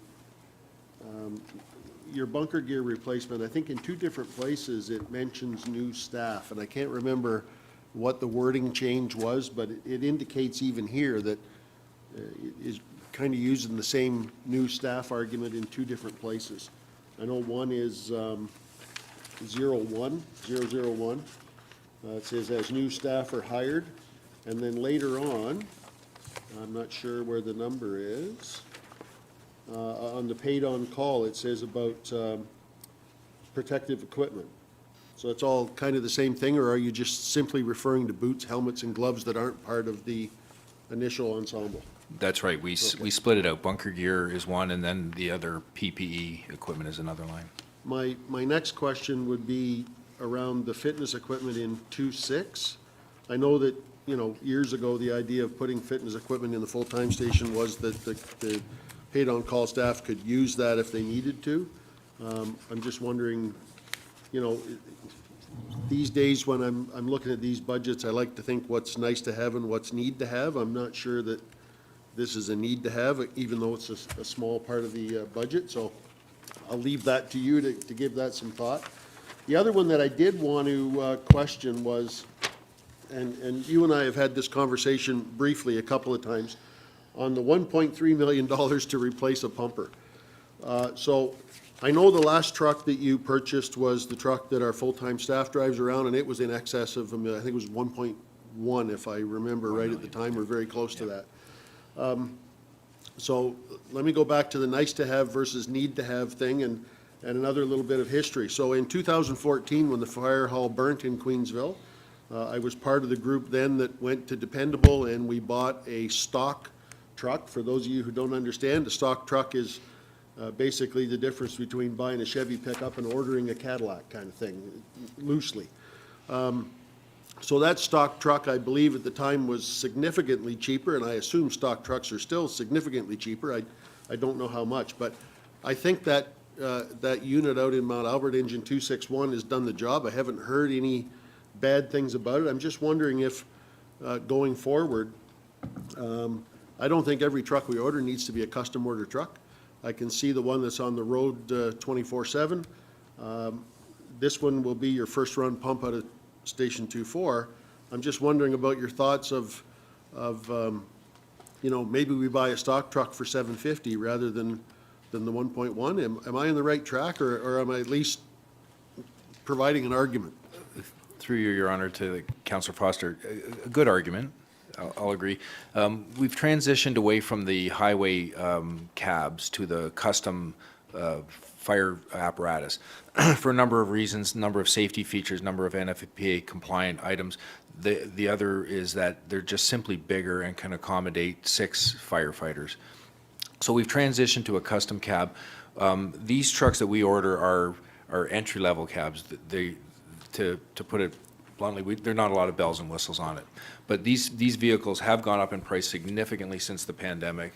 The other thing to remember is when we order a truck and it comes delivered, it's fully stocked with all the required equipment, hose, the pump, the standardized pump that we have across our service. So it's sort of a turnkey operation. Thanks, and I do know that the stock trucks are now offered in with the custom cab, which gives you that extra height and extra width. Dependable's website indicates they've got a number of them sitting there waiting. I don't know whether they're sitting waiting, but I would suggest that that's one thing that we could look at to, especially when we're trying to carve out a little bit of money for a couple of extra staff. A little bit of money like that saved could go a long way. The other thing I wanted to question, and you just alluded to it, when you're buying a truck that comes fully ready to go. The administration of the fire department a few years ago decided to tack on, I believe at the time, $150,000 to fully equip that truck as it comes. Again, I'd like to suggest that's not required with every truck. The last 5 or 6 trucks I believe you've bought have come all loaded with new hose and new equipment. I got to think a lot of that equipment is still in service. That engine that's sitting in Hall Landing now, whether it's got older hose or newer hose, as long as it passes a hose test, I hope you're still testing hose and keeping the proper records. There's no reason that those, you know, that equipment can't go on that new truck, and basically you replace what you need, not just by saying, you know, we need to spend $150,000 in each truck.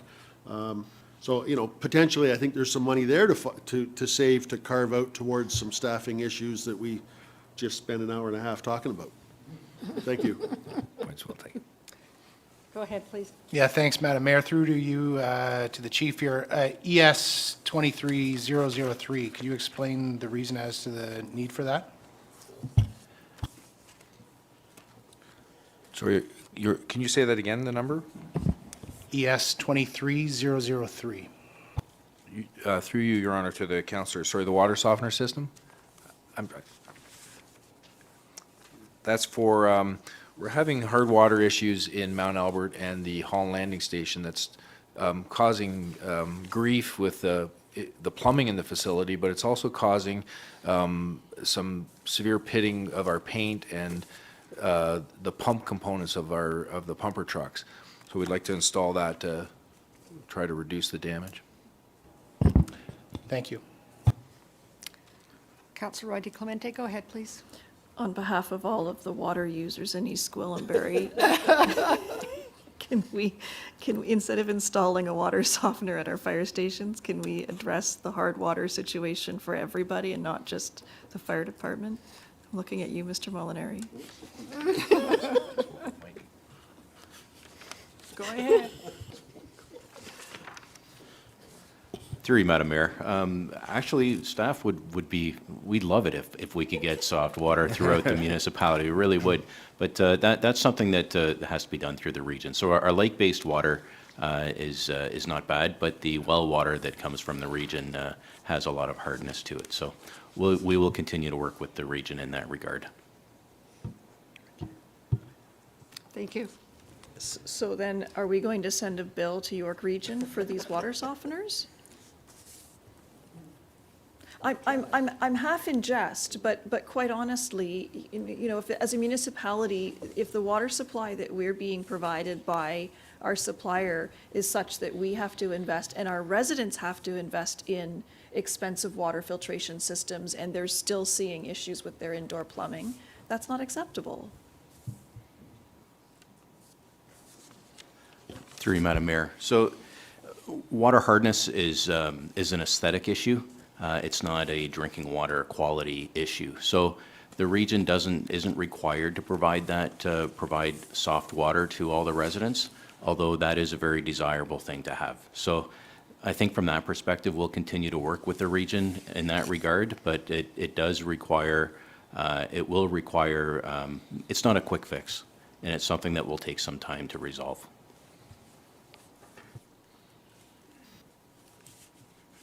Go ahead, please. Yeah, thank you, Madam Mayor. Since you decided to stand up in front of the firing squad, Mr. Molinari, regards to water, correct me if I'm wrong, but was the region did they not have an RFP out there for an environmental assessment to try and introduce some better filtration to the water that we have in Mount Albert and Holland Landing, for that matter? Mr. Webster. I'm being very respectful and mindful, but I'm going to try to keep us focused on the emergency services budget, Madam Mayor. So if we can hold that question, Councillor, till February 7th, we're bringing forward the water and wastewater budget, and anybody else that has questions that they want to put in advance can certainly do it, because there's ongoing issues regarding water quality, regional water supply, flushing, these types of things, and they can be discussed at length on our February 7th. I believe it's the 7th we're bringing I think it's already distributed the budget, but I think there's a presentation that's going to be sent out shortly. And we'll allow time for that. Out of full respect for the process. No, that's fine. Thank you. Thank you. Councillor LaHaye, go ahead. Thank you, through you, Madam Mayor. This is a supplementary question. I alluded to it before when I was asking about the cost of training and paid on-call training. So line ES 23-005, and I want to say as well, others have mentioned that we are grateful for the work and the tremendous contributions that all of the firefighters, whether they be full-time or paid on-call, make to our communities. I'm just wondering about the figure of 46,500.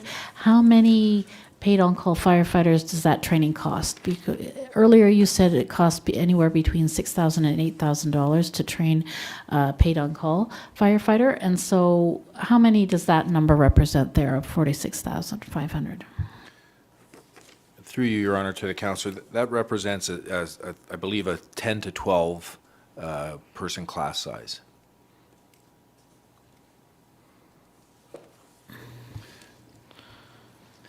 So in terms of 6,000 to 8,000 or 10, I'm just seeking some clarification for the cost. Yeah. Right. So when we onboard paid on call, some of the funding comes from one source for their station wear and protective equipment. Then there's other funding for their trip to Festi and all the requirements for that. So it comes from different sources. So this line is the initial recruitment and bringing them on board, outfitting them type thing, just getting them started. So through you, Madam Mayor, to follow up, so it actually costs more per firefighter once you get into the training, and then how long does the training last? Well, through you, Your Honor, to the councillor, the training lasts, I believe, 6 or 7 months from the time when we onboard them until they're certified from Festi.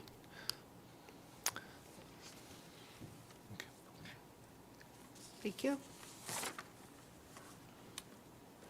Councillor Crothers, go ahead, please.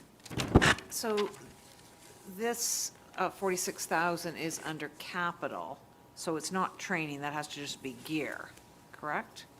It says it's training, but it's under capital.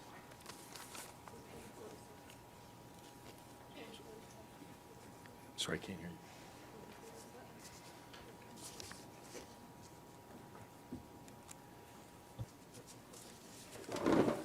Mr. Marshall, do you have an answer? Through you, Madam Mayor. The project is for equipment. Okay, it is equipment. Thank you.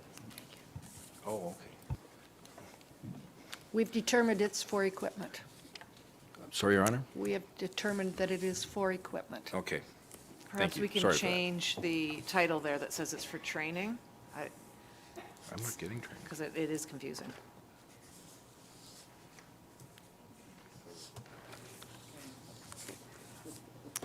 Moving along? Thank you. If there are no other questions for the capital, we'll move to the 10-year capital forecast. So the 10-year forecast provides a schedule for replacement of ECSS capital assets. It highlights strategic years for replacement of bunker gear, self-contained breathing apparatus, rescue tools, and various equipment and apparatus. In addition, it includes funding for land purchase and construction costs for an additional fire station. Currently, the plan reflects the purchase of land in 2026 and construction in 2027. However, these dates may change based on related community needs and information. I'm happy to elaborate or take any questions on the 10-year capital forecast. Questions? Counselor Foster, go ahead, please.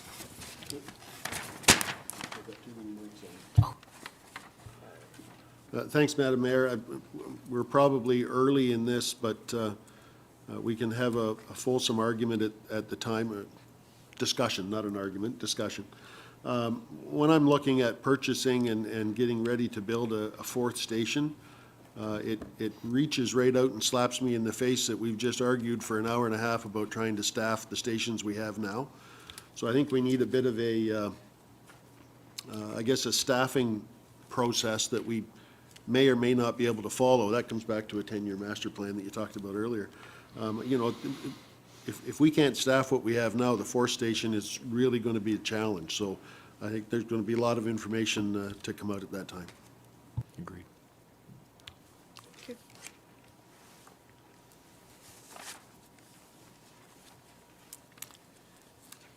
Anything else, Counselor Foster? You're good? Okay, Chief?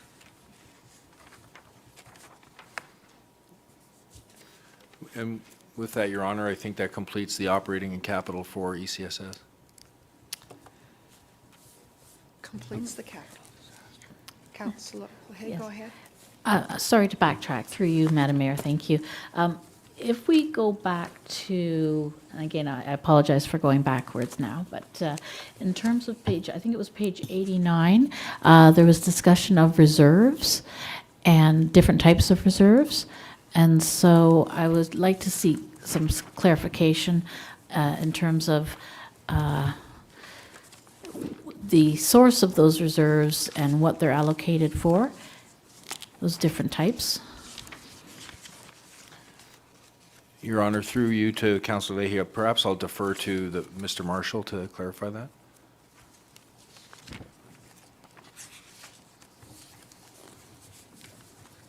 So through you, Madam Mayor, the emergency, the ECSS area has a dedicated operating reserve for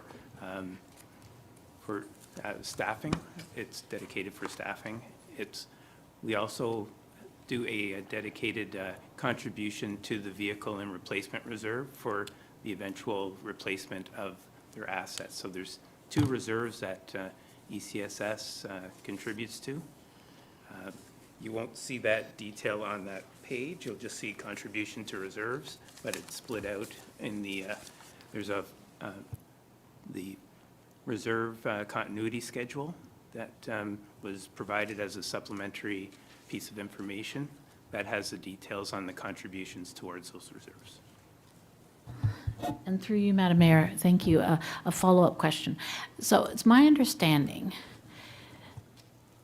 are those reserves part of the total $140 million of reserves? There's $70 million of discretionary and $70 million of non-discretionary reserves. And again, I may need some support in terms of the history of what's happened with past councils, but was there a tax levy introduced in 2019 to support the hiring of firefighters that we have been collecting the funds for in these reserves over the past 3 years, 4 years.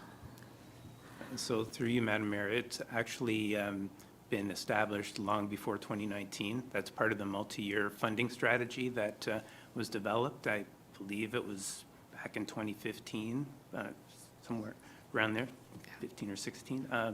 So there was dedicated contributions to reserves to fund community safety, which would be additional firefighters. There was also some contributions towards operating new facilities, which included the Operations Center and the Health and Active Living Plaza. So it's been before 2019. Very good. Thank you for correcting that date. I want to make sure I get my facts straight. And follow up through you, Madam Mayor, to Mr. Marshall. Do we have a figure on how much money was dedicated specifically to the fire department from those reserves that have been accumulating? Through you, Madam Mayor, I don't have the number right offhand, but for a couple of years, there was a dedicated 1% tax levy contribution towards that, but we have the figures. I don't have them with me right now, but we do have what we've actually established as a contribution to the reserves through the multi-year funding plans. Thank you very much. And just so I understand clearly, if we could, I would be interested in knowing what that specific figure was before the next budget deliberations, because it speaks to what we've been discussing quite thoroughly here this afternoon, is looking at cost savings, and if the money is already allocated in reserves in order to support potential decision making with hiring, that we should take that into consideration, knowing exactly how much money is in that fund, in those reserves. Thank you. Councillor DeClemente, go ahead. Thank you. There was a multi-year funding strategy that included a levy on the tax dollar that was accompanied by a multi-year hiring strategy. So when we raised taxes in order to fund emergency services staff, we also hired those staff. So the dollar amount that was raised is not sitting in reserves. The reserves that we're seeing here that are for emergency services staff are for our paid-on-call firefighters, because our call volume would fluctuate and we pay when they respond.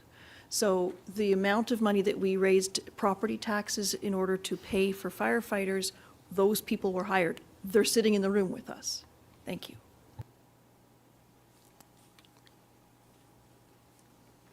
Okay. Go ahead, please. I'm still on the 10-year capital budget. You didn't keep up. We blew through that so quickly. We have 3 items for paid on-call recruitment, and this is a capital budget, so I'm going to assume that those 3 line items are all for equipment. It's over $100,000 last year and this year, but then going forward, there's only 2 $15,000 budgets in there for the next 10 years. So I'm trying to wrap my head around why between last year and this year, we need over $100,000 in paid on-call equipment, but then going forward, we don't need anywhere close to that. Thanks. Yeah, through you, Your Honor, to the councillor. I'm not sure of that answer right now. Deputy Jago looks after the recruiting, and he has some information. Can I maybe defer and get back to you on that one? Or if he's able to speak to it now, Just looking at that $100,000, I know it's capital and not operations, but that's, there's He's a able- firefighter right there. He's able to speak right now. Yes. Good afternoon. Feels like a radio show where you're the longtime listener, first-time caller. If I'm following correctly, it's the capital, I think it was $10,000.05. I think it just hasn't been updated properly, because that was an old number that we've toyed with for a while, that probably 5 or 7 years ago, that was the cost. But as we have increasing costs for equipment, we're seeing 30% on some items. I'm just thinking that wasn't updated accordingly for the future. So there's a huge difference between $106,000 versus $60,000 for last year, $46,000 for this year, and then $15,000, and then, oh, sorry, I'm reading down one, that 15 isn't there. There's nothing going forward. So I think that we need our capital page updated to show that. I take back what the 15, I saw the 15 from 2021, I saw the 15 for 2024, but that actually is another budget line. So if we can get the capital sheet updated, that would be much appreciated. I will go with the chief's first response, and we'll get back to you. Thank you. Thank you.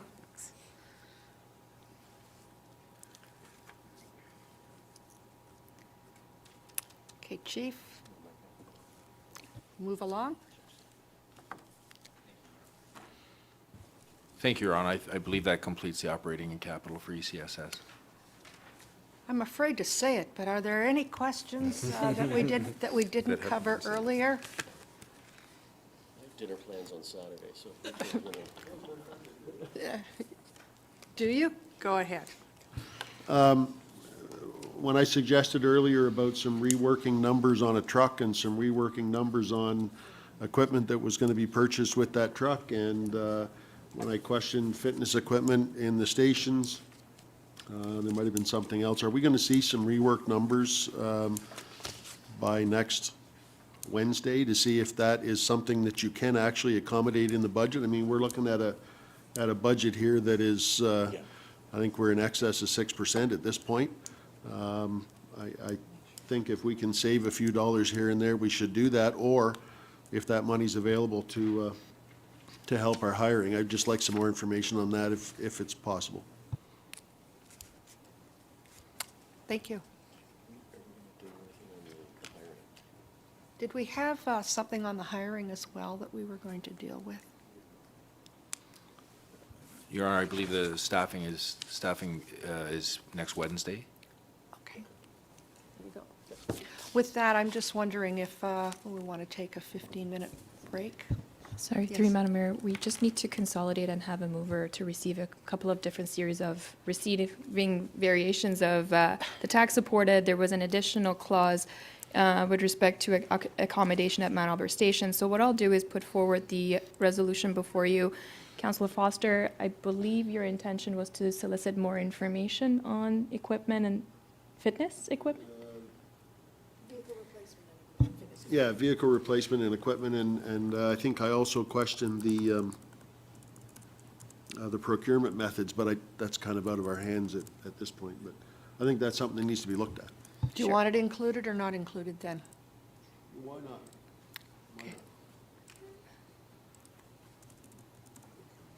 So just, so vehicle replacement equipment and, So the budgeting on the new engine, and some further information about availability for the pickup trucks. And that's one that I've been arguing about, buying the right vehicle for the right job, but I'm losing that argument. I've been fighting that one for 4 years. Well, don't give up. This might be your chance.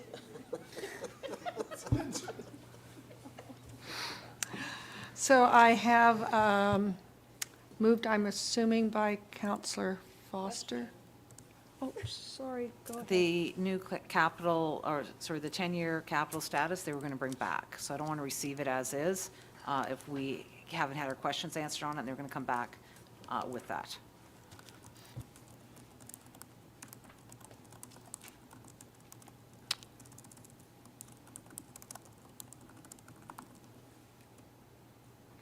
Be it resolved that the Emergency and Community Safety Services 2023 tax-supported budget review be received, and that the Budget Committee request staff to bring back a capital budget request for renovation of the Mount Albert Station to accommodate staff more effectively, and that Budget Committee request staff to bring more information with respect to vehicle replacement, bracket, new engine equipment, and availability for pickup trucks, and that the 2023 new capital program for emergency and community safety service review be received, and that the emergency and community safety services open capital projects and 10-year capital status be brought back at a future budget committee meeting. Could I have a mover and a seconder?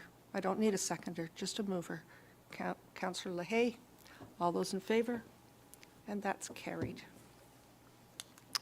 I might suggest,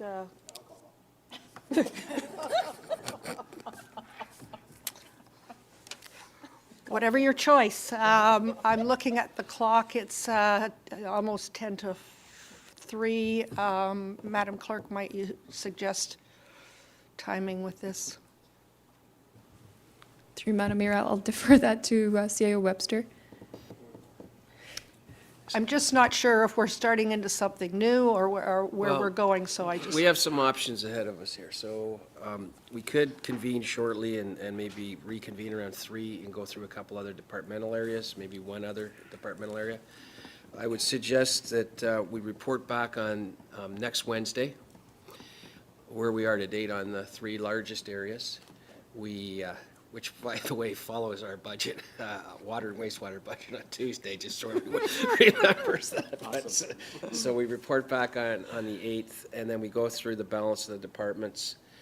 I'm just looking at our calendars. I was communicating with our senior group here. We may have to put a placeholder on the 15th, just as we have our a workshop on the 14th planned. We may have to put a placeholder on the 15th. It's busy times for all of us, but we're trying to get this done.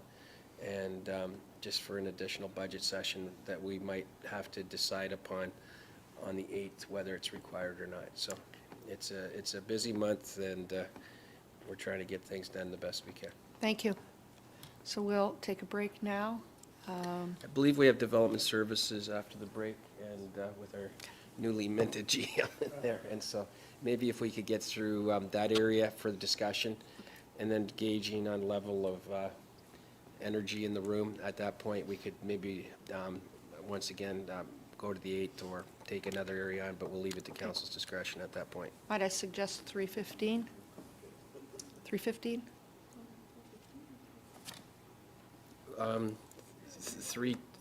3:05. 3 o'clock, 12-minute break, or 3:05, whatever council seems fit.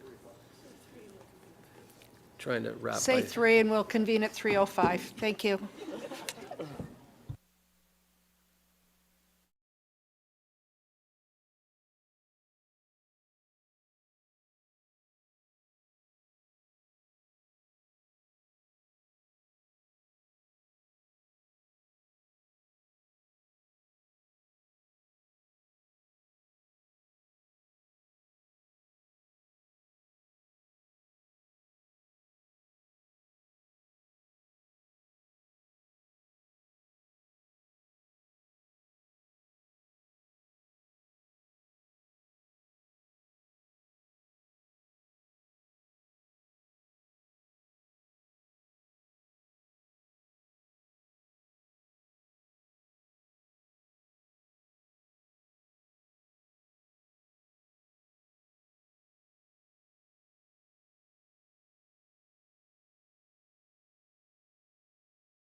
Good afternoon. We're now going to resume our Budget Committee meeting. At this time, I'll ask staff to resume with the departmental reviews, starting with Development Services. Madam Mayor, I'll introduce our next our service area, a very important department that controls and manages our growth, also looks after all of our building and bylaw enforcement area. It has a new general manager who has just commenced just recently and is doing really well. And I'm going to introduce Margot Bajin now, who has assumed this budget. So she wasn't the architect of putting it together. And one other note I do want to make is economic development will be transitioning to this mandate. It's currently in corporate services. So what we may in fact do is when the corporate services budget comes up, we will have Ms. Bajin speak to that components of how it's being transitioned, if council may. Thank you. Thank you, Mr. Webster, and through you, Madam Mayor. Just to introduce the Development Services Department, it's currently supported by 25 full-time positions. The majority of the Development Services budget is through the fee-supported budget, but we do have a small component that is funded through the tax-supported budget as well. It's currently comprised of the Planning Division, the Building Division, and Bylaws, and as CAO Webster indicated, will integrate economic development in future. The primary role of the planning branch is to regulate land use development under the Planning Act and to help to shape land use policies and guidelines for the town in collaboration with landowners, residents, key stakeholders, and external agencies. The Building Standards Branch serves to ensure that all construction is completed within the town is done so in a safe manner, respecting public health, fire protection, accessibility, and structural sufficiency in accordance with the Ontario Building Code. And bylaw enforcement is currently reports through the Chief Building Officer and is responsible for enforcement of all municipal bylaws and some specific provincial regulations and municipal acts, such as the Building Code Act, Planning Act, Dog Owner Liability Act, and some others. And as I mentioned, we're in a transitional phase where we will include economic development and are currently exploring what the staffing model will look like as we integrate that function within development services. If we look at the key priorities and objectives, just at a high level, and again, these are aligned to the previous 4 areas that were part of the prior strategic plan, but in terms of the culture of municipal excellence, to sort of summarize the intent here, it's really focused on refinement of the development process, making sure that it is understandable and navigable from the applicant perspective, and then also responding to some of the new impacts of legislation to make sure that we can adhere to some of the constraints and timelines that have been imposed on the development process. Under quality programs and services, there has been a significant focus on modernization and will continue to be throughout this year, focusing primarily on ease of access for people, developers, residents, anyone that is going to be using the development process with permit administration software, with ability to apply for building permits online, for example, and to be able to pay for those permits online, and just offering new options to end users. Under the responsible growth and environmental protection, which, as we know, has evolved, it's really focusing on the policy framework and making sure that we have this policy in place to be able to support council's strategic objectives around building complete communities and walkability, and ensuring that, for example, our allocation policy is updated to make sure that it is able to defend against the types of development we don't want to see and encourage the development that we do want to see in East Gwillimbury. And then under building complete communities, this is really about how we employ planning and urban design best practices, how we build the capacity of our planning team to be able to inform and advise council and help guide decisions around being able to achieve those strategic priorities around walkability, complete communities, phasing of development, etc. if we want to look at some of the performance indicators on the slide, happy to entertain any questions about the trends that are reflected in these graphs. You'll see that there's been fluctuation in parking tickets, for example, but that I'm hopeful is indicative of we've created some new parking spaces and done some work in terms of education and compliance awareness. In terms of inspections completed, that is reflective of having additional staff and being able to conduct more inspections through bylaw enforcement. Under the building category, it's pretty clear that there was a spike in activity during 2021 and as a result of COVID, and we saw that across communities, that as people were home, they were doing more home renovations, and that resulted in an uncharacteristic spike in building permits. A lot of that was to do with small renovations, decks, those types of things. And under planning, we're seeing that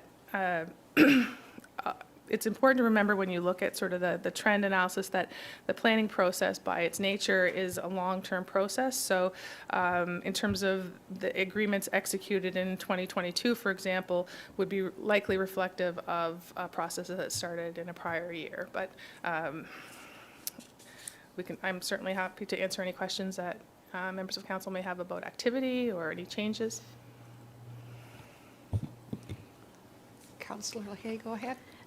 Thank you very much, Madam Mayor, through you to our new manager in this department. Thank you very much for that. I'm looking at the planning applications received, and it is going on a downward. The line is heading down. And so I know it's hard to predict what's coming in terms of growth, but I would imagine that if we're the fastest growing municipality, that line should be going up rather than down. So what is coming forward in terms of how many permits the department is issuing, and what sort of growth are we going to see? And does that mean we need to be hiring more inspectors, or is the number of inspections going to go up? That sort of thing. Yeah. Thank you. Through you, Madam Mayor. I think we're going to continue to see a downward trend in both building permits issued and planning applications received as a result of our servicing constraints until such time as we have a robust servicing in place. There will be limits into how much we can grow. So as council is aware, we have a small reserve of allocation right now that's part of the impetus behind updating the allocation policy to be able to use that as effectively as possible. But once that's gone, we're really going to be reliant on the full servicing solution through York Durham once that's complete. So that being said, I can confirm that buildings in particular has recognized that this was coming. We're all aware of the servicing constraints and took steps prior to my arrival, prior years, and making sure that we're building a healthy reserve to be able to withstand this downturn in building permit activity, because we are, as is apparent, we're a heavily fee-supported department, so wanted to make sure that we have enough in reserve to be able to withstand the decline in building permit applications until we have servicing, and at which time we fully expect that we'll see a huge increase in growth and development applications. Thank you. To follow up through you, Madam Mayor. And do we have a date of completion with regard to the Durham, when it's going to, a date when all the applications will start pouring in? Through you, Madam Mayor, I think that's $1 million question. The sooner the better, we hope. But I think, as my understanding is that we're at least 8 years out before we may see some interim solutions. There are some innovative solutions that are ongoing right now, such as the Sharon inline solution to increase capacity.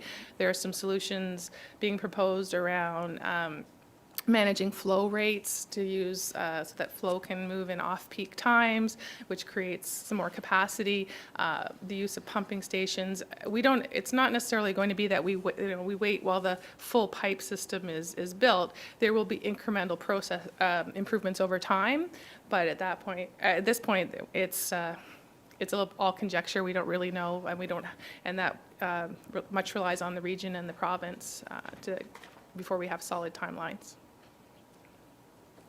Councillor Johns? Oh, sorry, Mr. Webster? Just to assist the general manager in her new role, I do have some familiarity with this. So the prior EA, the corporate history, the prior EA was submitted in 2014, and it was not approved by the many different provincial governments for 8 years. The one good aspect of the recent More Homes Now Act is it sort of got lost in all the other things that the province was doing.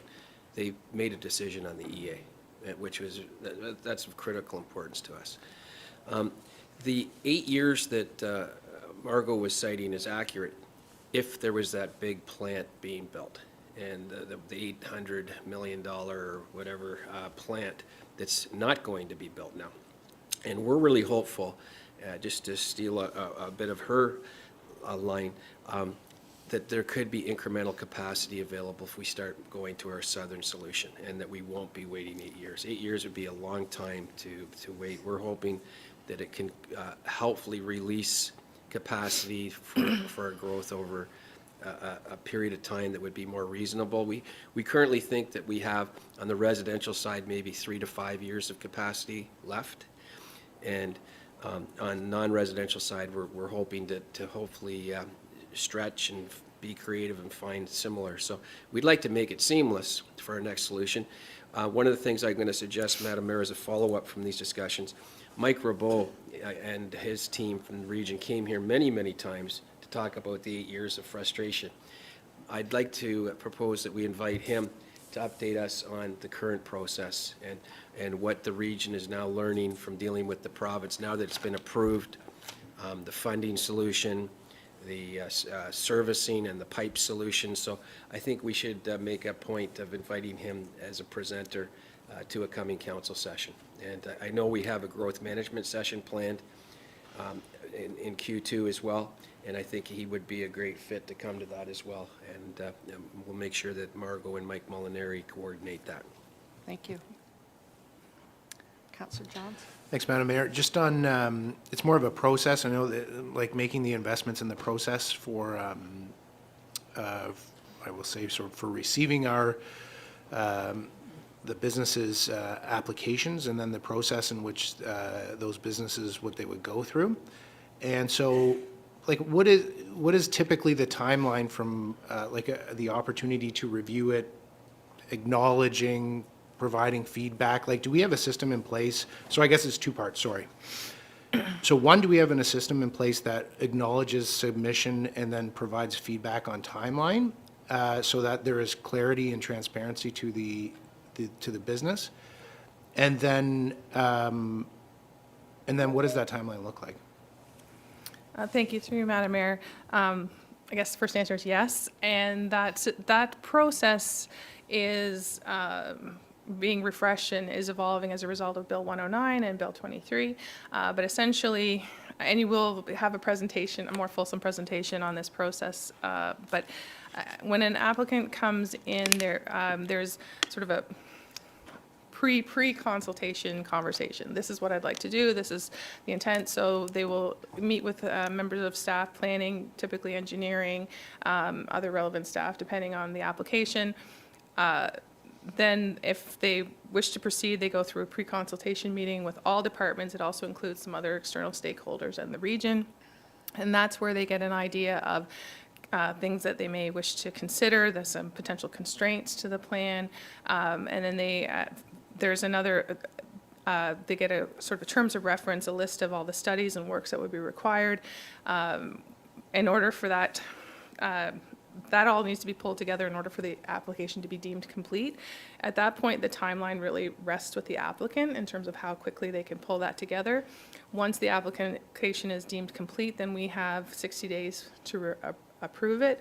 The plan going forward, and again, I won't go into a huge amount of detail, but the approach we're proposing is to provide a conditional approval and attach conditions to the application, things that must be satisfied in order for an agreement to be executed. So we are doing our best to communicate as quickly and as thoroughly as possible. We know we need to adhere to the timelines imposed by Bill 109, but a lot of the time, a lot of the information gathering, the completion of relevant studies, those timelines really rest with the applicant. Great, thanks. And so nobody's ever left in the dark, and strong partnerships that we have here at the town. Everybody knows what's going on, and that's good. And I think that as we build out our team, then meeting those expectations is going to be something that we can take pride in as East Gwillimbury. Certainly, and through you, Madam Mayor, you'll hear a little bit more. There's a project under economic development that will work collaboratively with planning and the development services team. There's a difference between an experienced developer and what we call the non-developer, a business that's expanding, and the development process can be very complex and very difficult for them to understand and navigate. So there's a lot of effort that's been going on in prior years and will continue this year to create some tools and strategies to support the non-developer, as well as streamlining the process for the more experienced and larger scale developer. I'm not seeing any other questions. Okay. Then I'll move to the tax-supported budget. I don't know if you can bring it up on the screen.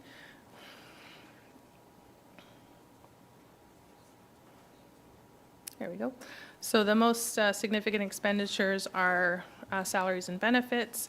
The contracted services under bylaw enforcement relates to animal control services. There are sort of 4 different categories of animal control services, but essentially that's what those contracted services are with our various partners in the region. Happy to answer any questions that council may have about the tax-supported budget. Questions? I'm not seeing any. Go ahead, please. Mr. Webster. An observation for the new councillors, you probably think, geez, this department has a real thin budget. Wait for it. How did they do it?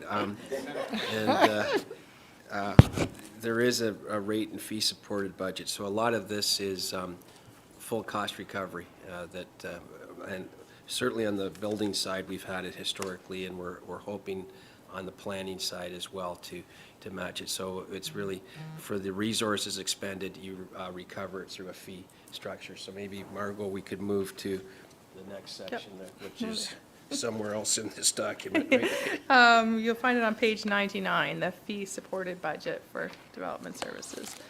So, again, salaries and benefits comprise a large portion of this budget.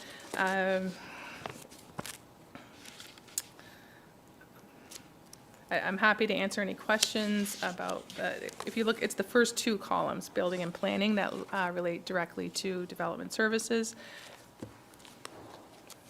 Questions? Councillor Crothers, go ahead, please. Can you help me understand indirect corporate costs? I know it's been explained to us before, but I'm still wrapping my head around that. That maybe requires some input from the CAO, but as I understand it, it has to do with sort of equally assigning the cost of things like subscriptions and information technology and those types of things that are used across the corporation, so each department pays its share. Got it, thank you. Councillor DiClemente, go ahead. Thank you. It's also my understanding that indirect corporate costs actually has staff allocated to it as well, that in the building department and the fees that it collects are supporting staff in other areas. So they might be supporting a bylaw staff, or can you tell me, or maybe Mr. Webster, I'm not sure, what's in that? How many staff are in there? The Buildings Department currently supports the Development Services Admin Assistant position, part of the Senior Planner role in the Planning Department, and part of the, one of the bylaw positions as well, I believe. Okay, thank you. Councillor LaHaye, go ahead. Thank you, through you, Madam Mayor. My question is with regard to the software licenses and maintenance. There is no change actually in your department between 2022 and 2023, but I've noticed across the board in other departments there's been a significant increase with regard to software licenses and maintenance. And I imagine that in your department you need very specialized software to do your jobs. And so how come there's no increase in your department with regard to that? And there is in the other departments, significant ones. Yeah. Thank you. Through you, Madam Mayor. You'll see when we get to the open capital projects that there is a fairly significant sum assigned to CityView, which is the software used by buildings, by the inspectors. It's also going to expand, it has expanded functionality that we're looking into for planning as well as bylaws as well. So the capital project covers the subscription fees for that, and that's one of our largest expenditures and most significant software tool that we use in the department.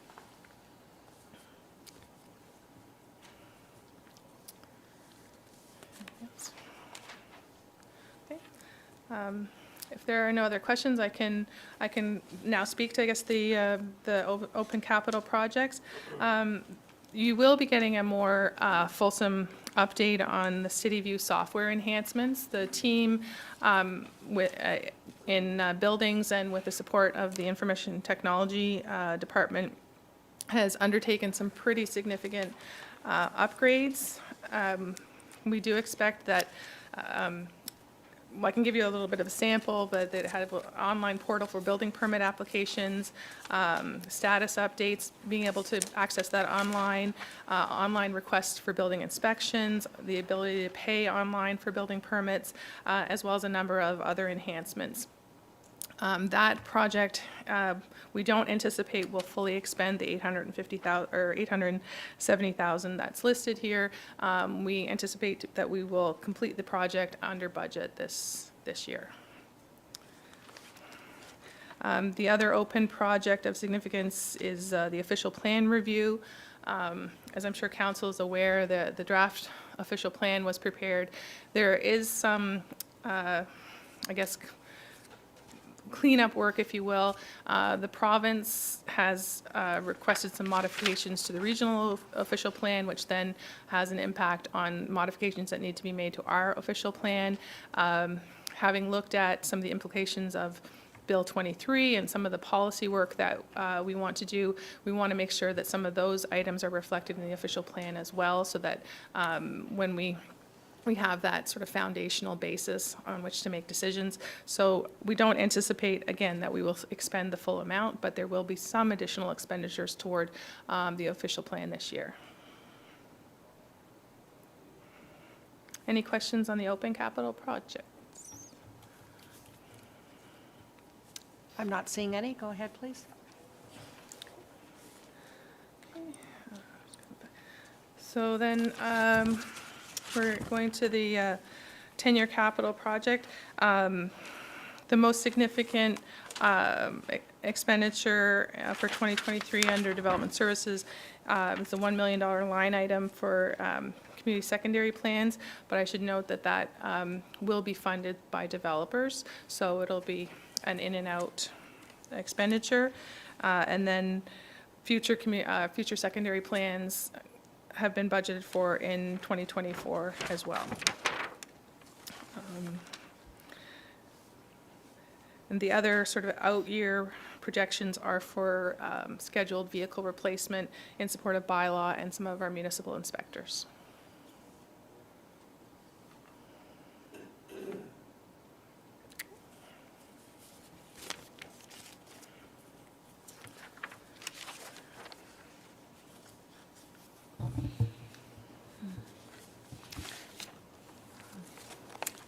Councillor LaFay, go ahead. Thank you very much, through you, Madam Mayor. On Monday, we discussed planning reviews, official planning reviews, and how you had worked hard to reduce the costs of those master plans. Is that the same item that we're referring to? No, it's not the same. It's the same amount of 600,000, so I wondered if this was the same. So master plans, and it's a very good question. So you have an official plan, which is your land use plan, and provides the footprint for how you're going to look 30 to 40 years out. That's the official plan. It's supported by a series of master plans, and you're going to be seeing those coming in the next several months. Primarily, so you'll have a transportation master plan, you'll have a water and wastewater master plan, a parks and recreation master plan, a fire services master plan. So most of the areas have a master plan. The other plan that we were dealing with was really, it's more of a program. It's an asset management program. And so that is a separate entity, and it deals with your assets and how you fund them in a long-term way. So there is a difference, but the different titles, so I'm just trying to politely get you used to the different nomenclature that we use. And so, to follow up through you, Madam Mayor, so the $600,000 for an official plan review, who is doing that and how do you calculate that in terms of it costing $600,000? So our official plan,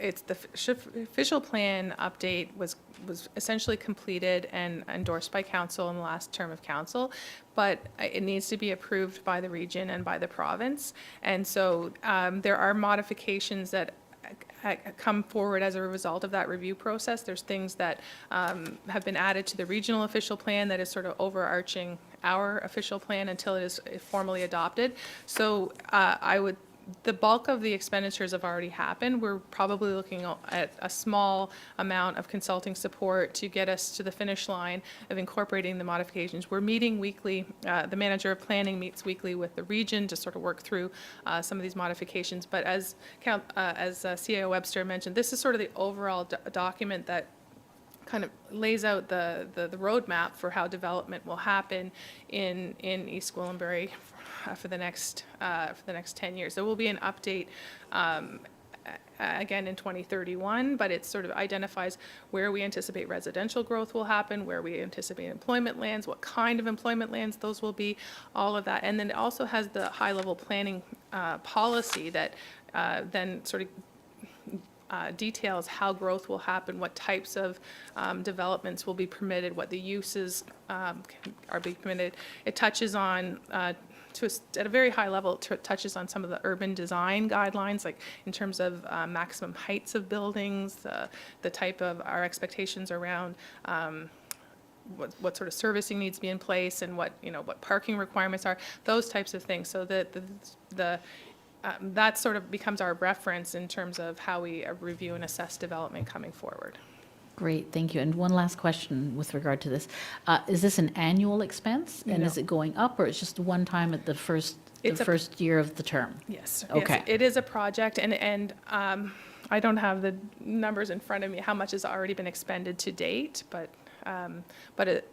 the bulk of the expenditure has already happened. This is an open capital project that we anticipate be closed after this year, once the modifications are incorporated. Councillor White-Clemente, go ahead, please. Thank you. I will note that, as I recall, the 2010 official plan, which was the first one, cost the town $3 million, if I'm correct. And I think we're still paying that part off. So $600,000 for a review was reasonable, I think, at the time. I'm just looking at the previously approved capital project status, so not the 10-year, but the one that's open, and it's showing that we have spent $307,000, and there's still $292,851 in the budget. So it doesn't sound like we're going to actually hit $600,000 when all is said and done, but it does note that there are additional consulting fees anticipated. Thank you.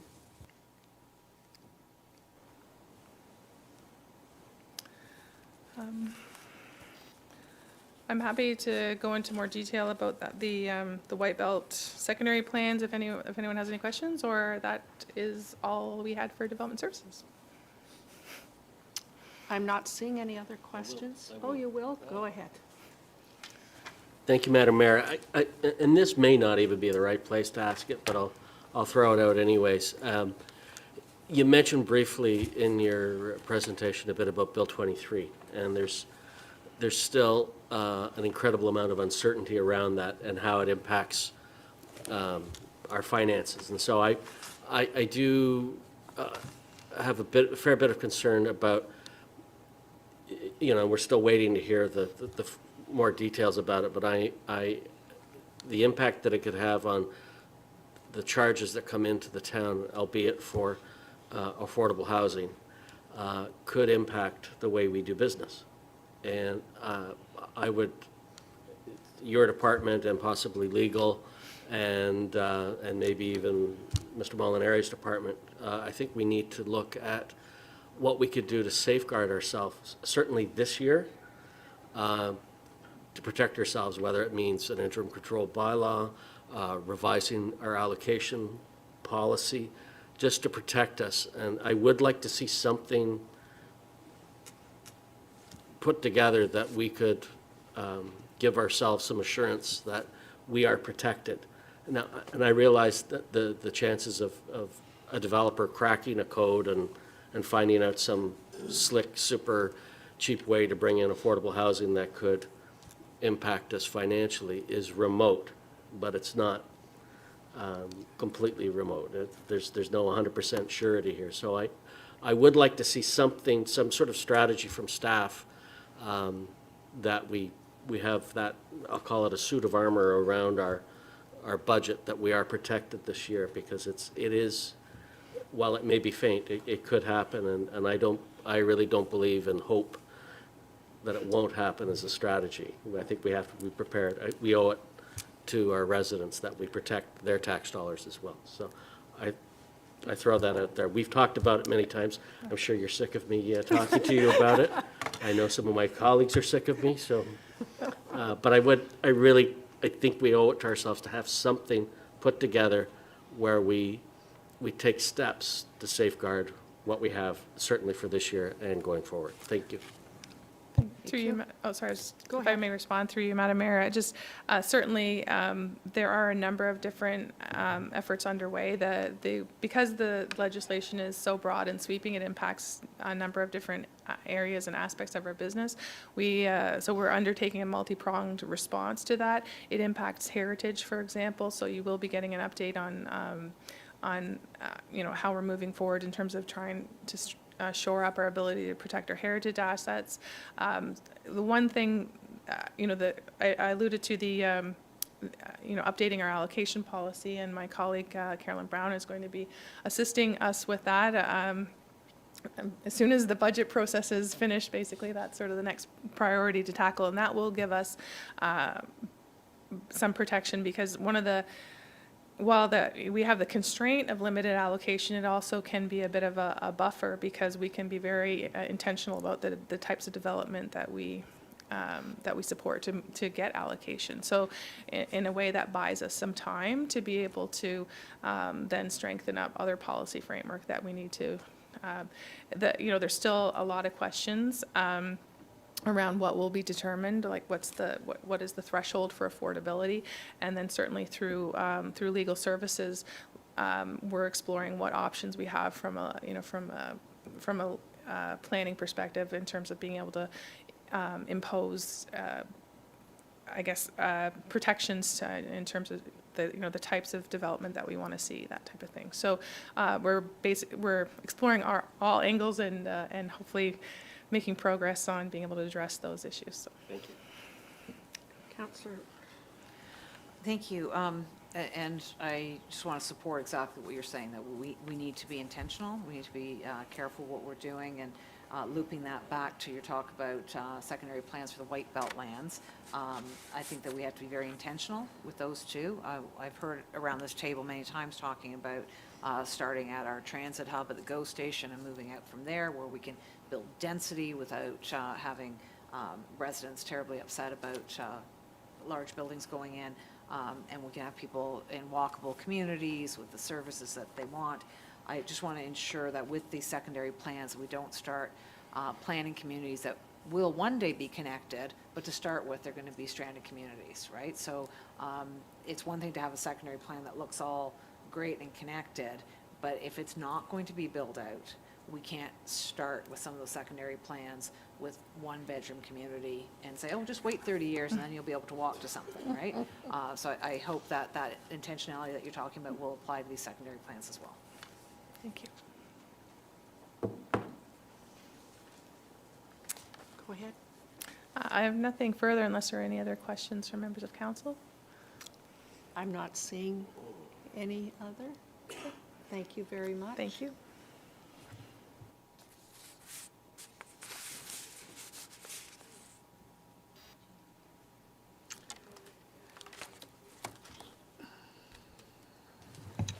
Through you, Madam Mayor, I have prepared a series of resolution for council to receive the information that was presented by General Manager Bégin.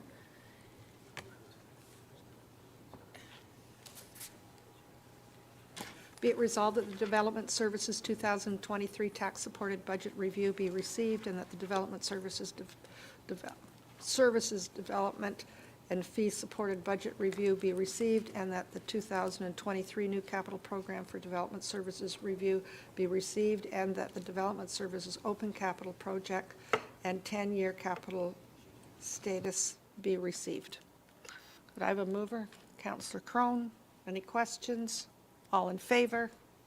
And that's carried.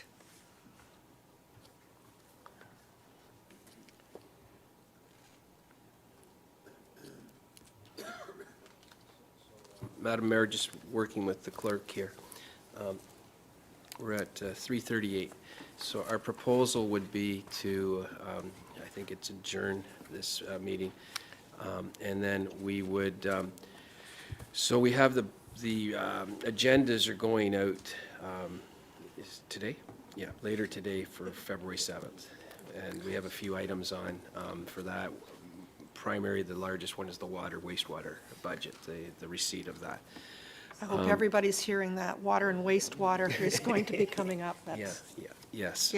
And then we reconvene on the 8th at 9. I would propose, and just talking with Deputy Velchich, that we continue to go through the departments at that time. And so we have a few departments left, and we have the council budget as well. And then hopefully then we can start looping back with an addendum of information that will be sent out ahead of time. And we'll loop back into the larger service areas where we had more open questions and possibly start dealing with Budget Committee moving recommendations to council forward. We'll see how far we get on the 8th, and if we don't get far enough, I think we're going to have to use the 15th, but we can make that decision next Wednesday. And new initiatives, staffing, all of that will be discussed on Wednesday, the 8th. Okay. Be it resolved that the meeting of the Budget Committee adjourn at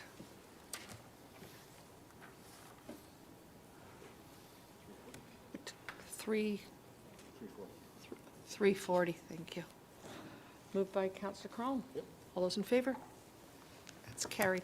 Thank you very much, staff. It's been a long day, I know, and you have spent weeks before making preparation for today. We really appreciate it. Thank you very much.